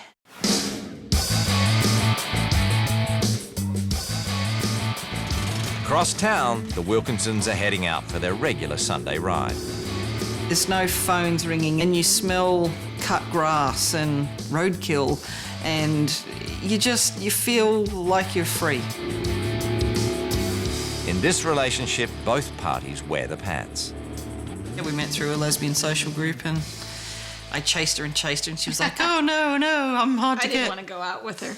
And I was like, come here. I thought she was too young for me. We had our commitment ceremony in 2004 and we're very happy. At least I'm very happy. We're very happy. Justin is Corinne's son from her first marriage. The 16-year-old admits he found it tough when his mum came out as a lesbian when he was only 6 years old. Having two mums, well, it used to be quite embarrassing when I used to go to the shops and stuff, but then I just got used to it after a while. Started learning that no one really cares, they're just worrying about themselves. A lot of people say, oh yeah, we're for gay tolerance. I don't want to be tolerated. No one wants to be tolerated. You're either equal or you're not. They're definitely a family of dog lovers, and Roxy runs a grooming business from home. I think I've got the best job in the world because my clients are all tail wagging. Corinne is also very happy with her job in the macho world of car sales. Guys I work with are just awesome guys. They treat me like one of the blokes, which is great. But after both women have worked all day, only one gets to kick back. I do all the housework. Basically, if it's in the house, if it's disgusting, if it's dirty, if it's unpleasant, if it's smelly, it's my job. With 4 doted-on dogs getting the run of the house, there is a lot to clean up. It's true. Roxy does all the work, and sometimes I take that for granted too much. And the computer-addicted teen can't be relied on either. I've tried giving Justin chores, and it just, I don't know, it never works. What about next holidays? I love Justin, but he's incredibly lazy. Now I just have really simple jobs, like taking care of myself. You could drive me down and we could get something. And I would be... We could, or you could drive. Yeah, I don't really have that many chores anymore. It's good, I like it. It's the big day. Both wives pack their bags for the swap. I'm hoping my husband will learn how to be a bit more domesticated while I'm away. That'd be nice.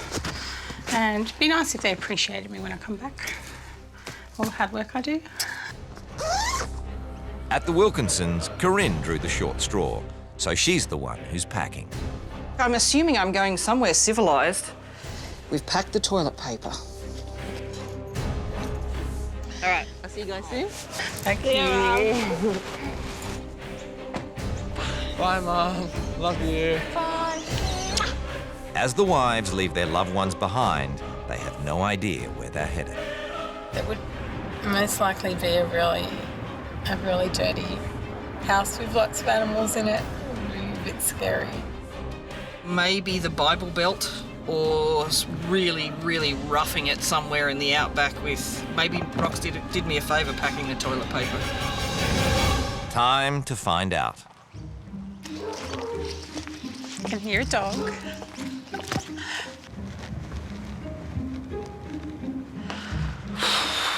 Deep breath. The wives are allowed to nosy about before the families come home. Oh my God, it's so tidy. Too tidy. So kids, dogs. Yeah, it's a bit dirty. How many kids do we have? 4. Oh, yuck. It is weed. On exercise equipment. Nice. Ew, and now he's dribbling everywhere. A little bit of mess would be nice. Oh, mess. Yes. Awesome. Very good. I don't really know what that means. Must mean something. What is that hanging on the line? A million navy towels. Got to be a hairdresser. Okay. I wonder if that's the wife. That could be scary. The Adventure Bible.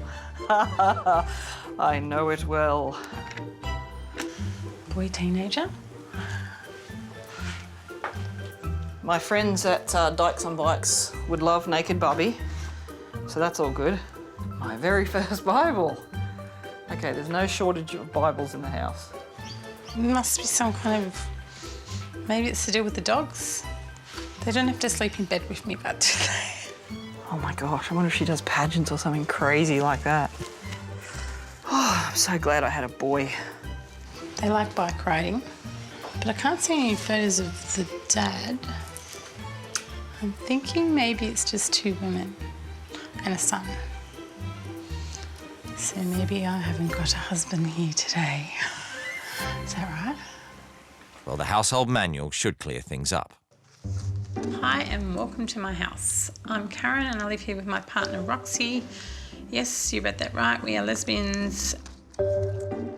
Kind of feel like I'm missing out on the whole husband experience. The story of our family began in the church, where I met Harry at youth group.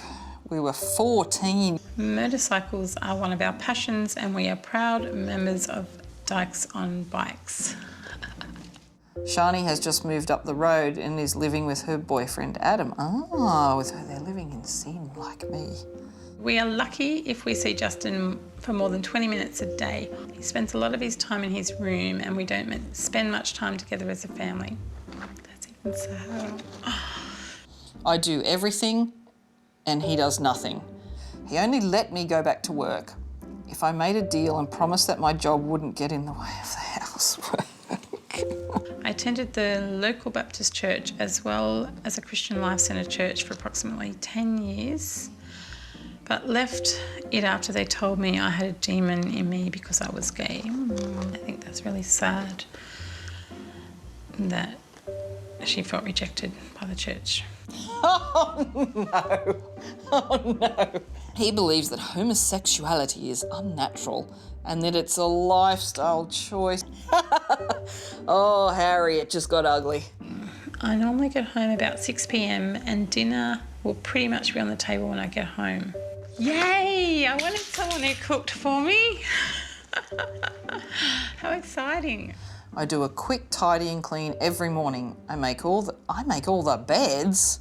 What's wrong with their hands? Are their arms broken? Pets, we have 4 dogs, Sparky, Josie, Sono and Cody. The 2 little ones sleep in our bed. Ew. Tips on coping with Harry. That's gold. Don't be lazy. If Harry asks you to do something and you don't do it straight away, it will annoy him. Bring it on, Harry. Keep the house clean. There will be a drama otherwise. I do drama well. I'm good with that. That's fantastic manual. That is fan-fucking-tastic. Out and proud lesbian Corinne finds herself in a conservative Christian home. Okay, there's no shortage of Bibles in the house. And Carrie is waiting to meet her new husband, who she has just learned is a woman. Kind of feel like I'm missing out on the whole husband experience. They've agreed to swap homes for a week and are just about to meet their new families.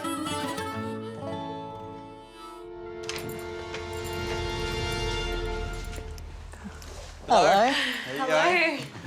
Harry. I'm Harry. Corinne, how are you? Corinne. Shani. Nice to Hello. meet Josiah. Did I say that right? Yes. Josiah. Hello. Kira. Hello. What's your name? Alicia. Alicia.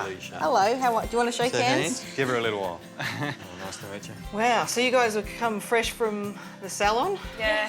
Okay. The girls present really nicely. Getting dressed up, I think it's nice, but it's just not my thing and it's not a priority to me. She doesn't look like the makeup kind of person. She was just a little bit, like, rougher. I was really worried. I've been watching the weather because I know the towels are on the line. And I'm like, Yes. I know I've got to job get now. to the towels.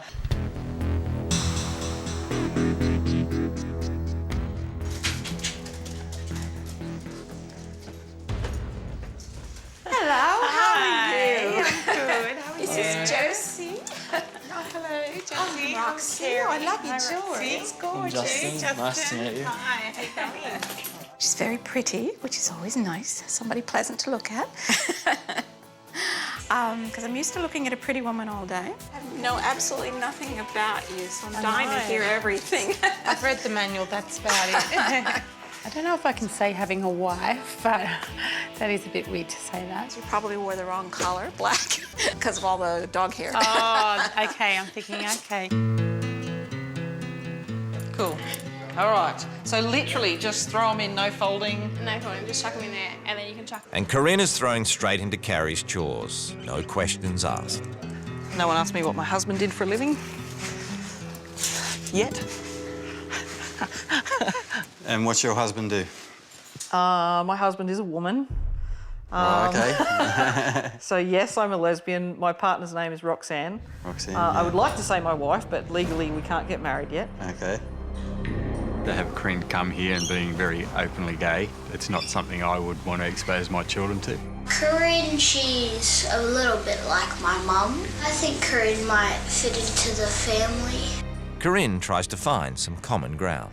You met Kerry in youth group. I did, yep. And I met Justin's dad. I was married to him for 6 years. We met in youth group. I always knew I was gay, told Justin's dad, he knew that. We went to the pastor and his wife. The church basically said, that's okay, we'll fix you. So I'm not a Christian in the conventional sense of what most people call a Christian, but I certainly have very similar beliefs, and so it'll be interesting. I might create some interesting discussions when the younger ones aren't around. I know once you come out with the similar beliefs, with the Christian thing, you could see the steam coming out of his ears. It's not my place to judge that whether Corinne is a sinner or not, you know. That's between her and her maker. I can only share what I believe and what the Bible says. It's very out of your comfort zone and not being in your own house and your own place. It's just really, really tiring. Meanwhile, the Meet the Dog session continues at the Wilkinsons. Get down. What is he even doing? I don't know, but he's annoying the crap out of me. Go on. So, what do you think is going to be your challenges here? I'm not used to animals inside. I'll be interested to find out what Carrie does bring into place. I'm a little nervous about the dogs, because I tend to dote on my dogs a bit too much, I think. But they do smell. But yeah, they're dogs. Corinne's up early at the Matacanans. At home, she does no housework and is already struggling with Carrie's workload. Packing the kids' school lunches, cleaning up upstairs, making everyone's bed. Carrie does an enormous amount of work. It really is 24 hours. All right, have a good day. Bye. Bye. There's no logical reason whatsoever that Harry can't make his wife's life better. I think he's used to it and he gets away with it. With the mountain of chores on track, she's off to the salon. Morning. Hi, how you going? Good, ready for work and reporting for duty. Are you ready for it? First, she has to look the part. I'm going to give you a makeup. I'll do your makeup. Just nice and natural. I won't make you look like a drag queen, I promise. Which gives her a chance to get the goss on Harry.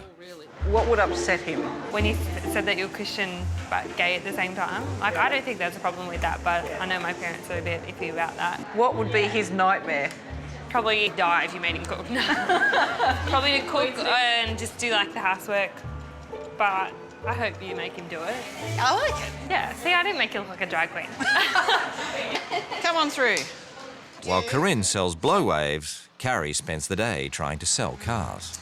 Hi, I'm Carrie. Hi, I'm Tony. Tony, how you going? Very good. Welcome to the dealership. Thank you. So, have you had any experience with cars at all? No, I drive a car. Okay. Can I help you today? So it's got the sunroof up there. Yeah, I like that. Yeah, that's nice when you're driving along. I don't know anything about cars, except what colour they are. Yeah, I just basically winged it. Because I'm not going to take the car if it's blue. This isn't normally what I do, so... Oh, okay. Yeah. So this isn't really my car? I don't know what's going on, what they do. I don't think I'll sell any cars. On getting home, she finds dinner almost ready, thanks to Roxy. And Justin is holed up in his room, as usual. I'm coming for a chat. Sure. So, Justin, how does it feel to have two mums at home, to live with two mums? It's different. Like, sometimes I get a bit confused. What do your friends think? Oh, if they can't really accept it, then they're not really good friends, I guess. What are you passionate about? Top of the list, music. Easy. I love music. She definitely learned a lot more about me and I learned a little bit more about her, so yeah. So everyone's more relaxed, I guess. Everyone feels like more back at home, I guess. I'd like to see Justin come out of his room a bit more, spend some more family time. I'd like to see him help out a bit more, take some responsibility. Carrie is certain she can motivate Justin, but is less sure about Roxy's big plans for tomorrow. So, we're getting a visit from the Dykes on Bikes. Mario will be a Bob. Bitch, I'm back. So they'll tease you that you have to carry everything and you have to be subservient to the big rider up front. Roxy did say that I'm quite attractive and that they might like that, so that was a bit uncomfortable. Because that just grosses me out. Okay, nighty-night, Scooby Gang.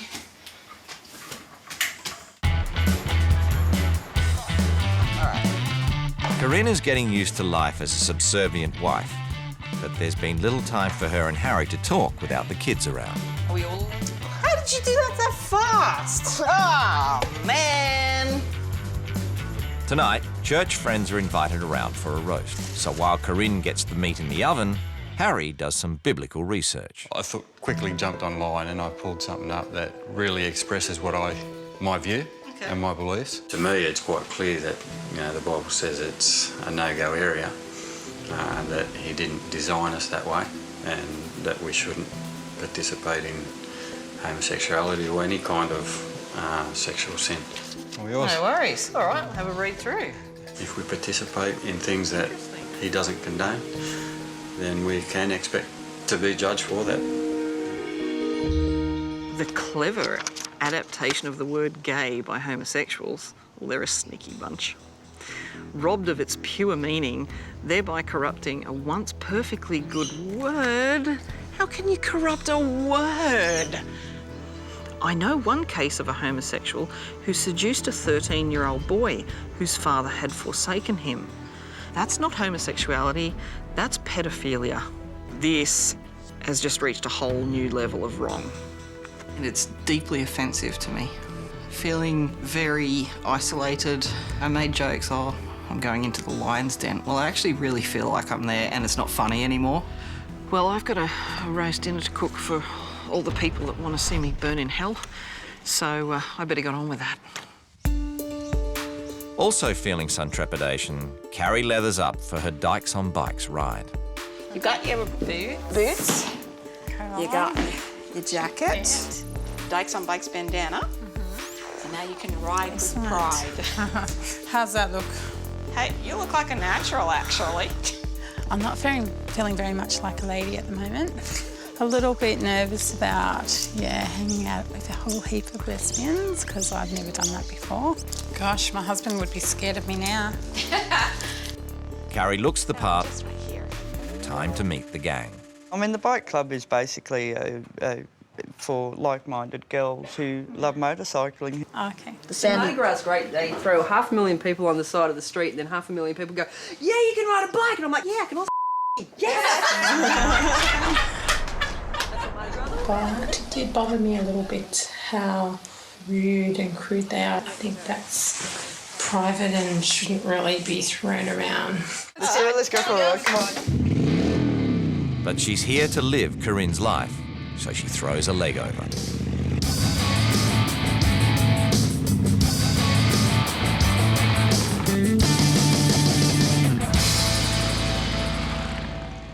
Later over dinner, Carrie speaks candidly with Roxy about her day with the girls. I must admit I was a bit uncomfortable, like it was uncomfortable for me. And that's mainly just because of the language that they use, to me it was a bit rude and crude, kind of. I'm just not used to that. I'm a conservative person and it wouldn't have mattered whether it was a gay person or a guy or whoever. See, I would describe it as much more alive, much more vibrant, and that's just a matter of taste, mostly. I enjoy it, I have to say.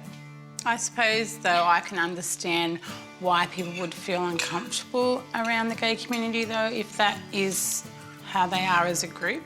I'm a bit naive in some ways, I suppose, too. I'm glad you feel comfortable talking to me about it, because I think that you can't ever meet in the middle if people keep it to themselves. But that's just what Harry wants in his home as he and Corinne set the table. I'd probably suggest any discussions about your sexual preference or that, just leave it till after the kids are left like that. Yeah, I had no real agenda to certainly bring that up while the kids are around. It's just such an issue. He doesn't see me or what I do or who I am. He just says, lesbian. Corinne never cooks at home. Tonight, it's dinner for 13 people. Daniela. Hello. How are you? And Catherine. Catherine, hello. Nice to meet you. Wow. Thank delicious. It's like the Last Supper, except happy. Dinner passes without incident, but once the kids leave the table, the dreaded leading question comes out over dessert. So, what does your husband do now that... My husband is a woman, and she grooms dogs for a living. Dog groomer. Is that awkward moment? Is that at the house? Yeah, Your we've house? got a salon underneath the house. Those dogs are going to love your nails when you get home. I think Corinne really enjoyed meeting them, and she was pretty impressed with the way they handled the news that she shared about her situation, her relationship, being gay. I thought his friends were, I don't know what their personal opinion is, but they just treated me like anyone else. They were, hello, we had a chat about Carrie, her life, gave me a hug goodbye, they were warm. They're great. It's Wife Swap Australia, and gay mum Corinne Wilkinson is not expecting a great reaction to her new rules. I don't think Harry's going to be so Christian and cordial towards me as he has been. He's not going to like it. But I did say that whatever rule changes I made would be for the good of the entire family, him included, whether he likes it or not. He ain't going to be happy, Harry.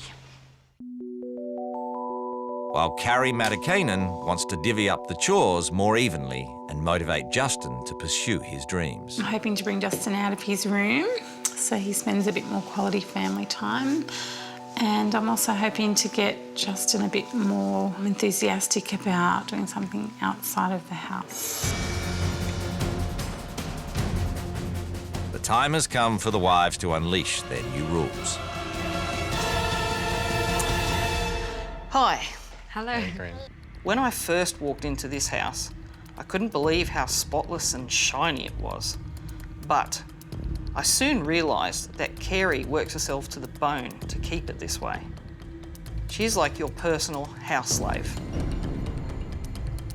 Harry, you are going to wash clothes, make beds, clean bathrooms and vacuum floors. And that's not all for Harry's snag transformation. To try and help you accept that my lifestyle is normal and natural, we will be visiting a gay-friendly pub. And to get to the bottom of the big question, can a gay person be a Christian? We will take our arguments to a reverend who specialises in just this question. I think the Bible's pretty black and white on its stance in regard to homosexuality, so I can't see how they can possibly condone it. Carrie sees a lot of herself in Roxy and wants to ease her load. Roxy, you do everything in this house. You cook, you clean, you look after everyone, and you run a business. So it's time to bring some equality into this house. Justin, this is for you. Justin must do his share of the chores, spend more time with his mums away from the computer, and get a part-time job. I've organised some work experience at a local music centre. Oh, That's good. Justin will actually enjoy the things that she's brought into place. And having it come from the outside like that, he'll give it more of a go. I hope this will inspire you to follow your dreams and set some goals for your future. The last rule change concerns Roxy's beloved dogs. I know you don't have a sense of smell, so I have to tell you, this house smells very doggy. And I know that dogs have health problems, so I won't be kicking them out of the house. But I will insist that you do something about the smell. It was just a huge relief when Kerry understood that the two dogs' health was so intense for me. So I was like, oh, thank God. So we're ready to clean? Let's get to it. Yay! No surfing today for Harry. As per Corinne's new rules, he gets stuck into the housework. Kerry often expresses that, you know, I could at least help out a little bit more when the workload gets a bit heavy and she hasn't got to things. Do you need a hand, Harry? I do. I'm not sure as to what to put in with what. It doesn't make me less of a man to do house chores at all. You separate the delegates from the socks or anything like that. But I'd like to see the children take more of that role and responsibility rather than myself. With the washing machines locked and loaded, Corinne and Harry are welcomed into lesbian Reverend Sheila Zink's home. Harry, nice to meet you. Michelle Lancy from a gay support group has also been invited. Harry, how will you cope if one of your children is gay? How will you... My brother-in-law died from being gay. From being gay? How can you die from being gay? Well, that's probably a little bit dramatic, but he contracted AIDS through his gay friends, and which killed him. Harry believes what happened to his brother-in-law confirms what he read in the Bible. Don't take offence, I'm reading the Word of God. If it offends you, it's not me, it's the Word of God. The body is not meant for sexual immorality, but for the Lord, and the Lord for the body. And you were bought with a price, therefore honour God with your body. Your daughter is living in a sexually immoral situation. Yes. Is she therefore, according to that, in the same category as what you consider me to be? And do you need, therefore, to lead her out of that? Yes. It basically said that you only lay down to have sex to procreate. You're taking that totally out of context. Oh, yay! So we're taking whatever suits us out of context. You're taking what nowhere does that there. You're taking what suits you out of context. The more we educate, the more we have acceptance and equality, the more we're going to minimise it. But the thing is, too, is the more you accept it and the more you educate people and teach them to tolerate, the more homosexuals you're going to have too. Oh, Christ, they might overrun us. Isn't that a fact? They're going to take over the world. Fortunately, Harry isn't easily humiliated and takes it in his stride. I think I eventually got across what I wanted to express. You know, we as Christians see homosexuality as wrong, and that Christ can, in our terminology, set you free from that. Meanwhile, Justin's wielding his new cobweb catcher as the family's working bee kicks into action. I've been dying to do this since I got here. I'm a bit of a clean freak. She's on a mission to minimise doggy odours and get everyone in the family working. Parenting definitely is about guiding and a bit of pushing. Sometimes kids just have to do what they don't want to do. One thing Justin does want to do is play the guitar, and he has a chance to do just that during work experience at a local music store.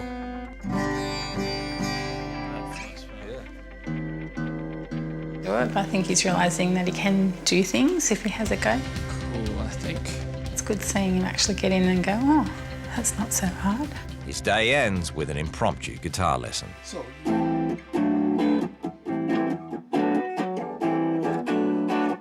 I have tried for a part-time job. It's probably about time I got back into searching for one. That's so cool. Oh, that is sick. Justin went to work experience and he loved it. He was good at it. I knew he would be. I'm hoping that this will give him the confidence in himself to keep going. Harry ends what he calls his gay day over drinks in a gay bar. Hey, Paul, this is Harry. G'day, Harry. How you going? What I liked about being in the pub tonight was it's okay to be who I am. was bad. Being thrown into a situation such as this gay day, very confronting. It's certainly not a comfortable position. The gay people are just people. They're interesting, certainly. They are different to the way we act, but they can be fun. I quite enjoyed their company. That's a high five moment. Now that he has a bit more understanding of Corinne's world, Harry feels it's time to open up about his faith. Yeah, it was probably around that 23, 24-year-old mark where, yeah, I really felt Christianity had lost a lot of meaning to me personally. I heard something happening in another church. You know, they would have, the pastor would call people forward for prayer, and one Sunday night I decided, well, I'm going out too. It was just like reaching up to a lightning rod. My whole body just become alive. It was almost like being electrocuted, but there was certainly no pain. It was just so powerful. But it was just like, you know, the Bible says, you know, if you reach out, I'll answer you. I reached out and he met me straight away. And all of a sudden, all my questions, all that doubt, was just gone.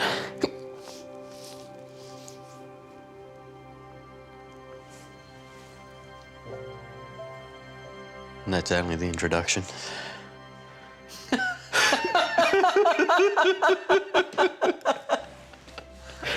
Whoa. Across town, Justin and Carrie have shared the cleaning.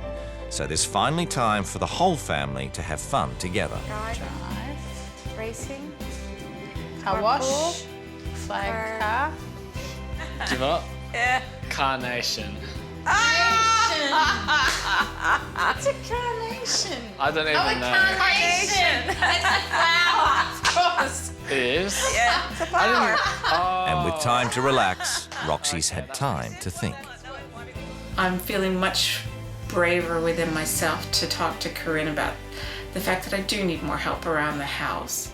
Likewise, at the Matakanans, everyone has pitched in, so Mum has time to join the family for a day out. Strike. Pull it up. Shani believes the swap week has had a big impact on her dad. But I've noticed through this whole week that he's been a lot more talkative, and like I've kind of got to know him a lot better, which has actually been really good. I got a fish! Hold it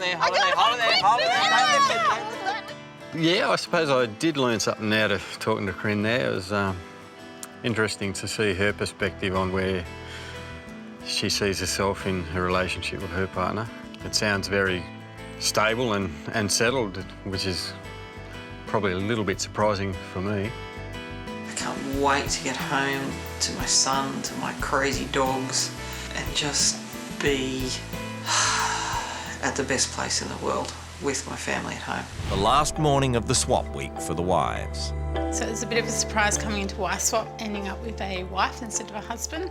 But yeah, it's been a very interesting experience and very different to what I expected. It's possible that there will be fireworks at today's table meet. I'm hoping there's a part of Carrie that steps up and says, you know, hey, I love you, I love our family, but you need to change this. Bit of passion, bit of spark. I'm hoping it's not directed at me. Carrie, thank you so much. Thank you. We got you a present. Oh. Thanks for all the stuff. Oh, the doggies. We thought that would help you remember your time here. See you, Kira. See you. I love it. Thank you. You guys will see me again because I found the best hairdressers in the world. See you, Lee. You're a good girl. Bye, guys. See you, Corinne. Bye. It's been a testing swap. Both wives are relieved to be reunited with their partners. Miss me? Yeah. Oh, wow. Oh, you come here. I missed you so much. Miss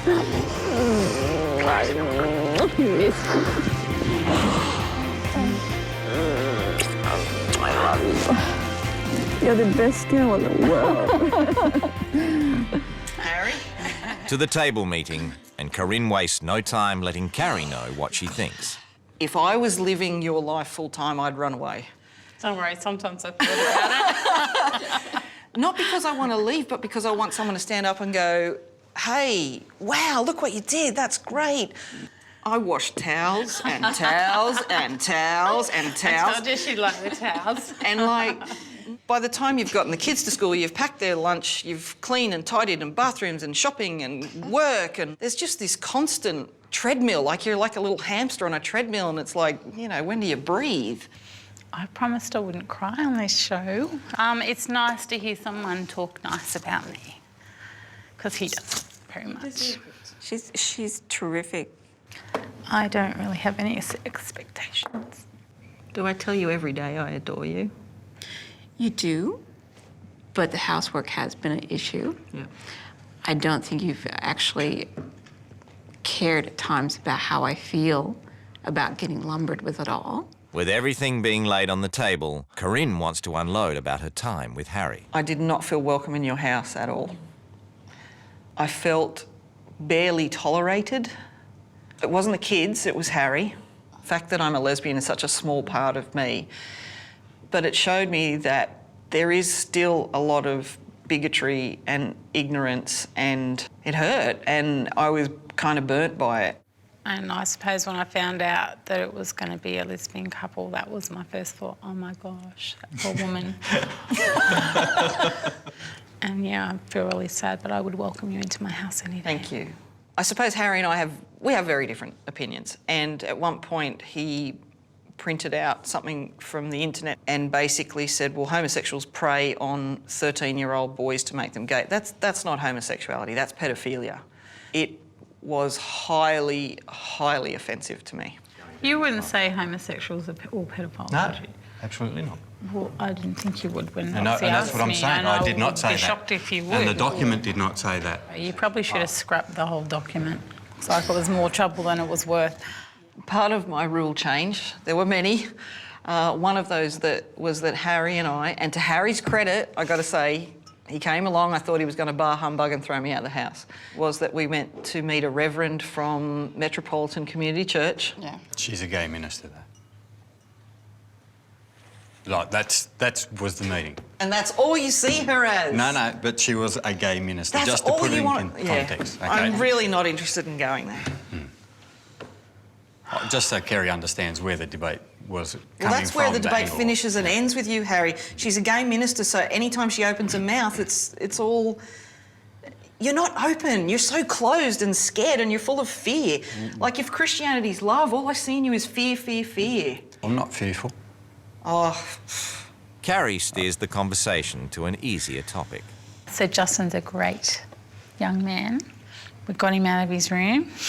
Yep. Got him involved in a few things. Oh, hallelujah. He kept trying it's too hard, I can't do it with Carrie, and Carrie went, yeah, you can, do it. Yeah, it's not enough. She's like, you can do it. Of course you can do it. What do you mean you can't do it?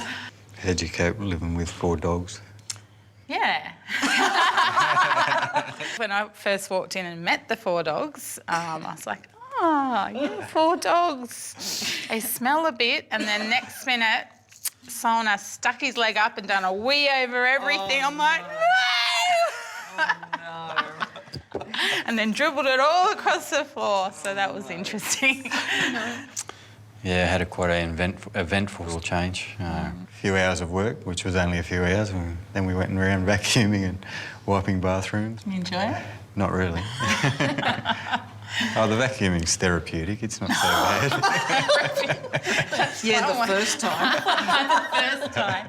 After 23 years, not so much. So, what I'll be taking back to my life is I've got the most amazing woman in the world who loves and adores me.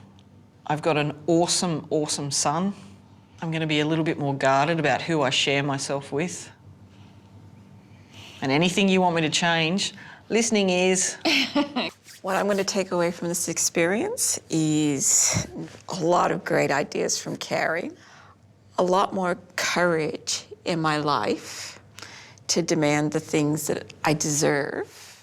Everyone is wondering what Harry got out of the swap. The one thing I want to take out of it is to appreciate what Kerry does for me. Not just the family, but for me. And show her that I love her, yeah. Your turn. Is that it? Yeah, I'm not saying anymore. I want to see you cry. So what I've got out of this experience is a lovely new friend. I've tried so hard to balance my life, but always feel a bit unsuccessful. What do you mean you felt unsuccessful? I always feel like I'm not perfect enough.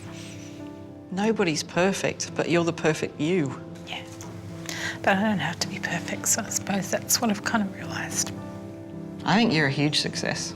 Thank you. I mean that. It's been an emotional roller coaster for all parties. Carrie arrives home to a rock star welcome and reviews Corinne's rules. Oh, nice and clean. Oh, let's see our rule changes. Harry to do all housework. How'd that work? He done it. He did it. With no complaints, believe it or not. Oh. Hello, At the Wilkinsons, it's all smiles, hugs and wagging tails. I'm getting squished, Cody. Look at you. I missed you. Did you miss me? Yeah. Carrie's rule changes. Cleaning as a family. That's one rule change I definitely made at their house. There's a lot there, but the best rule change is probably the first one. Everyone do their bit. It's not just a matter of equality, it's a matter of respect. And I've learnt that after being disrespected, so now I know if you care for someone, if you love them, you will respect them in action. It's been a month since the swap. The experience has proven positive for both Harry and Carrie. Harry definitely has a new appreciation for what I do, I think, and I think he kind of thinks I'm a bit successful now, which is nice. I think he kind of took it all for granted before, how hard I do work. I've probably played a little bit more role internally in the house, so I think it's taken a little bit of load off Carrie, and I think she's appreciated that. So we've actually gotten on a little bit easier. I feel appreciated. I don't need to go to any gay bars. I don't want him going to any gay bars. Or having any more debates with any gay people. And the swap has had big benefits for the Wilkinsons as well. I knew that once Corinne had walked in my shoes for just a little while that she'd understand what I've been saying, that I wasn't asking for tons and tons and tons of help, just general, just if you see it, clean it. If you make a mess, pick it up. And Justin's passion for music has been ignited by working in the music shop.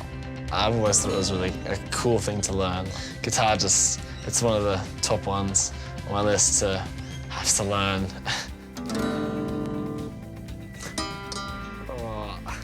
I think everyone walked away with something a little bit good. I hope they did in the other house.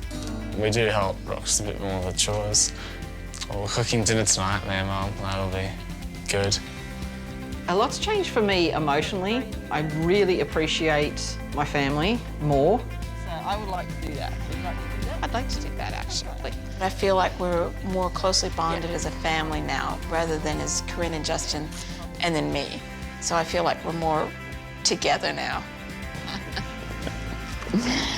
I love you. You know that. I love you more. You think you do. No, I know I do. I know you think you do.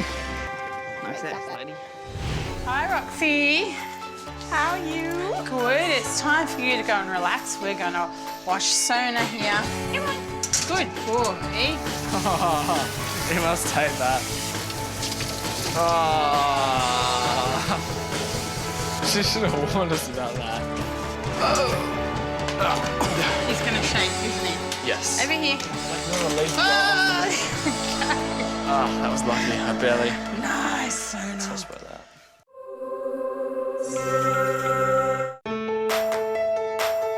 From right across Australia, two families have been chosen. They've never met, but are about to swap their lives and their wives. Chef, shut up. At the Deede's home, Christine and Martin focus on their 4 kids, 12 pets, good food and good times. Nobody seems to notice the mess and clutter.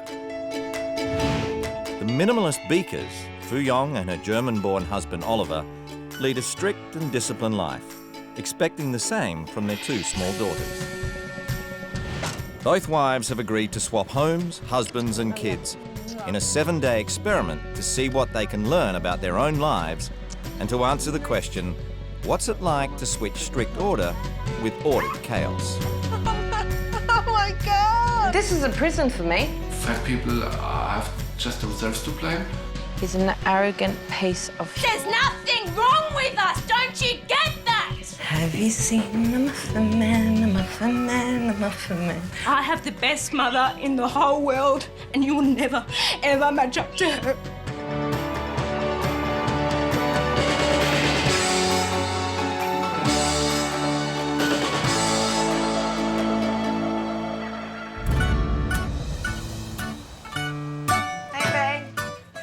Meet Greek mother hen Christine Dedes. I describe my family as very loving, fun, we're happy and, you know, we're truly a unit. With 4 kids, Ellen 19, Sabrina 14, Mikey 13 and Electra 2, Christine's brought up her brood to support one another. Overall, they're pretty good and they're close and they watch each other. Christine's de facto husband Martin runs a local hire company, and when his shift at work finishes, his shift at home begins. I'm the cook, I'm the butler, I'm the chauffeur, I'm maid when she lets me dress up. And cooking for these fussy eaters isn't easy. Martin's expected to create several different meals every night. It might be a schnitzel for Mikey, it might be cordon bleu for Sabrina, a risotto for Ellen, Chris. You don't bring food to a Greek household, you take food away. But according to Christine, cooking isn't Martin's only asset. He reminds me of the donkeys in my village in Greece. They're hardworking and well hung. But it's not just children who fill this home. Christine is an unabashed animal lover, with 12 different pets of various shapes, sizes and species. Good morning. Her prize is Lulu, the African grey parrot, which set her back a pretty penny. Hello. And with all those hungry mouths to feed and good times to be had, cleaning the house is not high on the Dedes' priority list. This house is like a zoo, so it's a bit crazy here all the time. But the mess doesn't worry Christine. What's more important to her is being there for her kids. I want to be their mum, but I want to be their friend too. Meanwhile, across town, Oliver and Fuyong Beaker are living a very different existence, where order and routine prevail. I would say our house is very tidy and minimalist. The Beakers have held on to some of the more traditional parenting values and thrown in some extra discipline for good measure. Oliver is very strict in the aspect that he doesn't allow the girls to touch the walls or the doors or the cars. I don't feel I'm unusually strict. I'm just saying, like, there's no reason, kids. You don't have to touch the cars outside. You don't have to touch a wall. You know, you have your feet on the floor and that's about it. So the girls are not allowed to draw and paint in the house. They're not allowed Play-Doh in the house. I definitely don't allow sweets and lollies and chocolate. So during the day, mess is out, and at night, a strict bedtime routine is enforced with 4-year-old Lillian and 3-year-old Miriam. Remember, when you wake up and it's dark, just go back to sleep, okay? If they get up in the night, we say there's no discussion. They have to go into bed, close their eyes, we're closing the door. If you wake up in the middle of the night, just close your eyes, it's dark. Mama and Papa are sleeping. The girls' lives are very structured, but I feel that helps the parents and the children to have a lot more rest and to have a lot less conflicts. When German-born Oliver is not endlessly touching up their house, he's indulging in his passion for sports cars and shooting things. The Beakers are living a sterile life at home. Anything considered inappropriate for the girls is hidden away. Sentimental decorations are non-existent, and food is something that's an unwanted necessity. So I have a choice of German sausages or German herring. Neither of us like to cook. To us, cooking would be boiling something. Anything that we feel is quick and easy, we're willing to cook. Stay there easier to clean up. Given Fu Yong's Spartan approach to food in general, she has strong opinions on obesity. Well, I believe that you're predestined to a certain size, but that doesn't mean that you should be overweight by the time you're 19. I believe you can control it. Are you full, Miriam? Yes, a hug. Oh. Yeah. And hoping their girls present well, the Beakers have Miriam listed with a talent agency. She has the personality and the looks to be in commercials. We just want the anonymous catalogue. But in the end, the Beakers believe you must keep tight control of your kids to give them the best chance in life. Not to veer from the routine is important, so it's better to give them very little and so they won't expect to be allowed a lot of freedom. They're happy with the repetition. For both wives, the swap is about to begin. Fu Yong seems more concerned about her own kids for the moment. What I'm thinking about, how they will be without me and making sure that they'll be following the routine and cleaning their teeth and staying away from junk food. But at the Dee house, Christine's thoughts are very much on her future husband. I'm hoping not to get a very arrogant husband, because I don't do arrogant husbands, because I've been there, done that. It's time for the final goodbyes. Oh, yeah. Remember to listen to Papa? No, that's a good start. For the next week, the wives will be totally out of contact with their families. Oh, thank you for hugging. Love you. Bye-bye.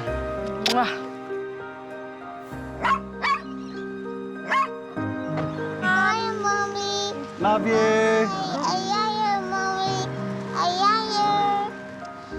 What's it saying? Like, when you're away, the love gets stronger or some crap like that? I have this feeling that Oliver will not be able to eat or find anything to wear if I'm not there. Both wives have a chance to get to grips with their new surroundings before they meet their new families. So, great! It already says beware of dog. Hiya, Mother. Hiya. Fucking piece of shit.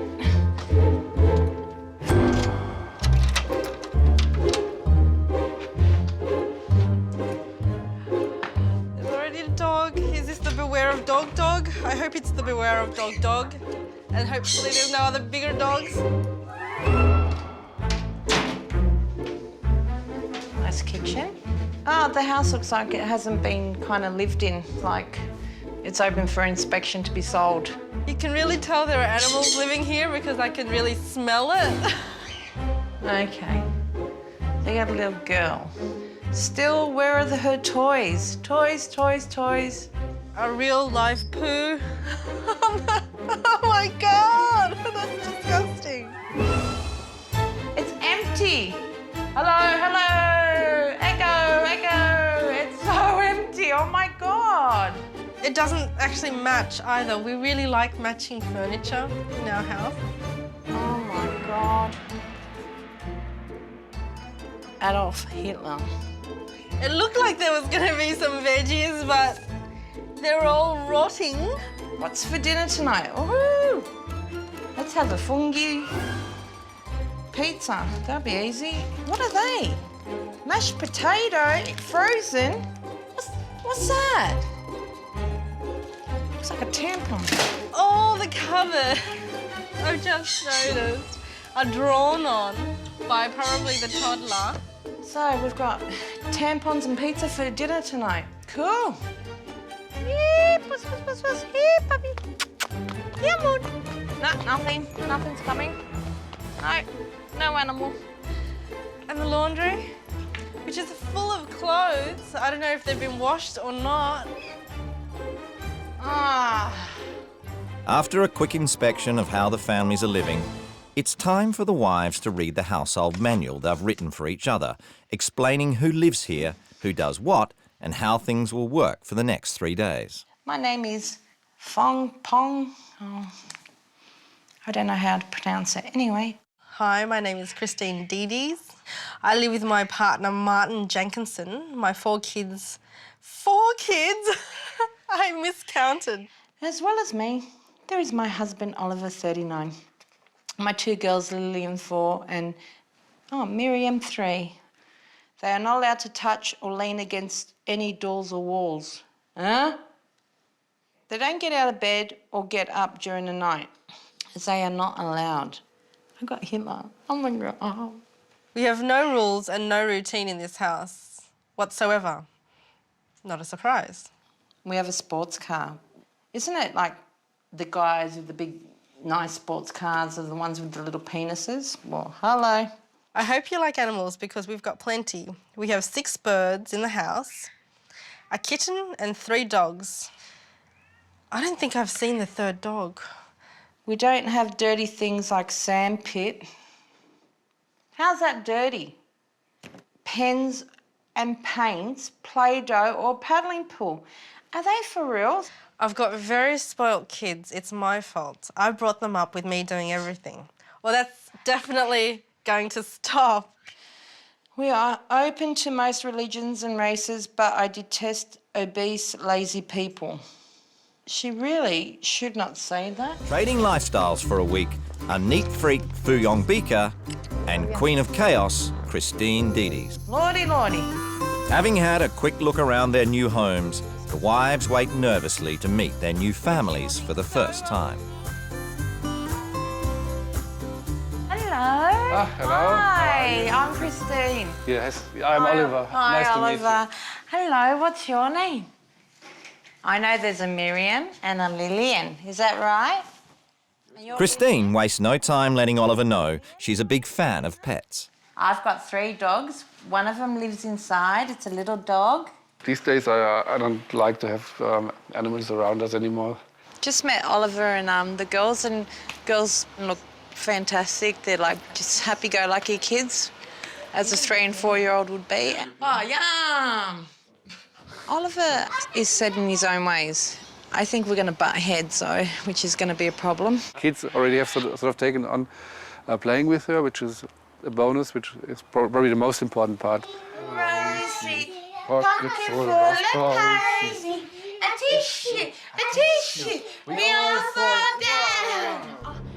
Meanwhile, at the Dedes house, Fu Yong is ready to make that all-important first impression. Hello. Hi. My name's Fu Wong. Martin, nice to meet Hi. you. Nice to meet you. I'm Fu Wong. And this is Mikey. Hi. I'm Fu Wong. You met the cat as well, because we have a cat as well. Met the cat. It's done a bit of a mess on the carpet. Oh, good. Mikey's got something to do this afternoon. Yeah. Do you like animals? I like looking at animals, not living with them. You're going to have some fun here then. I think she was a bit scared of the amount of animals we have, but she'll get used to them and it's her problem, not ours. So, yeah. Straight away, Fu Yong gets up to speed at the Dedes house and lets Martin know exactly what his wife's in for. I'm a very laid-back, relaxed kind of person. Oliver, my husband, would like people to think he's laid back and relaxed, but he's not. There's rules like no touching walls. And that's not just for the kids. Oh, okay. I'm not allowed to touch walls or doors. So Oliver does very little cooking. Yeah, we're the opposite way around. Yeah. So poor Chris is going to be a bit hungry tonight, I think. Daddy getting dinner ready? It's dinner time at the Beaker's place, and Oliver's culinary skills are on full display. The girls get some basic toasted sandwiches, and Christine gets nothing. Sit down, Miriam. I was not offered any dinner, and he ate a muffin, and the kids ate toasted sandwich with a salami in it, and I just sat on the lounge. It was like it wasn't real, because in my house, everyone gets offered dinner. Whether you're the person out the front asking for money, everyone in my house gets food. And they don't get a muffin for dinner. All right. And the faux pas continue. Yeah, I've got a bit of a sore throat all day, so I guess I'll just get into bed, keep myself warm, and Yeah, go relax. see you tomorrow and just sort of settle hopefully- into being here. Wolfsbag's got a bit of a sore throat, so he's gone to bed early. You take care. Take some Panadol or something. Yeah, just get And I'm just left here alone. All right, take care. Watching TV. Good night. I'm never going to look at a muffin again the same way. Have you seen the Muffin Man? The Muffin Man, the Muffin Man. As part of the Wife Swap Australia experiment, each wife is expected to carry out all the duties of the other's life. For Fu Yong, that means a full day of housework and tending the needs of 5 birds, 2 fish, 3 dogs, a cat and 1 angry parrot. It bit me! It's bloody smart! It's a smart bird. It is going for me like a bloody cat or something. Since getting here, I've had some kind of reaction where I always feel as if something's caught in my throat. It might be vomit, but it might not be, you know, considering there's certainly animal feces everywhere. At the Beaker's place, Christine is expected to be at Fu Yong's office job by 9 a.m. sharp. Little does she know, the F word is about to be unleashed. Why do you say that, sweetie? I'm not fat. The little one, Miriam, was walking behind me and goes, "Oh, you're fat." But the father didn't discipline her or say anything, not to say, "Listen, apologise or take her away, have a good speaking to." I don't blame the child, don't get me wrong. She's gorgeous, but she's getting it from somewhere. Shocked by the state of the house, Fu Yong quizzes 19-year-old Ellen about what the kids contribute around the place. Clear the food away? Would you do any washing? I'd take my washing to my grandma's house and she does it for me. Oh, really? Is Yeah. that how it works? Yeah. I don't know. We're happy, so... It's not about just being happy and being a family. You can be together and be happy without having to endanger your health. I think it's just being used to being lazy. How tidy a house is doesn't rub off on what kind of person you are. We live in a home where there's love and laughter and fun, and I don't think Mum's used to that. It's been a challenging day at the office for Christine. You don't touch type? I touch when I type. So she's not unhappy to be coming home to what she hopes will be a meal of some description. Honey, I'm home. Yeah. What's for dinner? Christine hasn't eaten at the Beakers for the last 2 days, but tonight she's treated to a delicious home-cooked meal, courtesy of Uber-Hausfrau Oliver. Christina, do you like this kind of sauce, and how much do you want on it? Where's the sauce from? Did you boil it? No, I What don't. did you do with it? I just open it up and put it on top. Sometimes if we have leftovers, we prefer it to be like this. If you put it in Tupperware, it really stains the plastic. You're worried about staining the plastic if there's sauce? Yeah. I'm getting food. I'm getting food. I don't think I like it. Miriam, come here. Sit and eat, okay? The sauce is very, beautiful. Over dinner, Christine takes the chance to ask Oliver about Miriam's fat comments this morning. Where's she getting that from? That's very naughty. I've had it before too. Like walking behind the lady and she says, "She's fat." And I said, "Miriam, that's very naughty. You may upset like this." In my manual, the last thing she's going to read is... Finished. Oliver allows himself to get sidetracked by his daughter, which is probably just as well. Fat people have just themselves to blame, and we've been doing a bit of sort of research, and often it is like, if you want to lose weight, don't go to this and this and this diet, just eat less. Have you seen the Muffin Man, the Muffin Man, the Muffin Man? Oh, yes, I know where it is. So while Christine maintains her sense of humour at the Beakers, Fu Yong has managed to keep her controversial opinions about overweight people to herself. Until now. All the 3 older kids seem a little bit overweight. Would you agree? No, I don't consider them overweight at all. No, I think Mikey's spot on. As I said, Sabrina might have a little tummy at the moment. It's because she hasn't done any sports over winter, but And no, I Ella? don't think they're overweight. Ella's fine. To me, Mikey and Sabrina aren't skinny, or even medium. To me, I wouldn't say they're even medium. So. Oh, that's nasty. I know, I'm sorry. Okay. Oh, unexpected. That certainly put the heckles up on my back, I'll tell you. We were all brought up not to air that sort of thing. It's just, you don't say that. Even if you're thinking it, you don't say it. Back home, a fuming Martin informs the kids about Fuyong's thoughts on their fitness. Something you guys aren't going to like. I just had a fair bit of a nasty conversation with Fuyong. Apparently all you guys are overweight, lazy, have a serious health check. Sorry? Yeah, exactly. Yeah, basically. And not everyone's bloody skinny as. You know, what's a bloody problem? Yeah, me fucking big problems. Hey. What's up? You have no right to say anything like that. Is this because I'm saying you might be overweight? I'm not overweight, nor is any of my family.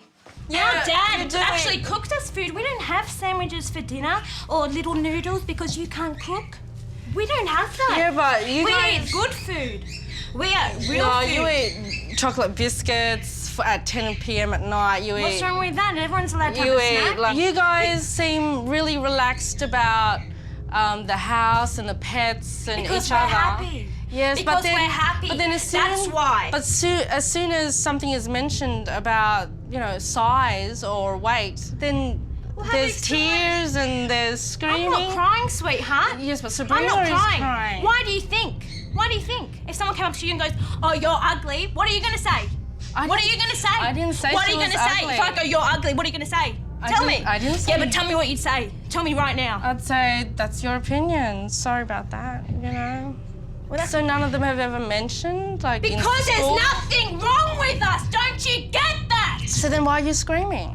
Because there's nothing wrong with us. Do you not listen? Why is it such Are a you big not deal listening? then? What do you mean, why is it such a big deal? Because it's coming from you, and you have no right to judge us. You have no right to judge us.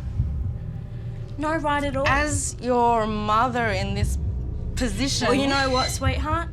You do not come one bit close to my mother. I have the best mother in the whole world, and you will never, ever match up to her, or nor will anyone else. I'm glad that she gives you support. I'm sorry, sweetheart, but when your kids grow up, they're not going to like you at all. Bye, Fang, whatever your name is. Ugh, disgusting. I remember as a teenager, if you're fat, you're picked on. You would get so much shit in school if you were in any way different. Like, I got shit in school because I was Asian. My kids were fat. I would know it. And I'd see it and I'd be like, yeah, we're trying to get them to do stuff. We're not buying them Xboxes and PlayStations just so they can continue to sit and fester. Yeah. So it's Martin. Yep. Short time later, a level-headed Martin tries to get things back on track. Nothing to interrupt. We've just had a bit of a talk and whatnot, and we're basically going to forget what's happened, get past it, and continue these few days. You just have to realise that what you said really hurt I know, us. I'm Really so deep. sorry. It really- That I didn't realise it would hurt so much. I'm so sorry. We're going to get past that once we come out, be with the family, and just enjoy the rest of the day, okay? Are you going to yell at me anymore? I don't know. You were really scary. We'll just take that as a learning experience so you know for when your girls grow up just how impressionable they really are. Oh, that's fun. So, you having fun, girls? And while Fuyong thinks the DDs are overly sensitive, Christine wonders if the Beakers aren't sensitive enough on hearing about Lillian's strict bedtime rules. If you're very scared, you have to huggle your toys then. And if you can't sleep, just keep closing your eyes, my mummy says. Christine can't believe what she's hearing and takes the issue straight to the standoffish Oliver. Your wife in the manual, Yes. right? They know not to get out of bed. Yes. They've got to stay in bed. You know, if they have a bad dream or whatever, and let them sleep in the middle with you. And then you're sort of like getting soft again. And they say, oh, can you sleep in my bed? And then they come. But then they want it every night. Give them a small finger and they take your whole hand or your whole arm. But again, we always try sort of to find a middle path. Yeah, there's For example, my wife would breastfeed the children. But if you breastfeed, you're actually close to your mum. All my four are bottle fed. Yeah? Oh, see? Okay, so I would say the first few months we've done a better job than you. Please, If you Oliver, can don't tell, go there, no. please. But Don't go just- there. It's been sad. I've had my ups and downs, but then I sat out the back before and I just said, there is a God. There truly is a God because I live in heaven, because I've got the best family.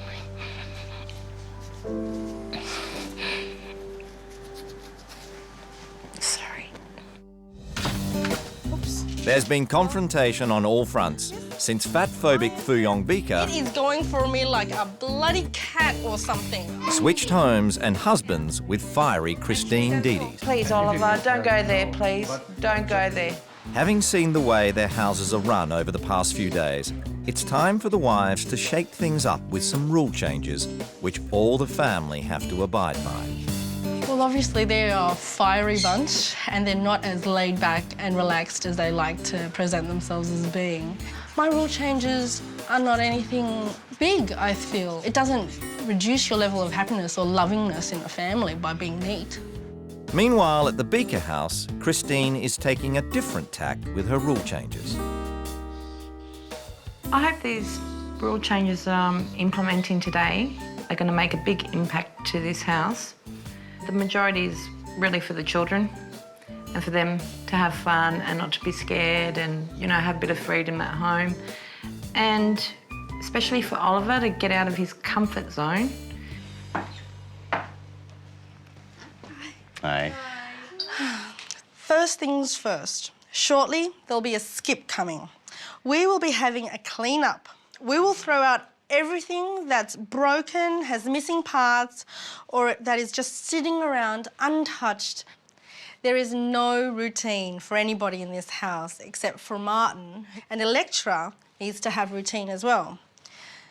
She will be bathed and ready for bed at 7 p.m. every night. For her final rule change, Fuyong decides to stay strong on the topic of yesterday's big blow-up. I'm really worried about your health. So, from now on, you make your own packed lunches, as much or as little as you want to eat, and you'll have no sugary foods or drinks after 7 p.m. There's nothing that she said that I wasn't expecting anyway.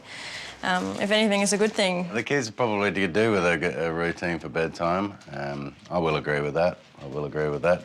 It was much better than I thought it would be, especially about, after yesterday's big drama.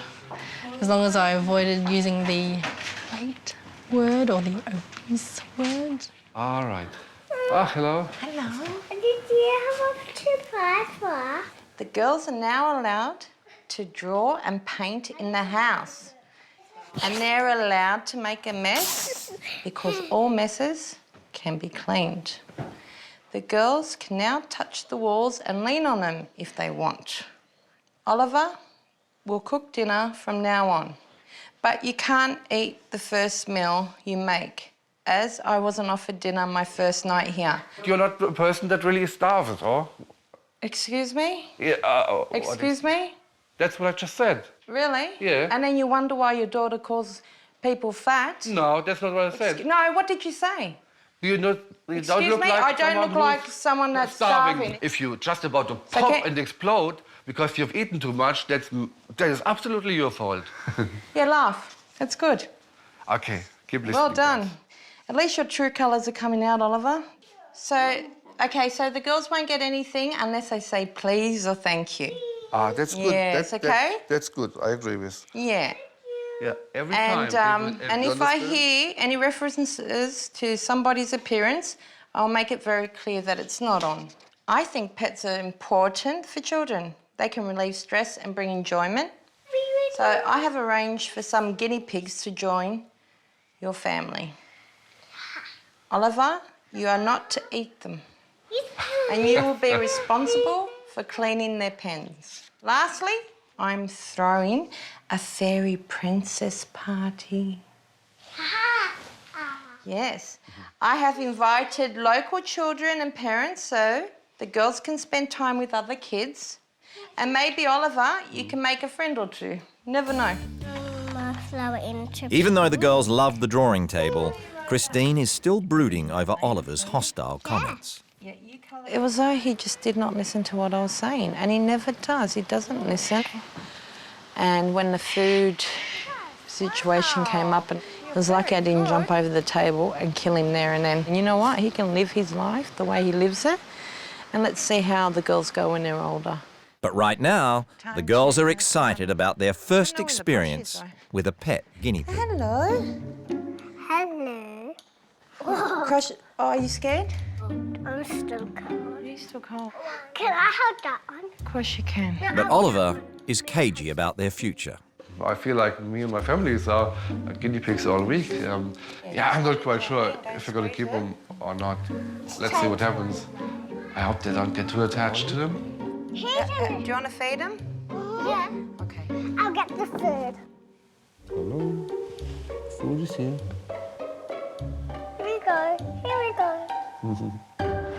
At the Dee-Dee's, Fuyong Spring Clean kicks into high gear.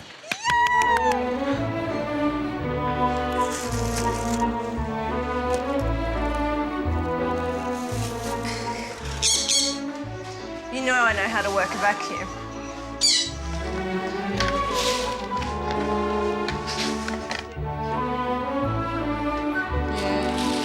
It's going to be a long day.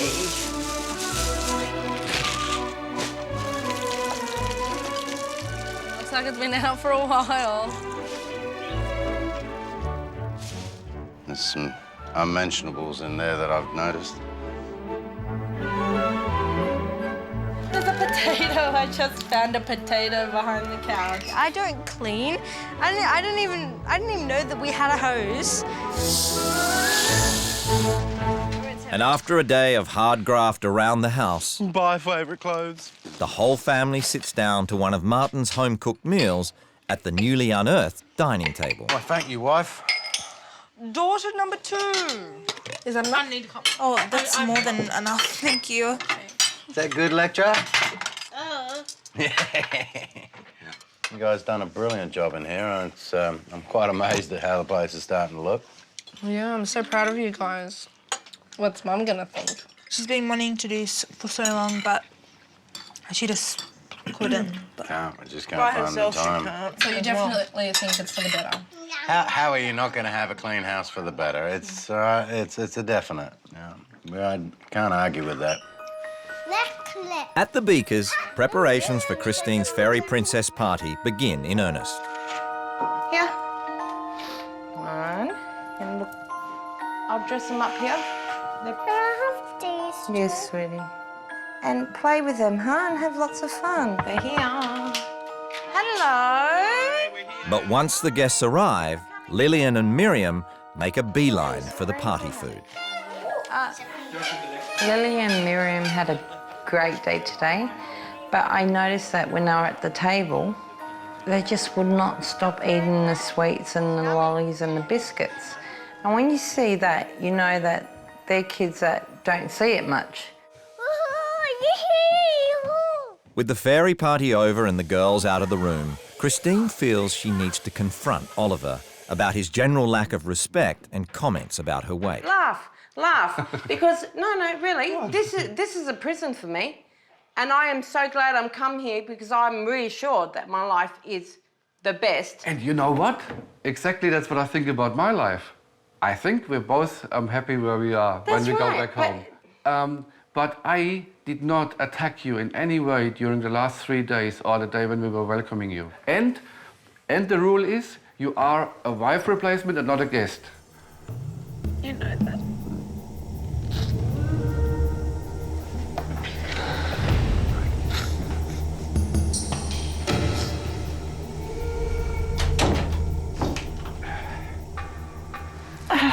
You know, I'm here for the experience, and I'm a strong person. Anyone can tell you that. I gotta go. Christine has reached breaking point and decides it's all too much. She wants out. I'm just leaving and staying our sweats until the table meet. I'm gonna miss the girls, but it's too far gone. I made a decision to go, and I think it's the best decision for everyone. Why did Christine leave emotionally? I think the major reason really is the separation from her family, and probably to a very small amount because of me. She's saying bye. Thank you, sweetie.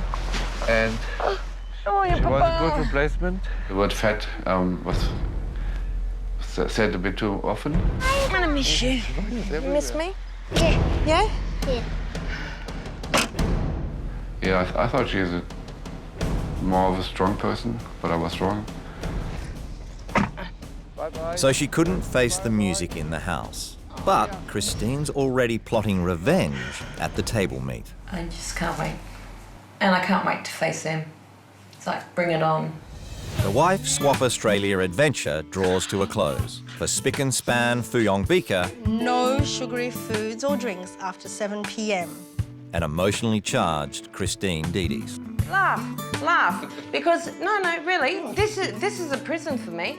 Despite a fiery argument with her new family, Fuyong stuck it out at the Dedes house, but isn't sorry to be saying goodbye. I am very excited about going home, looking forward to seeing my lovely little family again.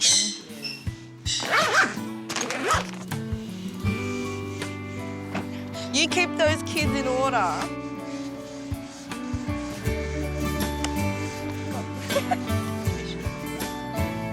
But it all got a bit too much for Christine, and she checked into a hotel to get away from Oliver. I can't even say it in words how excited I am to see my family. You have no idea. You know, I could run there, and I don't like running. After a week apart with no contact, the wives are finally reunited with their husbands.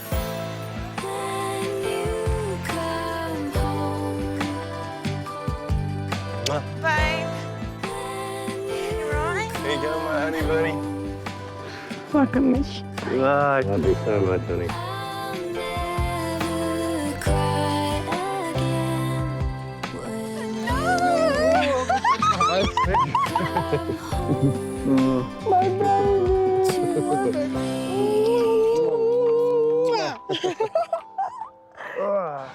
Now it's time for the couples to sit down and compare notes.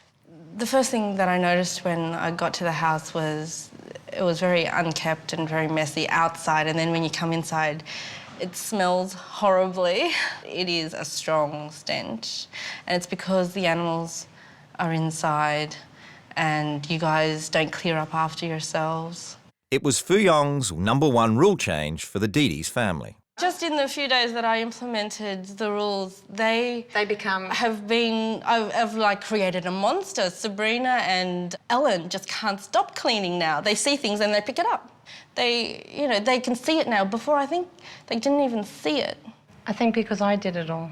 Yeah. So now you need to give them room to take responsibility. So can I talk now, or do you want to say any more? Oh, and the diets of the children. The junk food that's, available to them, the soft drinks, they don't seem to do enough physical activity to work the sugar off. Were they respectful to you, at least? Yes. They were good kids? Well, Ellen, she has a bit of a temper. Mm-hmm. And I feel not just to me but to Martin, she doesn't seem to give him the sort of respect and appreciation of the cooking he does, and he gets up early, goes to work all day. So you didn't cook at night? He did. You did? You didn't? No, I didn't. You're kidding? No. So you didn't give him a break? No, I didn't. But he wanted. Nice. He So wanted you had to. a holiday, in other words? Yeah, I did. Oh, good on you. Oh, that's nice. But he wanted to. No, like, that's there was nice. A couple No, of, I'm so glad you There was a had couple of holiday. times. That's lovely. Okay, when I walked into your house, I just found your house quite cold, not warm at all. Not as in weather-wise, but I just felt cold. Then I had to read your guide. And what really freaked me the most, and I thought, oh my God, this woman's in my house, is when you wrote, I detest obese and lazy people. How dare you judge people? Number one, you're lazy in the kitchen. You're lazy. I'm lazy in the whole house. I admit that. What have they done to you, Fwang?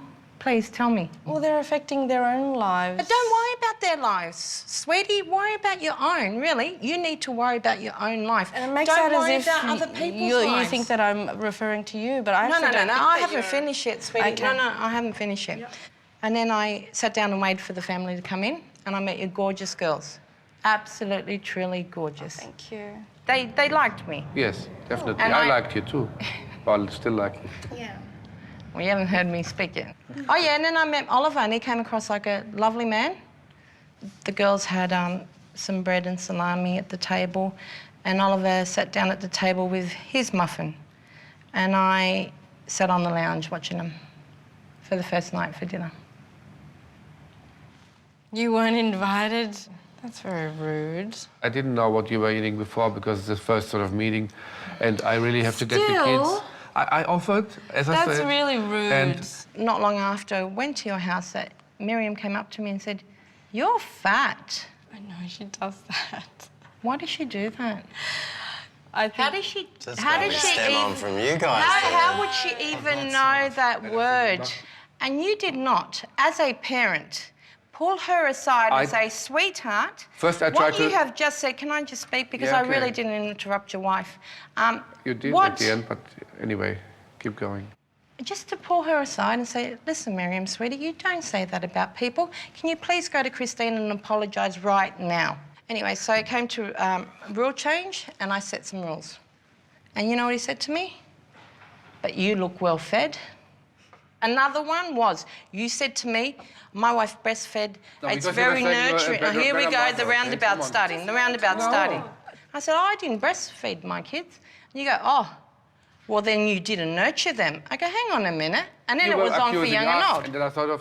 What was I said, accusing I you of? started We were the just talking being about... birth and all, and I said, because you were saying you are a better mother, Just okay? let her talk. Anyway, so the last straw for me, I left your house. I did not stay the whole time. I have never cried so much in my whole entire fucking life. Every fucking day I cried. Every day I cried.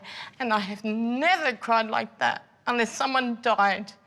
Yeah, but you How didn't tell dare me. someone call me fat? How dare No, I did not. call me, "Oh, you look well fed"? I said a lot of things. Who the hell are you to say that to I me? really didn't have time. All I could grab was You the said muffin. I was well fed. It will And come that was out, the last sweetie. thing that I said. Trust me, this will all come out But to you me take it after. too personal, you know. It's just well-fed Because is to it me was someone... towards me. No, but if you're It's all right. I'm too, you know. No, Hold on, but what we're going to what get I into found a out section is there here. a taboo topic in there. It's not so much taboo topic. It's what. It's Oh, it obviously we spoke about this, all right? After our blow up on Saturday. Do you understand where I was? Yeah, babe, you haven't heard the full of it, all right? Just in mid-conversation, Fawong mentioned the fact that our kids are basically overweight and lazy. I didn't say lazy, I'm Yeah, pretty sure. no, no, no, Overweight? it was Are they overweight? overweight and lazy, it was. Really? Not a Okay, lecture. perhaps it's No, not a lecture, to do of with course, the because way she's... they do things in No, the not a house, lecture, definitely. no. But it was overweight and lazy, and it upset Ellen like you wouldn't believe. Oh, and Ellen. you know what Ellen's tongue's like. She went off and ripped shreds off of Fawong. It wasn't a pretty moment for anyone, and Fuyong feels the Dee Dee's women shouldn't be so sensitive. You and Ellen need to sort of just take it easy a bit more, and you sound like Did you you know get that stressed very easily. Do we? You should just like... Relax like you and not feed the children properly at night. Do you do anything at night with the kids? Because you need to relax because they're not allowed out of their beds at night. Well, Because- they're sleeping. No, But if when they they're wake up awake- in the middle of the night and they've had a nightmare, they're not allowed out of the beds because That's they right. know not to disturb mummy or That's daddy. right. Why is that? Why can't they come and get nurtured by you?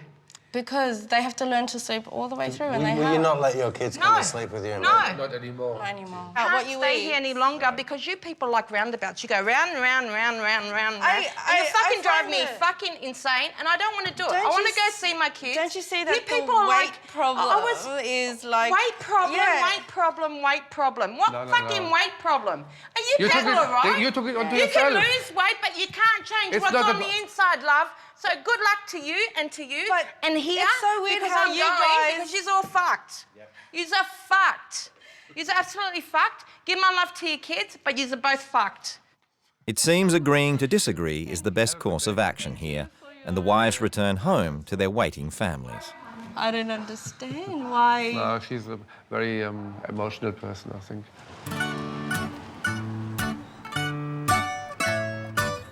Come on, Nero. Quick! Come look at Mikey.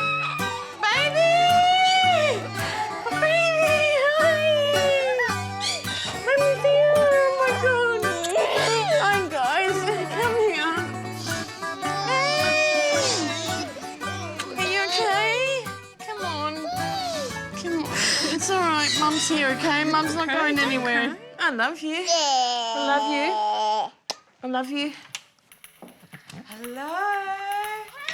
Hi. Oh, my little babies. Oh, aren't you gorgeous? Hello. I miss you so much. But at the end of the day, did either wife make lasting changes to their adopted families' lives? Well, it's been a month since a swap, and the kids are doing chores, which is really good because they could see that I was doing a lot for, you know, all 6 of us. They'll vacuum, they'll ask if they can help me in any way. So, yeah, they've been great. They've been fantastic. So Christine admits to now enjoying a clean, tidy house.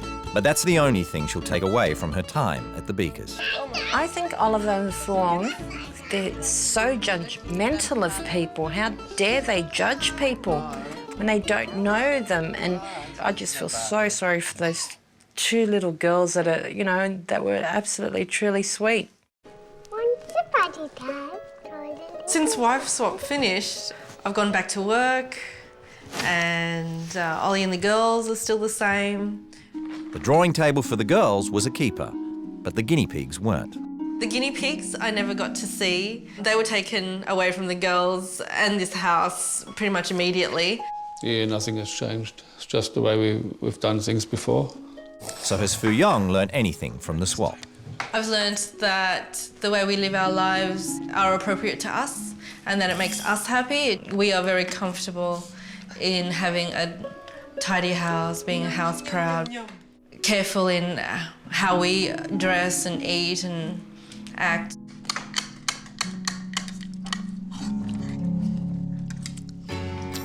You love each other. Yeah. You love each other a lot? And I think love really grows over years.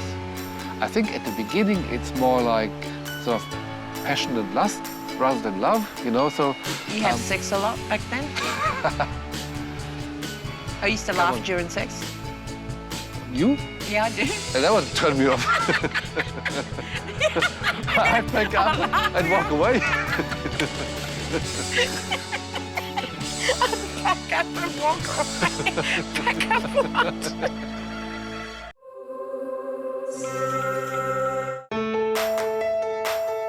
From right across Australia, 2 families have been chosen.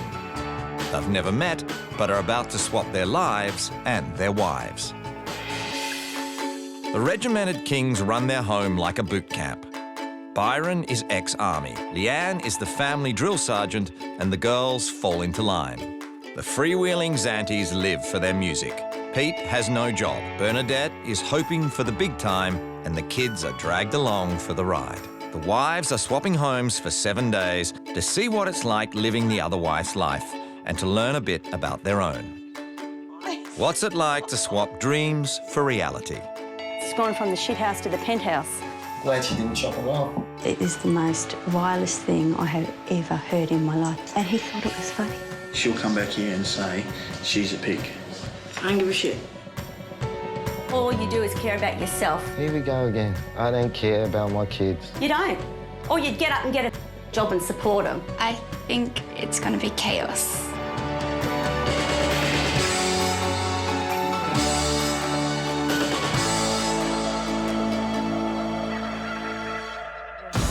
Bench top. Leanne King is the commando of clean. I am a clean freak, I really am. I like things to be done very orderly, very regimented. Mum's cleaning is so full on. I've never seen anyone who cleans that much. Every morning, Sergeant Major King does her rounds. Okay. Daughters Jordan, 10. Geordie, how's your room looking today? Good. I don't know. Can you put those papers there away, please? And Tani, 13, Tani, let's check your room. has shown a firm hand. You could wipe this down after school, please. It's It'll be tiny little things like there's a speck of dust on the floor, so you have to vacuum the whole floor. Leanne works as a medical receptionist. I work a 38-hour week. I actually feel very satisfied when I work hard. Byron is now a works manager with the council, but still likes things to run with military precision. Career, I started when I was 16 in the army, so I've been out for over 20 years now. But I've always been really methodical on how I plan. Leanne's trained me in her ways, but I think I've trained her in some of mine. Tani and Jordan, coming! Coming! The Kings are all about rules, regulations and timetables. We run our family a bit like an army camp. I'm putting some new jobs up here for you girls today. Tani, I'd like you to sort out the rest of that folding that I didn't get done yesterday. Can Jordan help me with the folding? I said you can do it yourself. That's what you're going to do. I like everything facing the front so you can see. There is a place for everything and everything must be in its place. I only have matching towels again in here, so white towels and then the chocolate brown towels. They're the only two colours that you'll ever see in this bathroom. The Kings like things done their way. What are we having? Chicken a la king. Work, ethics, morals, very, very strong beliefs, and we don't waver. And have no time for people on welfare. When you're leaving school, if you don't have a job, you should be put on national service without fail. When you're an able-bodied, healthy person who can work and chooses not to, no, I don't get that.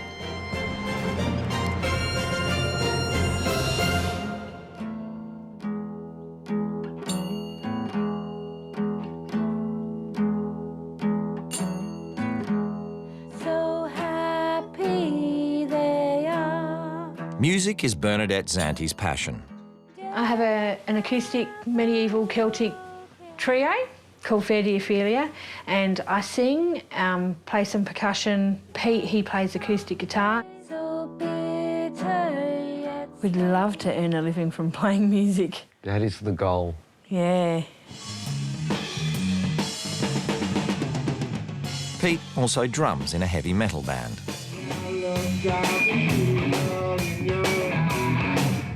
And is a stay-at-home dad looking after Phoenix, 2, and Piper, 9. He doesn't work, but he calls himself he's the dad and the mum, but mum's like, no, I'm still the mum, I'm here. 3 days a week I go and work for Aussie Fair and restock lolly and chip boxes. We made a deal.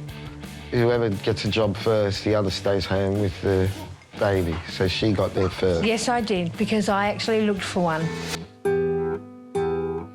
I got a job. What's your job, Pete? I play music. When do you get paid? Whenever I can. Yeah, so there you go. Hey, Mornings are not Pete's strength. hey, get up. Yeah, my alarm goes off about 6:15 in the morning. I'll wake Piper up at about 7, and Phoenix. Phoenix will get up not long after that. I don't wake him up at any specific time. And Pete wakes up whenever he wants. Yeah, I'm getting up. Before I go, I say, oh, you got to look after Phoenix now, because I got to go. We're out. See you later. Bernadette at work, Pete's left to look after Phoenix and do the cleaning. Did he say cleaning? Yes, I do clean. What do you clean? Floors. Toilet? No, I don't touch the toilet. Bathroom? Do you clean the bathroom? Yes, I pick up toys. Do you make the bed? I don't make beds. You don't sweep, you don't mop. Piper does the dishes. Yes, that's her job, and she whinges now. The Zantis are not big on discipline. With Piper, we don't dictate to her what she can and can't do.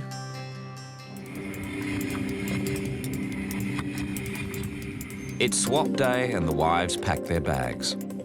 My worst nightmare would be going to a very small place with animals. I'm a little concerned that Pete's going to have a hard time.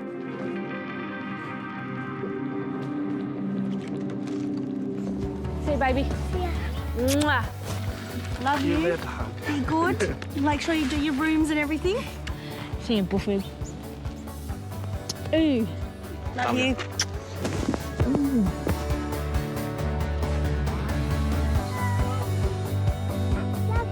They leave their comfort zone. One wife down, one to go.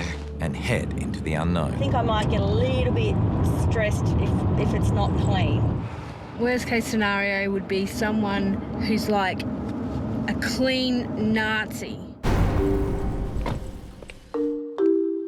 Oh, I hate gnomes. Ooh, this could be nice. Oh, cigarette butts, and I cannot stand smoking. I hate it with a passion. The wives are given a chance to have a good look around before the families come home. Oh my God. Oh God, they've got a cat. The hell? They stock up for like 10 years or something. Oh my God. Oh, look at this. When was the last time this was cleaned? Oh, my husband's going to die, having her as a wife. This is disgusting. She's going to get a shock when she goes to my place because my bathroom's 3 times the size of this shower. Oh my God, look at the rubbish in the bin. The floor, dishes in the sink. Oh, shit.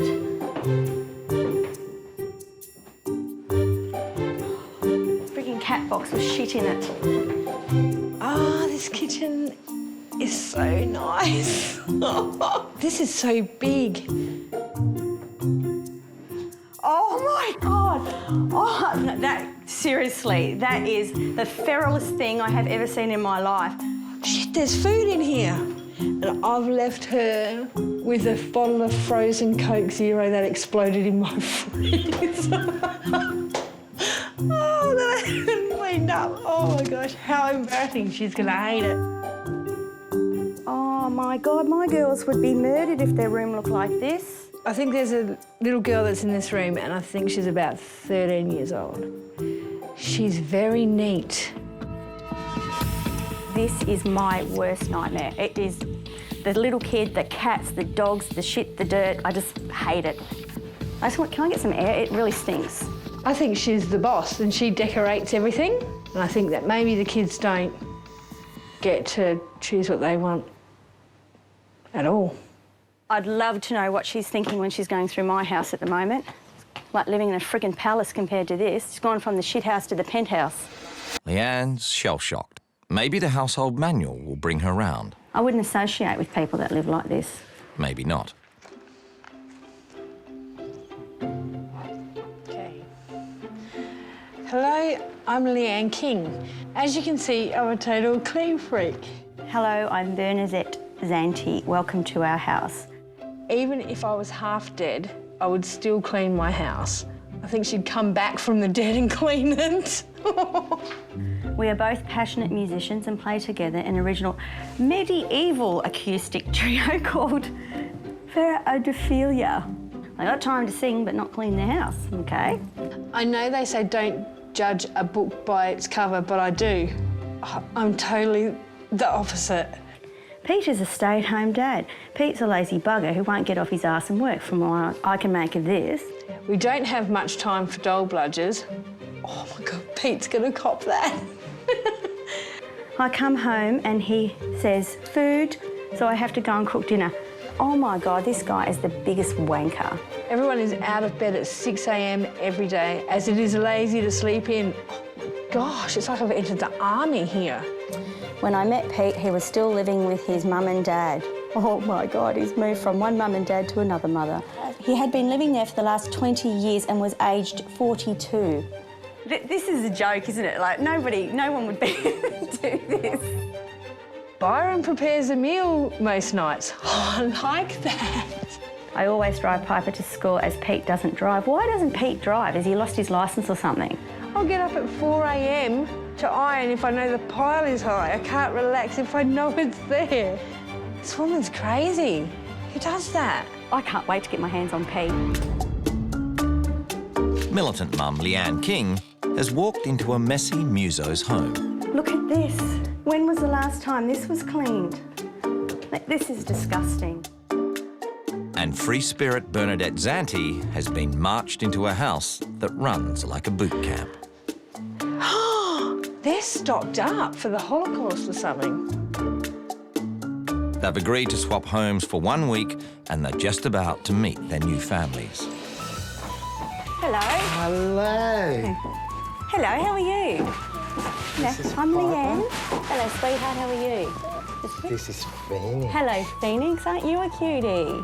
And I'm Pete. Hi, Pete. Nice to meet you, Pete. I think that Leanne's really nice. You look after your little brother lots? Yeah. You're a good sister, aren't you? At the Kings, it's introductions. G'day, how are you? Good. I'm Byron. Bernadette. Bernadette and Jordan. Hello. And Tani. Hey, how you going? Good, thanks. And straight down to business. You guys have got jobs to do? Yep. Okay, let's get them done. She doesn't seem to be the make-up doll sort of thing that my wife is. With the meet and greet out of the way, they get to know each other. And, like, what's your role here? Like, you're in the house, what do you do here? Whatever comes up, basically. Like, I'll do some washing, I'll do some dishes, but now that's Piper's job. Like, you know, going to work and getting the pay packet at the end of the week. Like, is that really important? But yeah, I see it as important, but I think that stunts your growth mentally and creatively. You don't cook, it's just, that's what Bernadette does? Oh, she enjoys cooking, so I'll let her do it. You don't like it? Well, I'm not that good at it. He doesn't do anything for her. It's just an absolute wanker. A very disciplinary sort of lady. Leanne's punishing cleaning schedule is consulted. That's where the kitchen gets done, the benches get done, the stove gets cleaned down. Oh, my God, the list of cleaning.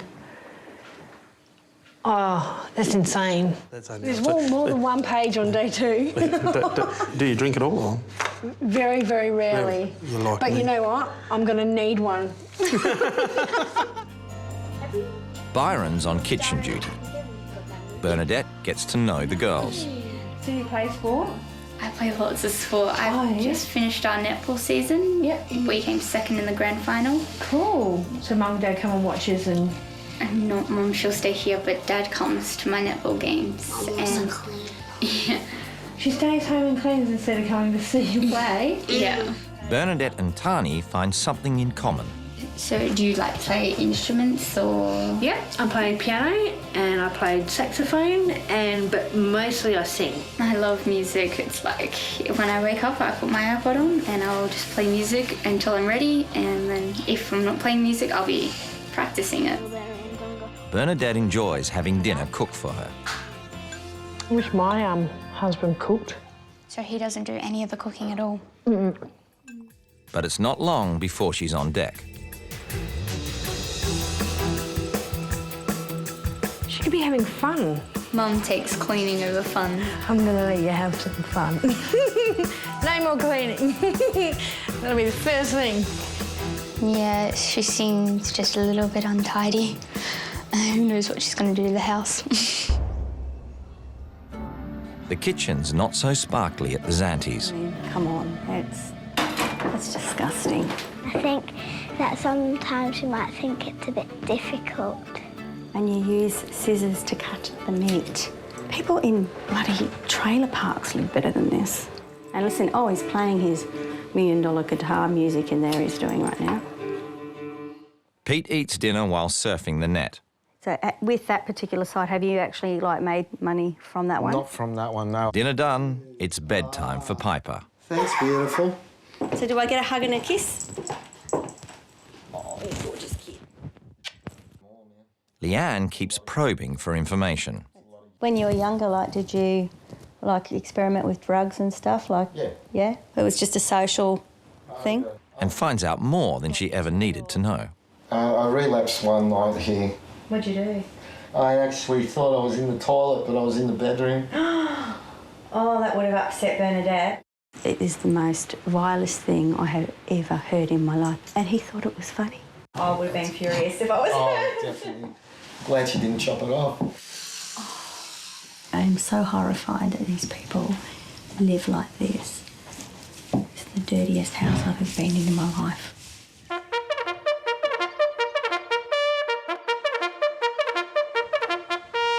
Mornings at the King's run like a military operation. Is this every day? Yep. When I get dressed, I put this sticker up so I know I've done it. All right, so I got out of bed, I brushed my hair, I put on foundation.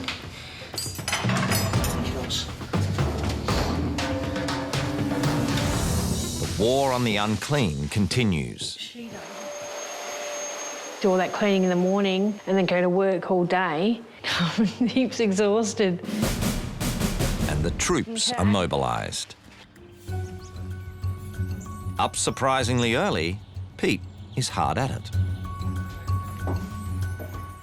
Piper goes about her morning jobs.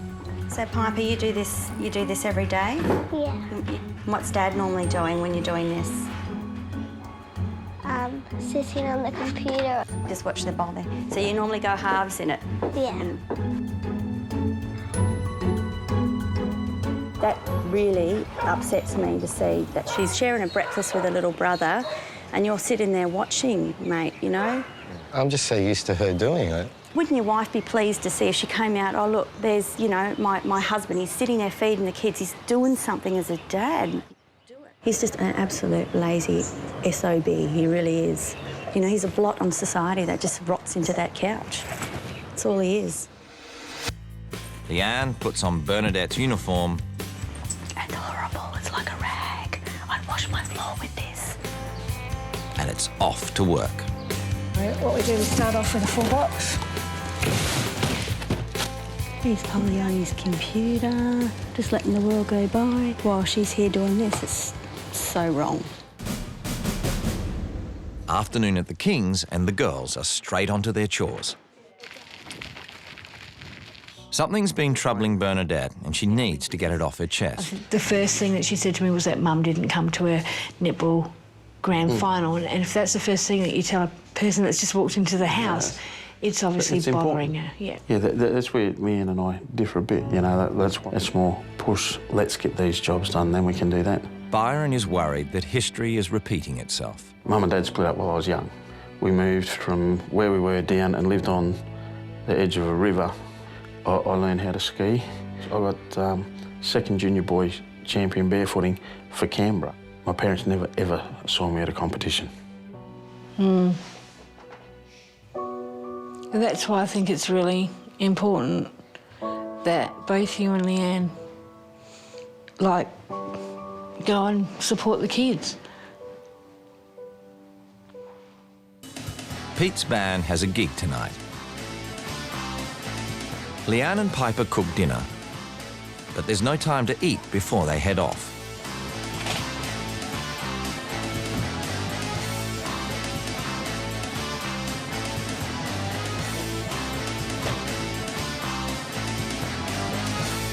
Daddy. Bye, Daddy. Bye-bye. Bye-bye.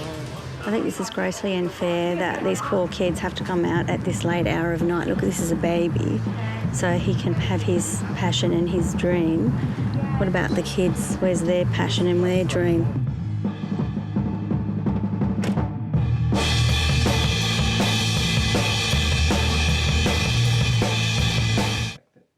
It's past 9:30 before Piper eats. And then they're back on the road.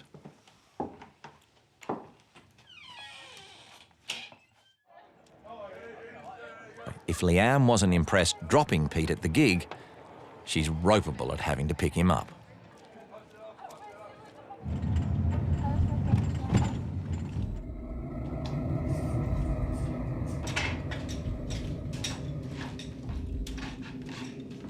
You know what, Pete? I tell you, I'll be honest with you.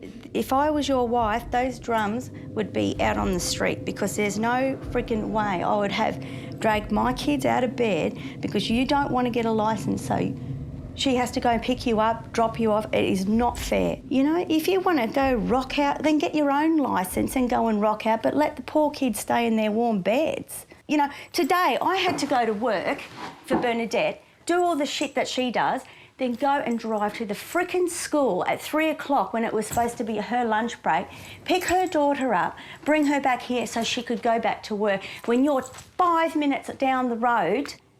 I just don't have the desire to drive. Because you're too lazy to, Pete. You're just too lazy. You don't want to do jack shit. The most I've seen you do was cart your drums back and forth to the car, and you have planted your ass on that seat. You've had the internet sitting in front of you, and you've maybe picked up that guitar. Is that like bad? Yeah, Pete, it is. Okay. It is when your wife's out working every day. It is bad. Well, I'm going to go to bed, Pete, and I'll talk to you tomorrow.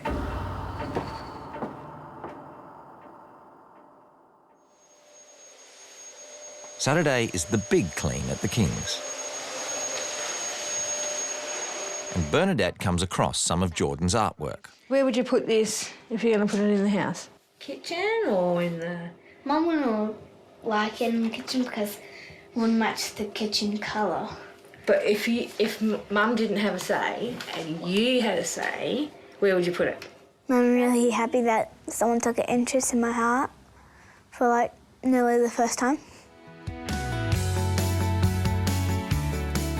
Last night's verbal jousting is pushed aside as the band get ready to go busking.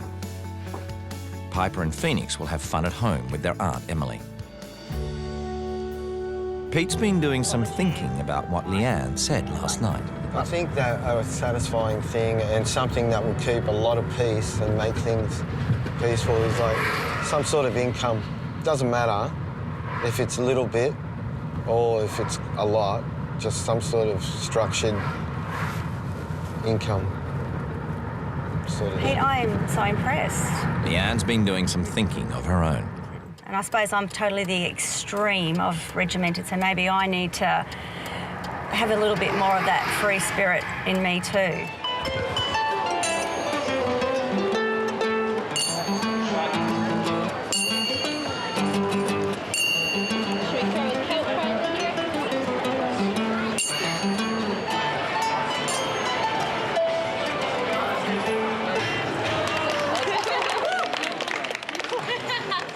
I did want to do what was expected of Bernadette today because I want Pete to see that I'm prepared to give her life a go. So I'm really hoping that Pete will, you know, give my life a go. I think she likes me a little bit, so I think she'll go easy on me, but I'm not sure because it's her rules. A big day busking has taken its toll on Pete. Mum. So, Pete, do you want to come for a walk with the dog? Not in particular, no. Any reason? Yeah, just pretty chilled out here, kicking back and... Don't like to do anything. I like to do many things. Pete's lack of interest has upset Piper. And because sometimes he just cares about himself and no one else. Come here. That provides more ammunition for Leanne. Dad doesn't do jack shit, basically, is all I'm hearing, Pete, and it's bullshit. That kid is 9 years old and bawling her frickin' eyes out in the kitchen. And she gives him both barrels. Well, in the time I've been here, Pete, I haven't seen you play with her once. I've seen you change a few nappies. I've seen her feeding the kid. I've seen her getting everything. When is it time for you to man up and take some responsibility for the shit that you're leaving in your wake? I'm serious, Pete. No, that's not fair. I've done many things with her. Whatever, Pete, whatever. It's all about Pete. The whole world revolves around No, Pete. it doesn't. Biggest wanker I have ever met in my freaking life.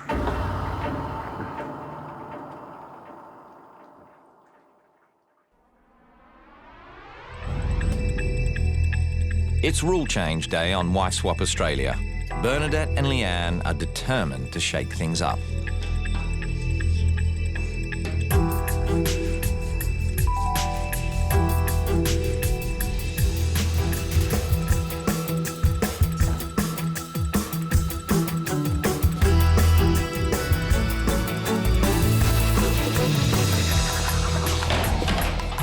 whole lot. It's going. It's done. Finished with. It's crunch time. For far too long, Bernadette has had 3 children in this house and no husband. I came into this house and I was absolutely mortified at the conditions that you live in.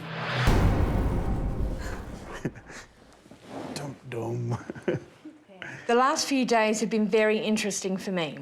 The strict routine and amount of cleaning has been very hard. Bernadette acts as the cleaning regime. For the next few days, we are not going to clean the bench tops, mop or wash the floor. There will be no vacuuming or ironing, and certainly no bed making. I think it's going to be chaos. She eases up on the parental control. This family needs to chill. For Tani and Jordan to not have friends over after school is not normal. The family must spend time together outside the compound While this family spends a lot of time together, I wouldn't call it quality time. and aims to nurture the girl's creative spirit. Tani is going to write a song, which she will then perform for all of us. Jordan has some fabulous artwork that she's really proud of. We're going to hang it up on the wall to make you all feel proud. I'm not gonna cry. You're not gonna cry. She's like, I'm so excited I could cry. Yeah, I think she's really touched. The rule about not wiping down your benches and that, I understand the extreme, but, you know, you don't need to be a pig about it. Then she did make some good rules about the family time and excited about writing a song. Leanne has Pete firmly in her sights and doesn't hold back. Pete, we are not living in medieval times. You look like something I would find at the bottom of my mop bucket. She demands he get a licence, a job and a haircut. You are a balding, middle-aged man. You are not Jim Morrison living a dream life. Your children are not your roadies and your wife is not your manager. All your daytime hours will be spent pounding the pavement looking for employment to support your family, which they greatly deserve. Cooking and cleaning are in. If I had a dog, I would not let it sleep in this house, let alone putting my kids into this filthy environment. Computer, cigarettes and drums are out. The drum kit and all the musical equipment has been removed, along with the computer and phone. As is Piper's cat. Pets drop hair and I don't find it hygienic. Hermione has gone away for a few days. It's old Piper. Piper? I don't like the fact that she got rid of Hermione because she's part of our family. This is just so we can clean up, that's all. Okay. Before it was chores and cleaning for the Kings. Now the rule is family, fun and fairy floss. We're gonna go in that one.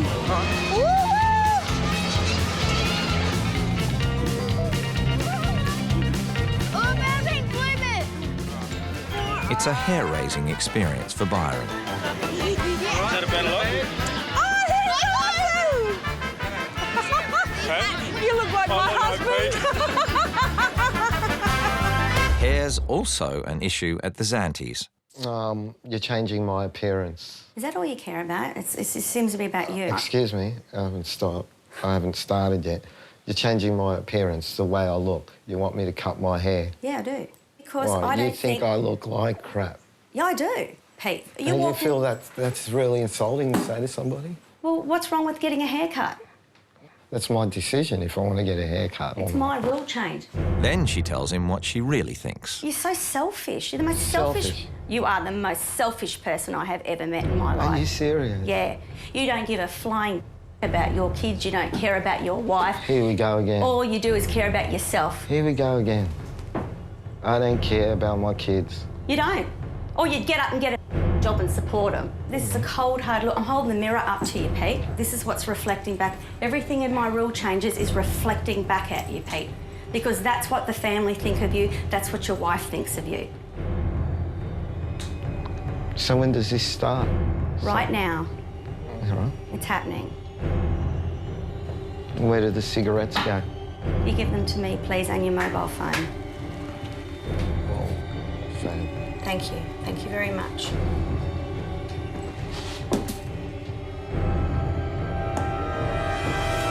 Thank you, Pete. As the cigarettes are put away at the Zanties, At the Kings, the artwork is put out on show. You put it in the frame! Where are we going to put it? In the kitchen? Yeah. You hanged it up, Daddy. That looks awesome. How's that? Yeah. It looks really good. Daddy deserves a clap. Then Bernadette helps Tani write her song. Had fun every day. I like the rule changes. I want them to stay. The fun continues as Tani and Jordan each have a friend over, another of Bernadette's rules. But there's no fun and games at the Zantis as it all goes horribly wrong. You can pack up and leave now, thanks. Why? You took Piper's pet away from her, she was in tears, and you've insulted me quite a few times. If you wanted kisses and cuddles, that's not what... I'm being honest with you, and I'm telling you... I didn't expect to get abused. I'm telling you what I see.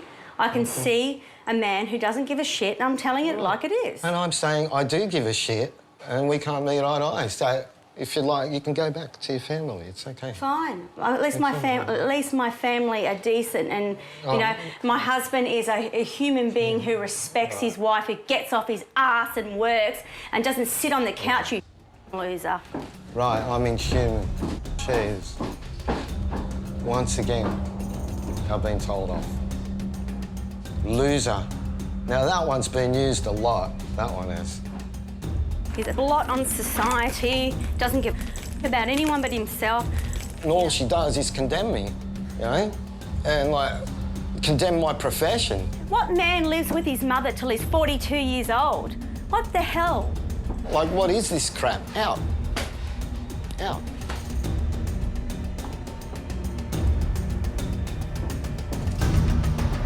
Waste of space.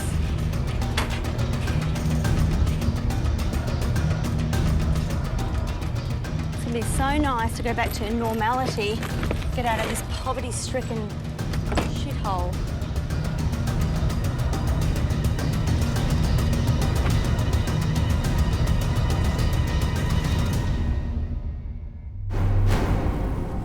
Things also start to sour at the Kings. No ironing, no vacuuming, no mopping of floors. It's not realistic. But the whole sort of point of the exercise is to be extreme about not doing it so that when things change, you're not as extreme doing it. The floors really need to be vacuumed at least once a day. Well, I don't do it. You want to vacuum it? You do it. I don't give a shit. I don't want to be rude, but I'll say she'll come back here and say she's a pig.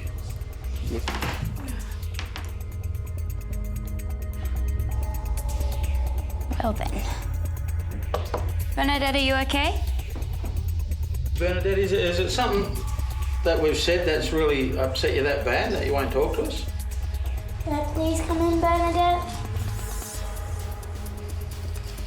It was a great day until he fucking spoke. Really. Well, there's no need for snide comments. Don't be a fucking rude prick. Despite booting her out, Pete gives some of Leanne's rules a go. First, some cleaning. What we'll do, we'll scrub this first. I'd like to stick that somewhere.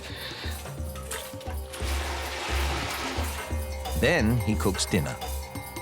This is called chook on the run.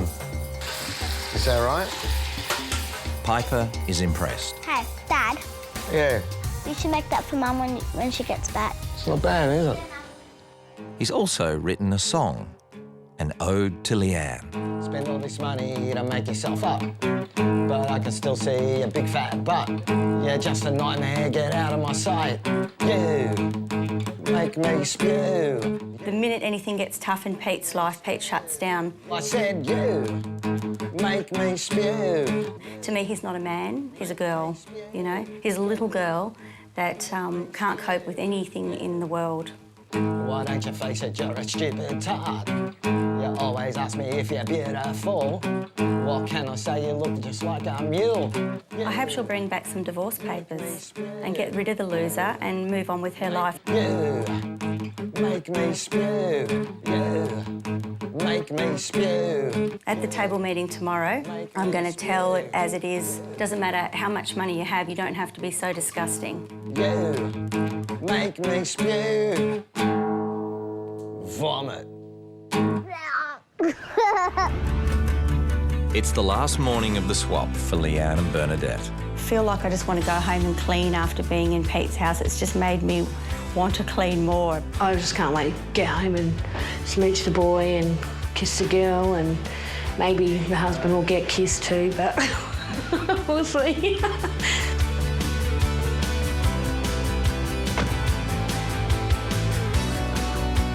I'll get that. Yep. Oh, thanks. See you, honey. I miss you. I miss you too. Be beautiful. This is too much.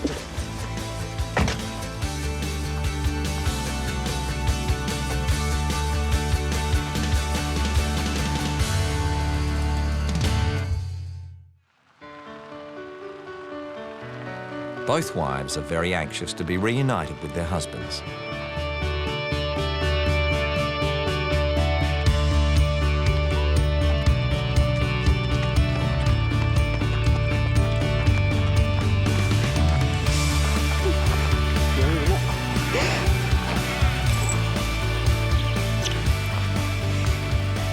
Yeah, I'm all right.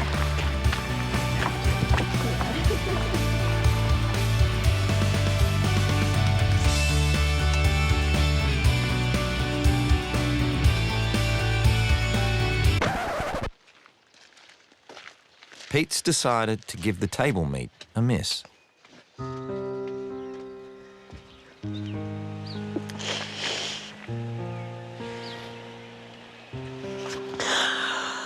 I'm really disappointed that Pete's not here. I'm not going to the table meet because I don't need to listen, hear or see Leanne. Bernadette faces the Kings alone. Nice to meet you. I was going to say, didn't Pete come? No. Huh? He didn't come? Pete didn't handle rule change very well. Yeah. I tried. You have the most beautiful children I have ever met. They're gorgeous. But he just doesn't listen. I'm so sorry. I hate to say this. I just can't see that you're ever going to change Pete. He's lazy. He's selfish. Okay, well, it went better than I obviously did at my place. There are a few things. The cleaning, it's very strict. There's a lot of routine. I just think that if there's a little less of it, there's more time for the girls. Mm-hmm. When I first walked in, they were both sort of in separate rooms, or Tony was doing chores. Mm-hmm. I sort of took the chores away, but it gave us more time to sort of spend together, and I did some painting. Oh, she would love that. Yeah. And we framed a picture, we popped that up in the kitchen.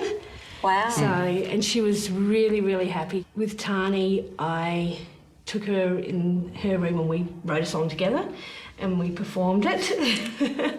She loves music. Yeah. I knew she'd like you. Yeah. My focus at home isn't on the cleanliness that you have at home. I don't have much help. I know. So I spend every minute that I've got with my kids. And I think if you just ease off just a little bit on that cleaning, it's your lives together as a family is just going to be so much better. I have to stop here because I have never in my life met such a self-centred person. He puts Phoenix in his room and leaves him in that room, and that really upset me. He's got no motivation to do anything. I told him, I said he is selfish, he's lazy, and he did not like that at all. I'll argue with him about exactly what you do, nowhere near as full on, I can imagine. Oh yes, he didn't like me, Bernie. Yeah, I knew that as soon as I went into your house. I knew what he was in for. Another change I made was that the kids had friends over. That was good. Mm-hmm. You know, they had a ball. The house didn't get destroyed. They're always cleaning. They don't have friends over. It's really important for them to have friends over. Like they've got nothing else to do. I think they've got plenty to do. Well, I really don't have anything to say. So, clearly you guys are stuck in the way that you want to live, and there's issues in my place, but I love my husband and I'll support him no matter what he does, and I don't give a shit what you think. Yeah, that's fine. So you don't want to listen to what I've got to say? Not really, because your opinion does not fucking count to me. That's the mentality of them. Yeah. He is the biggest dick I have ever met in my life. I think that they are stubborn, boring, concerned with their house. I've had a gut full of it. They're morons, a bunch of morons. No. They live like animals, they really do. I understand why I didn't come. I didn't want to come to this because I knew that this would happen. But he hasn't even got the balls. I was going to say, he hasn't even got the balls to come here for her. No. You know? And he's frightened of me. She thinks her life's perfect the way it is, but she really has no idea.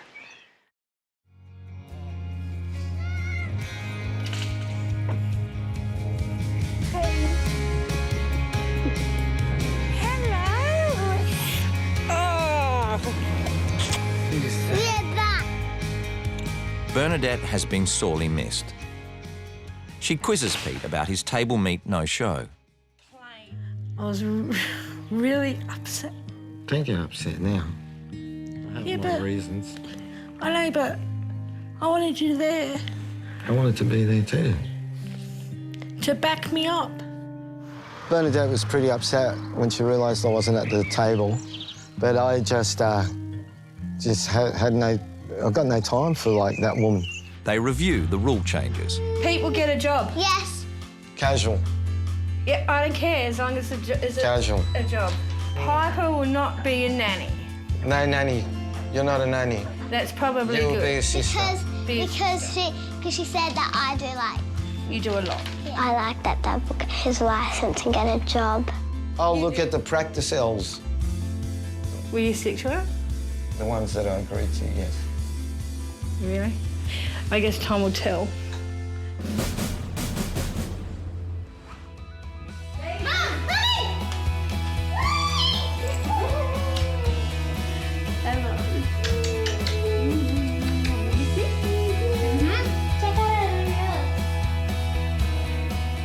Leanne sticks it to Bernadette's rules.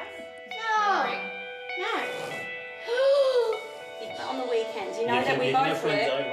She's not gonna keep the changes, and I would like all the changes to stay. God. Leanne's not impressed with the lack of order. That's not hard to colour coordinate your freaking towels. That actually pisses me off. I don't think Mum's just a bit angry. I think she's overly angry. She's just a lazy, lazy pig, and so is he, and they deserve each other. And as far as I'm concerned, they can rot in hell together. I wished I had said really. She stares at you with burning eyes, so subtle with deceptive lies. It's been a month since the swap. The Zantis are still chasing the dream. Since I've been home, we've finished our album, Fair Dear Ophelia, and we've got like 17 tracks on it. Oh, it was a process. And Pete's a changed man. Oh, yeah, I got a job as patcher. Sort of. That job lasted 3 days. 3 days. I got paid really well. It was really good. Piper likes Dad cooking. They're popped. Wednesday, Thursday and Friday he cooks dinner, and sometimes he cooks lunch. You want food? I know Dad cooked it, but it's okay, it's all good. And Phoenix is spending less time behind bars. Jason Pride.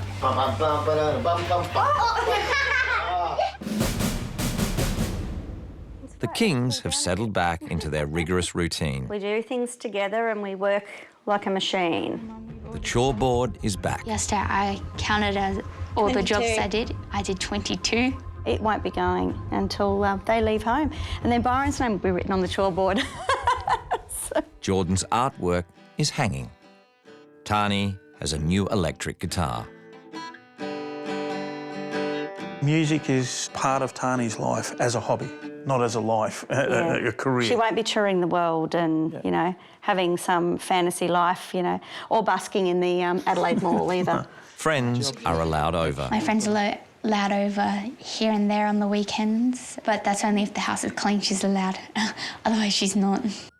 Leanne's still hard at it, and the Kings still have the shiniest bench top in Australia. Got our friends over, we went in the spa, spent time as a family and played my guitar. Soon it'll be over, I had fun every day. I like the rule changes, I want them to stay. It's so cool, it's so cool. Yay!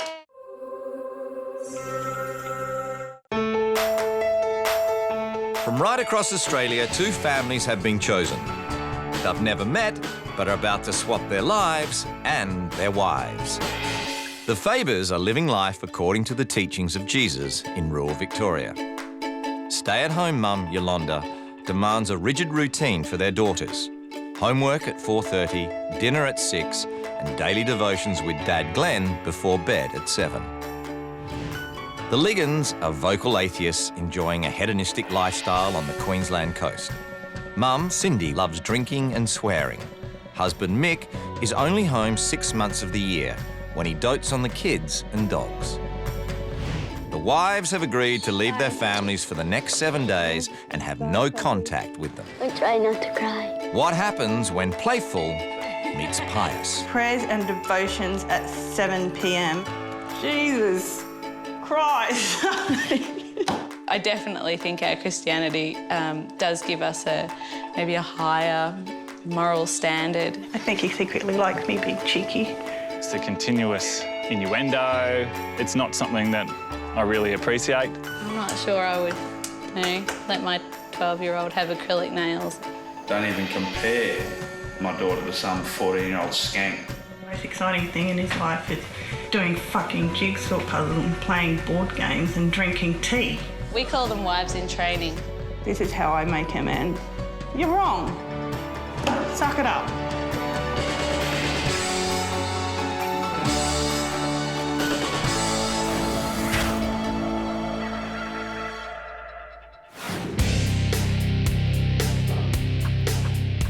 Where's the lid?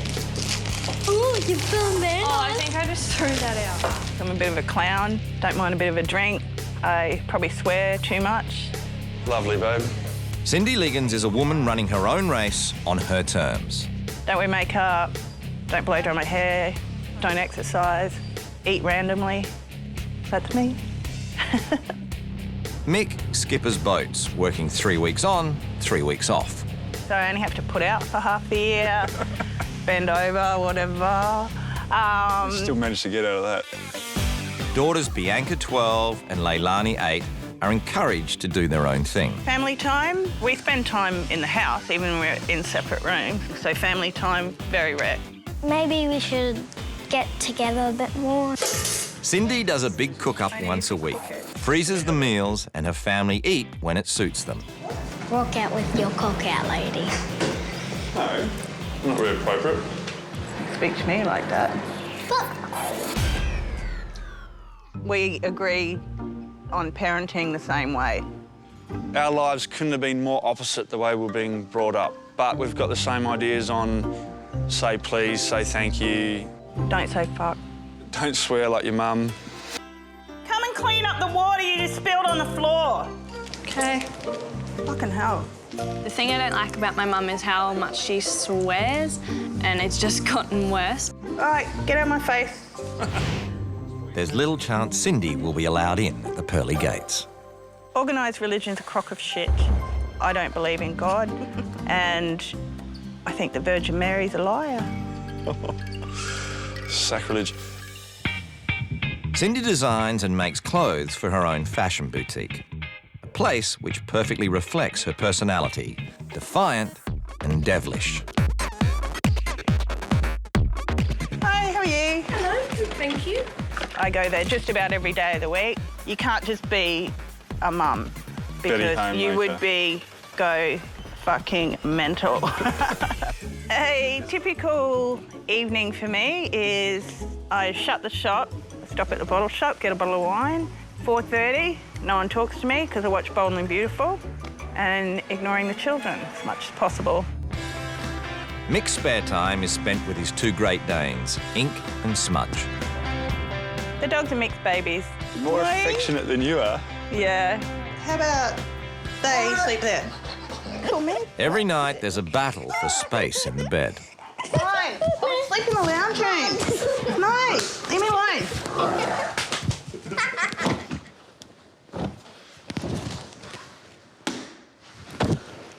Fucking again. Dear Lord, thank you for this food and that we can be here together as a family. Yolanda and Glenn Faber are strong Christians. Their faith guides every aspect of their lives, especially the parenting of Michaela 11, Charisma 8 and Montana 6. Amen. They favour traditional family values with rigid structure and The discipline. way we like our family to operate is that Glenn works full-time. I stay home, I look after the kids. I don't know. Ask your dad. Very good. Day to day, your kids need to know that they can depend on you to look after their needs. And if you're both working, then it kind of puts them in the second place. Ready for your spelling words? Yes. All right. L. We very much feel that it's important to have me home. We've seen a lot of families who haven't got that and see their kids suffer a little bit, and we just didn't want that for our kids. Everybody hungry? Yeah. Excellent. Yolanda insists on a strict timetable for everyone. I like being in charge. It works. It does. It works for both of us, and I'm happy, so... Kids come home at 4 o'clock, do our homework at 4:30. That goes till about 5:30. Serve dinner at 6 o'clock. And then kids are upstairs getting ready for bed at 7. But before sleep, the day's most important lessons. A half hour of religious devotions with Dad. You know, we believe all the basic Christian principles, things like the 10 Commandments. That's a fabulous set of rules to base your life around. Instead, God has chosen the world's foolish things to shame the wise. He asks questions at the end. He smacks us if we don't answer a question because it's really important to learn as Christians. Let's pray. Hold hands. Dear Lord, I ask that I don't have any bad dreams, and thank you for the wonderful day that I had. Amen. Amen. Good night, my little possum. Good night. They live a life according to Jesus' plan because that's a life that benefits you and people around you, and that's the kind of life we'd like to share with them. Weekends are spent renovating their unfinished house and playing educational board games. Your turn, Michaela. Good decision, Charisma. Excellent. There's not a computer console in sight. We have pretty strict rules for our kids. They only get to watch TV on Saturday morning. We monitor very closely the shows that they watch. Oh, yay! We like them to watch the kinds of shows that promote good family values, like The Brady Bunch and Bewitched. My friends at school watch TV whenever they want to. Michaela often comes home from school and tells us that we're the Nazi parents. I'd like to think of it more as caring. It's the first day of the swap, and the wives are about to step out of their own lives and into each other's. Remember to do your homework.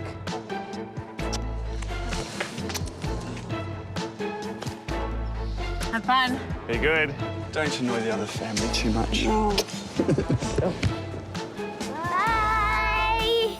Bye. Bye. A 3,000-kilometre journey later, the wives approach their new homes. Definitely a long way from Bonnie Doon. It's a very, very stark contrast, even right down to so many trees.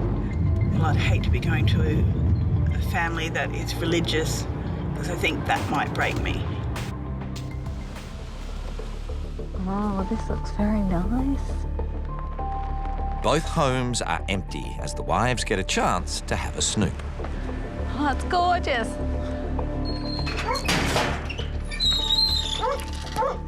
It's not what I signed up for. Oh, wow. Nice. Look, a finished kitchen. Oh my God. Oh, wow. Obviously modelling. Glenn will be impressed. A garden. Nice and safe. Oh, fantastic. Wow, that's gorgeous. Look at that. No wine. Not a lot of good food in there. No wine, no wine. Containers with labels. Don't know if that's homemade though or takeaway. Oh! Yes. Maybe they're into chooks. Michaela, gold star for you, sweetheart. Bianca's room. Oh, into their computers. I see in the bedroom. Oh, I wouldn't be so keen on that. Story Bible. Leading little ones to God. Oh, beautiful. I'm probably a little bit too prude to have that at my place. They've got God in their life. God doesn't love you, darling. Oh, I think their lifestyle is going to be chronically different to ours. Just how different is about to be revealed in the household manuals. Hi, I'm Yolanda. Welcome to my home and welcome to Bonnie Doon. Hi, and welcome to my house in sunny Port Douglas. Glenn is a paint manager and I am the domestic manager. I probably spend 10 hours a day in the kitchen. I spend as little time as possible in the kitchen. I don't believe that mothers should work in paid employment. They should concentrate all their efforts on the emotional and educational development of their children, as well as keeping the home relaxed for their hubbies. I design and make clothes at my own boutique called Funkum. I tend to go into the shop 6 or 7 days a week. Oh, I hope that's not when Dad's away. That would be sad. We are up at 7 a.m. every day of the week. Dinner is on the table at 6 o'clock sharp. Prayers and devotions at 7 p.m. Jesus Christ. I can't stand the God Squad. We're not religious people. I believe in fairies more than I do God. They live in such a beautiful area. How can they not see God in that? We are very strict when it comes to discipline. We have no problem using the wooden spoon when the kids were under 5, but that's now being replaced with the plastic persuader. I disagree with that. Very ungodly, I think. We are not very strict parents. They don't get grounded and they have never been smacked. My kids don't swear. Unlike me, I swear like a truckie. I don't swear at home at all. Family is our #1 priority and we base our whole lives around spending time together. Can't wait.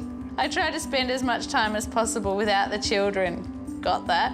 The kids are happy to spend time with their friends and we rarely do anything together as a family. And it works. I would beg to differ on that. We spend time with our family all the time. They also read from children's devotions book. If they've upset someone during the day, they'll discuss how to make amends. This is how I make amends. You're wrong. Suck it up. It sounds like the kids are raising the parents a little bit because the kids have got manners and I don't know where they're learning them from. Poor me.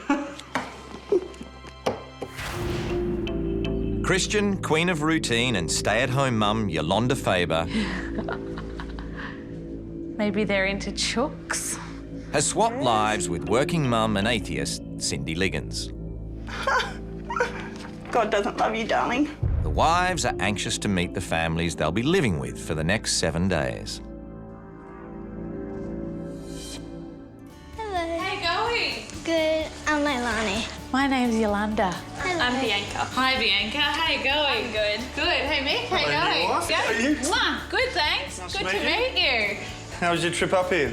Really slow. And where'd you come from? I'm from Bonnie Doon. We're going to Bonnie Doon. That's right. Yes, that's right. I live in the street where the castle is. Welcome. Thanks. Make yourself at home.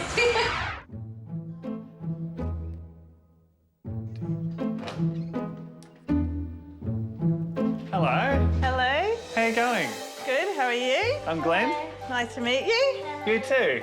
And you're? Michaela. Michaela. Hi. And you're the 11-year-old? Yeah. Yes. Hi, Charisma. How are you? And Montana. How are you? Good.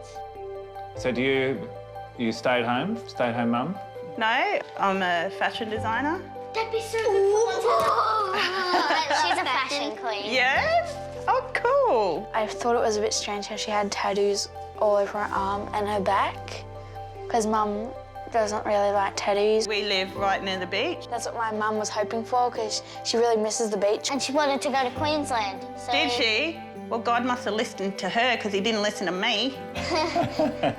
Maybe I should start saying my prayers. Do you believe in God? No. At least I told the truth. I could have lied. Well, telling the truth is good. Our mum's in the kitchen basically all the time. Is she? I don't see a ball and chain there. Maybe she should get out more often. Cindy seems to be a bit of a free spirit. I'm hoping that Cindy can see that our way of doing things has some benefits and that we have good reasons for doing what we do. Meanwhile, Yolanda has some questions for the Liggins family. So what do you guys usually get in trouble for? Not cleaning the kitchen in the morning. Oh, really? Well, I do everything at our house. I cook, I clean, I do the washing. Bedtime, 7 o'clock. Every night. 7 o'clock. What time do you guys go to bed? 9:30. What? How do you get up in the morning? Yolanda's kids go to bed at 7, like right on the door, and I'm not a bit too happy about that. She's really different. So my kids go to bed at 7 and their dad puts them to bed, and every night they do devotions. And Devotions? Yep. As in? Read the Bible, talk about God. Here we go. Bianca and Leilani, we've never really pushed like religion on them. It's definitely not going to hurt them to have a look, and they can make their own minds up on whether they want to pursue it. That's up to them. While Yolanda is left to eat on her own, Liggins style, down south, Cindy's new family are expecting a freshly cooked meal, Can you make meat sauce? First not a spaghetti. frozen one. Like, with... No? Oh. Really? Just need to keep breaking that up and stirring it until it goes brown. Make sure you don't burn it. You might not be laughing when you taste it. Well, she said you couldn't cook, so I'm a bit scared. Whose shoe's that? Montana. Bloody hell. Excuse me. Now it's... I'm sorry, I won't swear anymore. Cinderella. When she swears and doesn't believe in God, it sort of makes me a little upset. Lord, we pray that we may all have a great sleep tonight and that we will be ready to rock and roll tomorrow morning. Amen. Amen. I said bloody hell and he nearly fell off his chair. Tomorrow's youth leader night, isn't it? Youth centre. Oh, yeah, on Friday night. Youth group, yeah. She seems to find my way of life a joke. She's already starting to annoy me. There's probably going to be a standoff about the religion. It's the first full day of the swap, and the Liggins girls are sorting themselves out for breakfast. So weird, not doing anything. We've got really itchy feet. Are they all dirty? But Yolanda can't dwell on her loss of domestic goddess status, because it's time to go to work for the first time in years with Cindy's business partner, Mel. Nice to meet you. Yeah. Are you a fashionista? Oh, well, I have 3 girls. Oh, great. Yes, and they are all fashionistas. Yeah, we got some funky clothes in here they'd probably love. Funky stuff, some of the toys and the books for kids. Walking into Cindy's shop and seeing the F word spread across her front desk is not really encouraging me to look much further. In fact, if I had children, I would walk around and get out of there. Cindy's morning at the Favours begins in the kitchen. Do I have to make a sandwich? Yep. For you? No. I like your hair like that. Good morning, Cocky. I really like her because she's funny, and so am I. Me. I whip my hair back and forth. I whip my hair back and forth. Do you know that song? Yes. Let's be offset, Zippity. The things I don't really like about it is that she's kind of embarrassing sometimes. With the girls at school, Cindy follows Yolanda's schedule with a stroll around the lake, followed by some domestic manager duties. they fight over the pikelets, I think I'll have to bring the plastic persuader out. Hello. Don't I get a hug? You just want my food, don't you? Yeah. Cindy wants to know more about Faber discipline with the plastic persuader. Who's experienced the wrath? So tell me about it. What happens? If you do something really naughty, you get a whack with that 3 times. And who does it, Mum or Dad? Dad. Dad or Mum. It's most of the time Mum. I think she might have been a bit shocked that we had a plastic persuader because it's not things that people usually do in a home.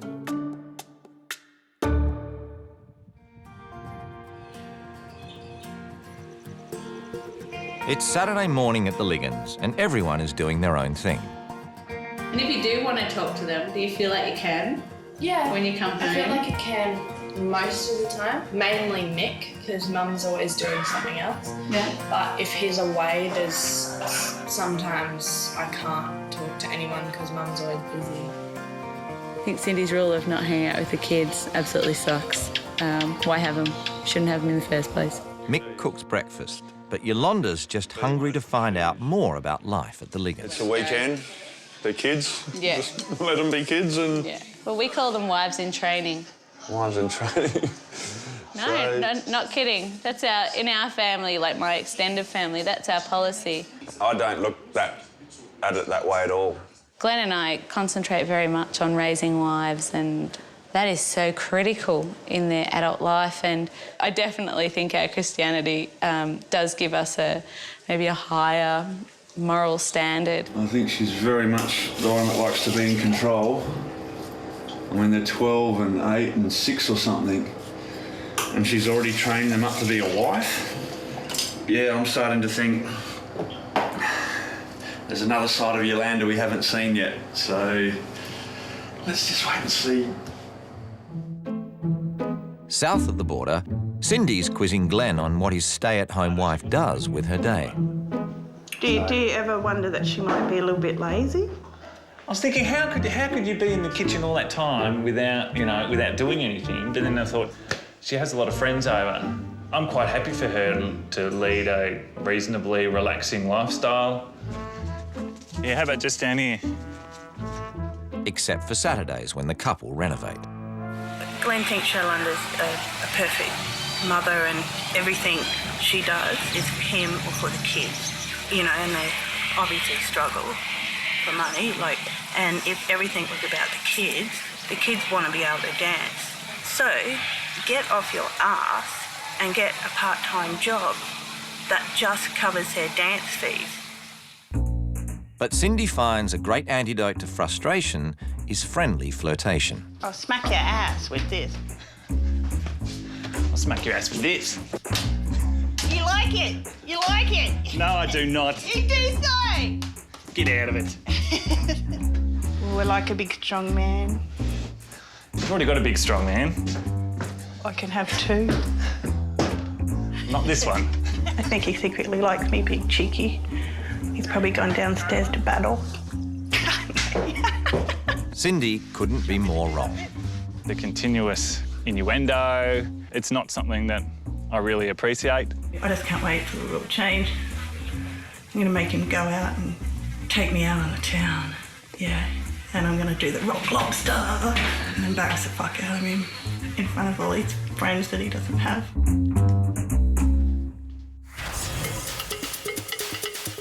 It's Wife Swap Australia, and a reverent wife, Cindy, is preparing a new set of commandments she knows new husband Glenn won't like. I just can't wait for the real change. I don't give a shit if I offend him. For God's sake, the most exciting thing in his life is doing fucking jigsaw puzzles and playing board games and drinking tea. In Port Douglas, wholesome matriarch Yolanda wants to make permanent changes to how her new family operate. Really excited about the changes that hopefully will stay with the family, so it'll be great. I actually think I might leave a little bit of a legacy here.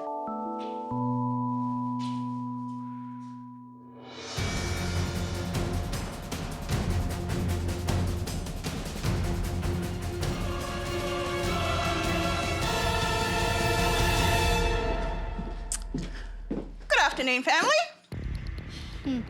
Ready for some rule changes? Yes. Yeah. We've talked a lot about the 10 Commandments. You said they're a great guide for living life. Well, here's my guide. The 10 Commandments according to Cindy. Number 1, thou shalt not spend 10 hours in the kitchen. I think every woman needs a passion and needs her own income. I'm going to spend some time sewing and creating. I want to teach the girls that there's more to life than keeping house for your hubby. The girls must do more of their own chores, but their strict daily schedule is gone. From now on, you girls are all going to bed later. No more devotions at 7 p.m. We'll be having dance competitions and hopscotch games. Yeah. It does bother me that Cindy has taken away the time doing devotions, because that's the time I usually spend some one-on-one time with each of them when I say goodnight. But Cindy is confident Glenn will like her final rule. You, Glenn, need to get thyself to the pub. You will play pool with your mates, have a few drinks and socialise. Oh, I think it'll be good. On the couple of times I've been to the pub, it's been good. The Liggins are now sitting at their new dining table to hear what Yolanda has in store for them. Well, Liggins family, rule number 1. We are going to spend time together as a family. And so that we have quality time, there will be no more TV, no more laptops in the bedrooms, and no more eating separately. Oh. Instead, we will talk, play games together and eat meals together. I think that having no laptop and no TV is stupid because you don't want to spend all your spare time with the family. Yolanda thinks the girls should be shown how to be good future wives. Rule number 2. I know Cindy loves her shop, but I'm closing it down. From now on, I'll be giving this family a taste of my biggest passion, being a nurturing mother. Girls, this week, I'll be doing the laundry and cleaning the house. I'll be taking you to school, baking afternoon tea, and helping with your homework. The new daily routine will mean lights out for the 2 girls by 8 p.m. Every night in my family, we have Bible readings called devotions. That's about teaching the kids a Christian set of values. From now on, we'll be doing devotions here. And Mick, you'll be joining in. I can live with that. Good. I'm scared just because, none of my friends really do religious stuff and I don't want to turn to something different. It's time to start living like a family, not holiday makers. But there's no TV. I'm thinking, what am I going to do while she's doing everything? Spend a bit more time with the dogs. Under Cindy's new rules, the Faber girls must learn to fend more for themselves. No, everything needs to be done now. Even our sandwiches? Yes. If you're eating it tomorrow, you're packing it tonight. OK? It's not all fun and games with Auntie Cindy, OK? It's not Auntie Cindy. And don't pull faces at me like that. The girls are seeing a new serious side to Cindy. Michaela, Charisma, look at me when I'm talking to you. Michaela will put a load of washing on and she will show you what to do. Okay? I already know what to do. If I have to tell you more than once, I get pissed off, all right? And if you answer me back, I get pissed off. She was, telling us to do stuff in a sort of mean way. It made me feel a little sad. I think perhaps they don't get enough discipline. They're just backtracking way more than my kids would. Because I think maybe, they expect me to be a clown all the time. Yolanda thinks weekends should be about family outings together. So she's organised a visit to the local wildlife park.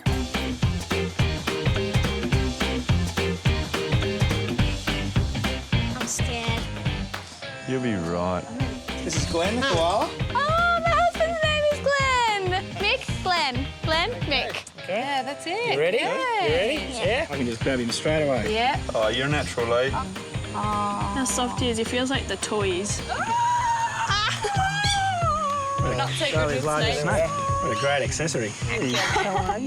After the outing, it's time for the wives in training to learn their way around a kitchen. You've what? You've never cooked? Really? Well, of course, because usually you're defrosting it, aren't you? Yep. Yolanda starts with something easy, hamburgers. Perfect. Are you going to mush? With my hands? Yeah.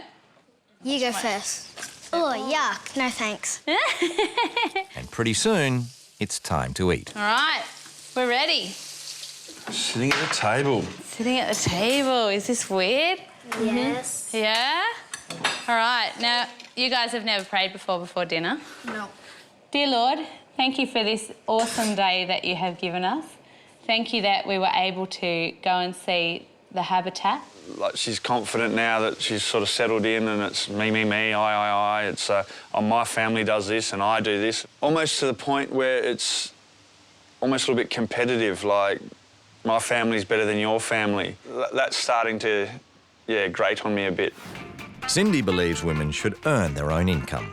So while the Faber girls are at school, she shops for fabrics to sew a new clothing collection.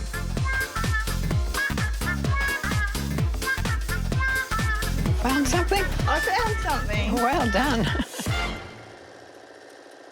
I'll just put them randomly all over the skirt to bring the serenity into my Bonnie Doon collection. So this will be my premiere piece.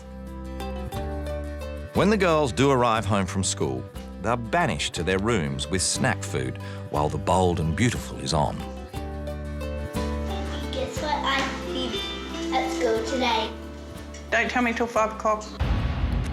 I went to tell her about my day and she said, and come back until 5 o'clock. And I think she's a bit bossy. Yolanda, meanwhile, is back in her element making afternoon tea for the Liggins girls. I do afternoon tea at our place because I find my kids come home from school and they're so starving. It feels great to be a mum again, getting really involved like I'd usually be, and yeah, I really feel like I've got a purpose and things to do. There you go. Yum. Excellent. Now, did you bring some homework home? No. Do you have another book that you could read a bit of? I think the kids are liking having me involved as a mum. I'm not sure whether they're used to that, and so maybe it's a little bit foreign to them. Oh, it was so good. I really like it because normally we'll just have to look for our own stuff in the fridge and, yeah. Glenn's knocked off work for the day, and rather than head home to his family, under Cindy's rules, he's at the pub. Serenity. Yolanda isn't that keen on drinking. If I'm drinking at home, I would love it if Yolanda did too, but she doesn't like it, so I don't either. When it comes to socialisation, beer is almost like a miracle. You know, you just become so relaxed. It's fantastic.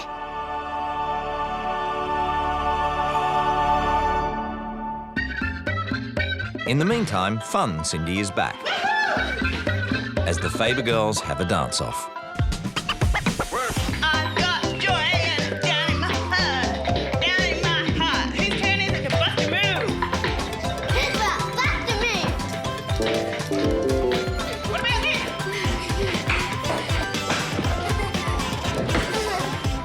Whoa, now go to bed. Yolanda is following up on her last rule of Bible devotions before bed for the Liggins family. We believe in Jesus because God sent him to earth to die for our sins. Right? What are sins? Us. No. He died for us so that it would save us from sins. Sins are the bad stuff that you do. Devotions before bedtime is stupid because we're not religious and nothing's going to change that. I'm not going to be religious ever. Because we're not religious ever. The girls are now sleeping, and Yolanda shares with Mick her concerns about Bianca. B's 12, looking 19. I don't know if you have issues with acrylic nails, but I'm not sure I would, let my 12-year-old have acrylic nails, and if she looks 19, then she may just end up like one of the girls at one of our pubs who's 14, she's at the pub, she's picking up blokes who are 25 because they don't even know that... Relate Bianca to that, so don't go there. No, I'm just saying she could. Like if... Right, it's don't just a thought. insinuate Look, that I worry about... No, I'm not insinuating that, you know, that is definitely where she'll end up, but that by the time they get to 14... that doesn't happen here, so you can not have to worry about that, OK? Don't even compare my daughter to some 14-year-old skank going to the pub at where you live. Like, that's just bullshit. It's the final night at the Fabers, and the girls are feeling all out of whack.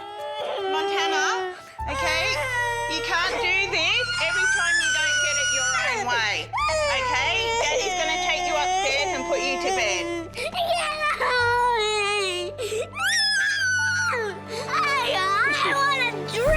Glenn tries to justify Montana's tantrum, but Cindy reckons that wouldn't have happened in her house. They're all a bit cheeky and, you know, because I kind of thought, you know, with your beliefs and God and devotions and whatever, and that these girls are going to be really respectful and do what they're told and that. And I've actually found that they're cheekier than my kids. Yeah? Yeah. Look, if it comes to it, I will smack them. I do smack my kids now and then.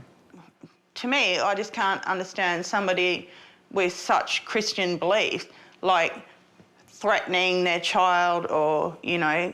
Well, see, it's up to every parent to decide what's right and what's wrong for their own kids. Okay, it's so not for you other get- parents to criticise. Perhaps it's just as well the swap's simply over.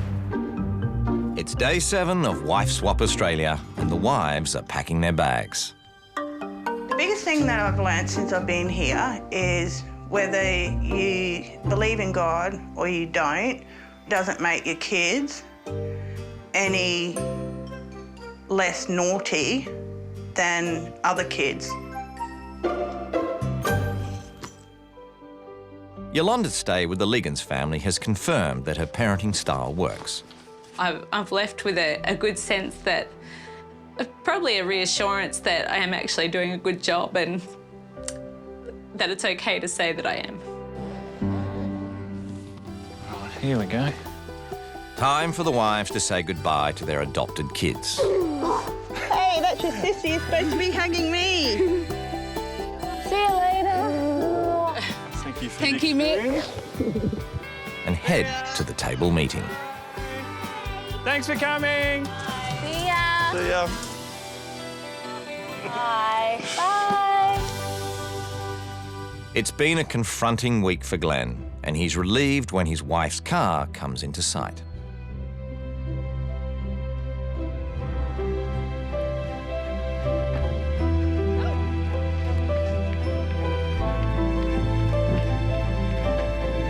How you going, babe? Good, how are you? Good. Oh, good to see you. Oh, you too. You too. Good, good. Oh.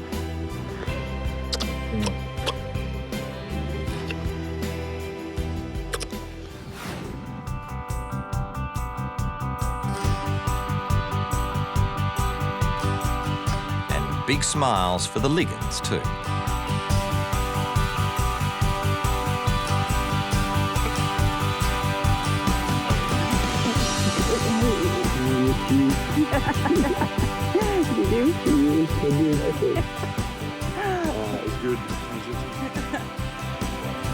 The couples have agreed they have much to discuss before returning to their normal lives. Hello. Hello, nice to meet you. How are you, mate? Pleased to meet you. Yolanda. Cindy. Hi. How you going? Good. Did you enjoy Port Douglas?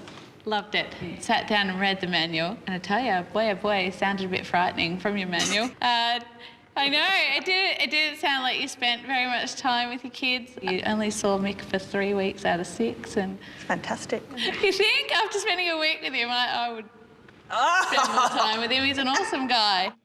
One thing I'm really curious about is what you do for 10 hours in the kitchen. I know, I spent ages in the kitchen. What do you do? I prepare heaps of food. I homemake a lot of food. Of course, my friends drop in during the week, so we spend a lot of time just chatting at the bench and... Yeah. Yeah. I just find that really, really, really bizarre. I know. I found it really bizarre that you didn't do anything. And then I just had to sit on the couch and watch TV and pretend I was drinking wine. The way I felt walking in your shoes was just that I didn't get to spend a lot of time with Mick or the kids just having quality conversation. The kids actually really want to spend more time with you. They don't feel like you listen to them. All I heard was, you know, oh, Leigh, what does Mum do when she gets home? Oh, she just drinks a bottle of wine. I mean, that's up to you. You can drink a bottle of wine every night if you like, but it is something that your kids are noticing and they feel like they can't talk to you. And Yolanda is not finished yet. Sarcasm is one of those things that kids don't understand, and so when you tell Leigh to fuck off, she actually takes that seriously, even if you're saying it sarcastically, and it's not nice. Nobody wants to be told to fuck off. Okay, I'll tell her. I won't. I'll say it nicely. I'll say, please. Cindy has had to take it. And now she wants Yolanda to know she's not perfect either. I'm not priding myself on being a good parent. Like, I don't go, I'm the good parent, you know, whereas you two, that's what your whole life's about, is being good parents and this, that and the other. But at the end of the day, it's not working. I mean, they're disrespectful and naughty. And you know what? My kids have never been smacked, and I think that they're better behaved than what your children are. I think getting smacked with a plastic spoon is a lot more detrimental to a child's upbringing. Goes against God's rules, so Since when? maybe... Since when does that go against God's rules? Spare thy rod, spoil thy child. That's right. Don't use it and you're spoiling your kids. You're spoiling them to make Use them... it and it's child abuse. No, that's today's rules. That's just... Yeah, and we're living ridiculous. today, we're not living with the 12 disciples, are we? No. And in the modern world, Mick feels it's important his daughters learn to be independent women. At one stage when we were just talking in general, Yolanda goes, oh, I'm raising my daughters to be wives. And I was like, well... Is that a bad thing? Oh, what if they don't want to be a wife? Oh, okay, yeah. And I said I hadn't even looked past Bianca's first boyfriend. Most women do become wives. Yeah, I know, but you don't. She shouldn't need training to be a wife. You fall in love and you get married. Why not? What if you training can be have a you much done to better be a wife husband? or a better husband, you know, if we had a boy, you know, you train them up to be good husbands. You give them the advice they need to be able to do what they, you know, whatever is good for a relationship. You guys were more worried about training them up and where they're going to end up rather than letting them just be kids at the moment. Glenn isn't allowed much freedom from his wife either. It seems like Glenn's pretty much under the thumb as well, and it's like you live in this little bubble, like you have your kids and your husband, and, you know, he's not allowed to go to the pub, or you said he doesn't have any friends. And... You're so controlling. Yeah, I am. Yeah. Yeah. And, And we discussed that. And I said, yeah, you're right, and I need to back off. I did. And so I will. You're going to let Glenn go to the pub once a month? Once a month? I don't have to pick him up? Yeah, sure. So that's controlling again. I mean, don't you think about his safety? Having 4 beers once a month, it might encourage him to, you know, be a little bit more so. Have some friends, meet some friends. Glenn would like to explore that if his wife will let him. But I would like to sort of perhaps encourage having friendships, you know, outside the home, you know, in the local town. I wouldn't mind having some at the pub as well. But, you know, we'll see how that goes. So what was the best thing Yolanda thought she brought to her new family? Home-cooked meals at dinner time, sitting around the table. We don't have a table. Yeah, you do now. Without the TV on while they're having dinner and... Just sitting down at dinner time and turning the TV off. That was one thing that I must admit I was pleasantly surprised at how the kids reacted to that. And the early bedtimes. I think we've been pretty laid back on the kids' bedtimes. Yeah. So that's one thing. I agree with that. I mean, the whole reason we're doing all this is for the kids. Yeah. Yeah. After the week that we've had up in Port Douglas, I'm definitely taking away that I need to loosen up a bit more. I'm still going to be available for the kids if they want to have a discussion or if they want to talk or anything. But I do need to loosen up, and yes, the kids will probably sign up for an extracurricular activity. The table meeting is over, the swap is over, time to go home. Thank you, Mick. Thank you, my dear. Look after yourself. You too.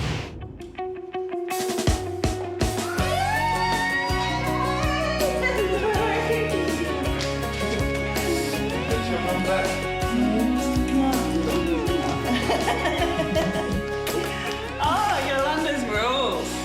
Quality time with the family. Oh, that's done for the day. You can leave now. Full-time mum, up your ass. Not many of the rules are going to get a look in, but Do you want to spend more time with me? Yeah. Doing what? Dancing? No. Can you show us the games you stole? Do you want me to show you the worm? Yeah. That I did? Yes.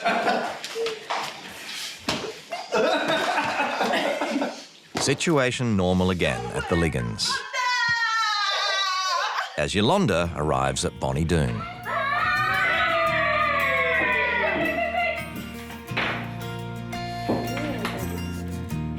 Time to investigate the new commandments. The commandment. Oh. Make your own fun. No board games. How'd you go with that? No puzzles for Glenn. He has to go to the pub. Oh. No devotions or Bible readings. Dancing and hopscotch instead. I loved it. You loved hopscotch and dancing. I didn't like doing the no devotions. Yeah, so you would like to be both, not no devotions. Yeah. 4 weeks later, and the Liggins did give some of the new rules a go with limited success. The kids wanted afternoon tea, so I thought, okay, I'll do it. And the first day I cooked pikelets and they kind of ate them, and the next day chocolate crackles, and they're still in the fridge now. He won't even eat them. Trying to get them to go to bed a bit earlier, that sort of works. Actually, I think we actually talk a little bit more. We played Jenga, but the dog chewed up half the pieces. It's amazing how quick we just fell straight back into our holiday lifestyle that apparently wasn't... Yeah, but it's better than being boring and batshit your whole life. I mean, a schedule's for work, and when you're home, it's home. Yeah. That's how we look at it. Between 1 and 2 weeks. Down south, Yolanda's schedule is back with a vengeance. I don't think we did keep any of Cindy's rule changes. They were all pretty ridiculous, really, compared to the lifestyle that we lead. So none of them were beneficial to our family. They all degraded our family and they all degraded our values and our standards. So no, we didn't keep any. What about Glenn's one night out a month at the pub? I did say earlier once a month, but probably more like once every 2 months. He probably will go again, but as he said he'd rather go with me than by himself. So we might get a babysitter every now and then and do that.